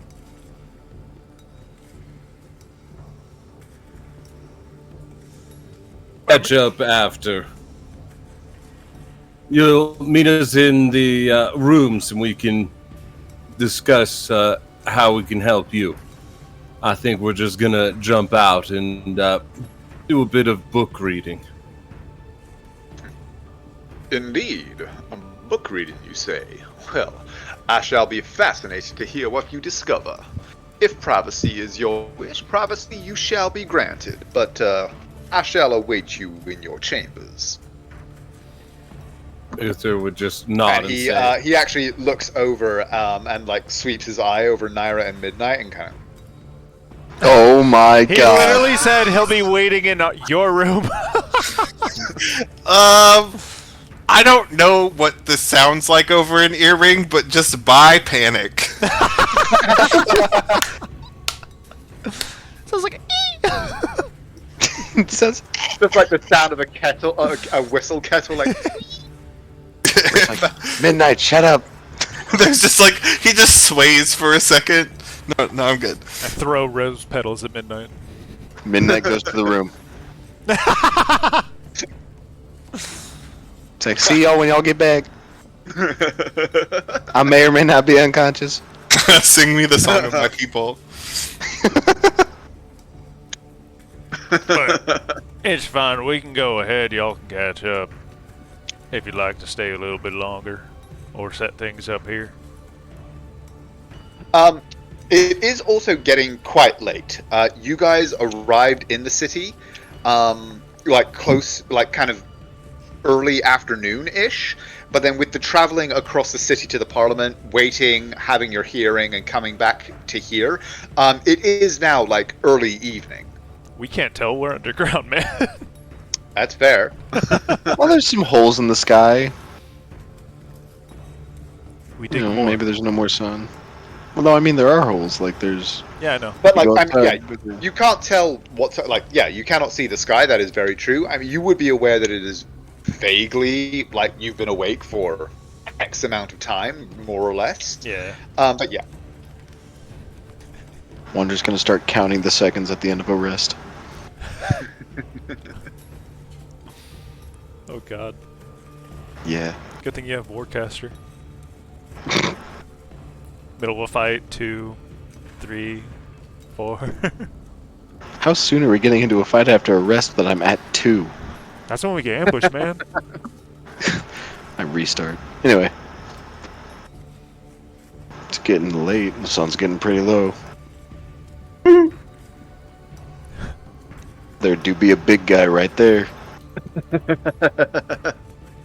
then you guys have fun. I'm gonna eat dinner. As he would just sit. Yes, catch up with your friend. Okay. So, well, given that we are splitting the party, here this seems like a good spot to end it for tonight. And we shall begin tomorrow's session. following the adventures of Wander and Lorium as But- you guys make your way back down to Lowtown. Just real And, quick, like, because I'm assuming Wander will just, once he's given the go-ahead, just start walking out. To Well, at least find the place. that was the plan, but did I read that wrong? Are these next like 3 days until the council meeting? Do you have something planned for us to do? Because I thought this was just going to be like a 3-day wait period. Because if not, I'll stay. well, he has alluded to Magnus has alluded to a request he wishes to make to the group. So, and yeah, like, I mean, above the table, yes, there is shit for you guys to do. I wasn't expecting you just to twiddle your thumbs for 3 days. No, I mean like along the lines of like, is there something that you want to keep the party together for the 3 days, or? Oh, I mean, not necessarily the entirety of the 3 days. But like, yeah, I mean, like if you guys want to split up and do your shopping and shit like that, then yes, I can accommodate that as the DM. Absolutely. Okay. But yes, he also does have a request for the party as a whole. I don't have to be there for the request, but I will be there to help out with it. Fair enough. I don't like him. He talks too well. Lorem was just going to, like, if Wander and Lorem are going to walk out for just part of the night. Although, actually, you did say specifically that you were going to go read books, right? Mm-hmm. He will actually kind of pause after you say that and say, you are venturing out in search of information there. He's as he's looking over at you, Lorium. Well, both of us in different fashions, yeah. As it happens, the acquisition of information is something that I have put a deal of effort into during my time here, and perhaps not so coincidentally, is what the request I intended to make to your fine group concerned.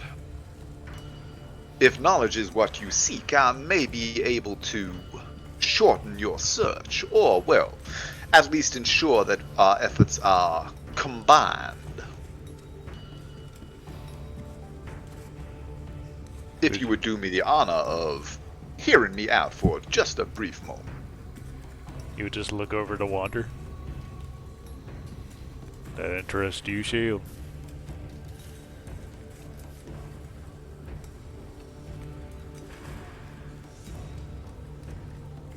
Tyler? Yeah. His eye gets a little dim. He starts walking back to the table. I would say when you said, does that interest you? Ira starts saying yes, and then you say shield, and she shuts up. The eye stays dim. Once he walks back to the table, Lauren would walk back around as well. But once the big funny leaning man isn't looking at him, he would just ding towards his back. Okay. He does not register as Celestial or Fiend. You do get that same sense of a link to the realms of death that sort of hover, that you are familiar as hovering around Naira and Uther. Go ahead and give me a insight check. Or religion. I was about to ask if religion would be feasible. I can never roll above a fucking 10. No, yeah, it's like, it seems like the same kind of aura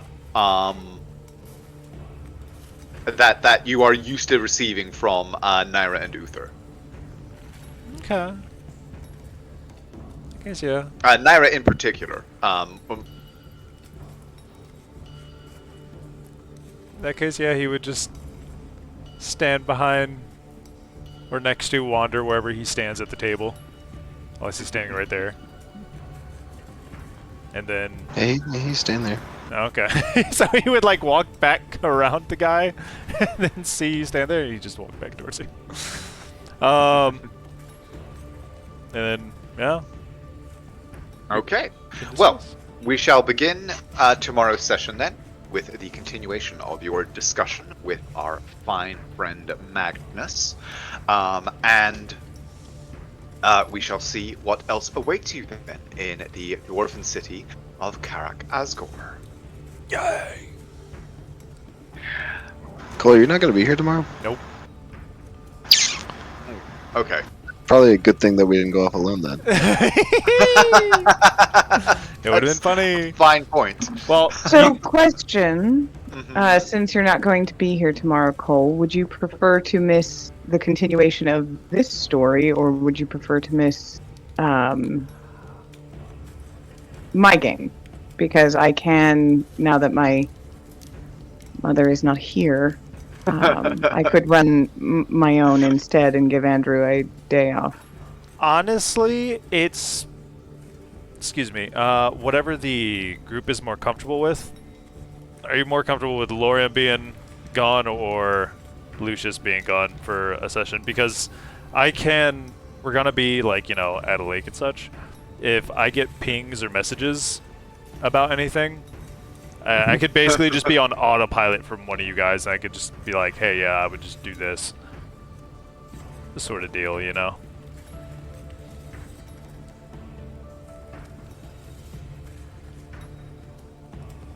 Does anybody have any preferences? If I promised there'd be no offense no matter what the answer is? I could carry Lucius around in my backpack. I mean, I love being able to be a player, so that would be my vote, but also no pressure from my end, because I am fully prepared to do the double feature, if that is easier for you, because I know you've had quite the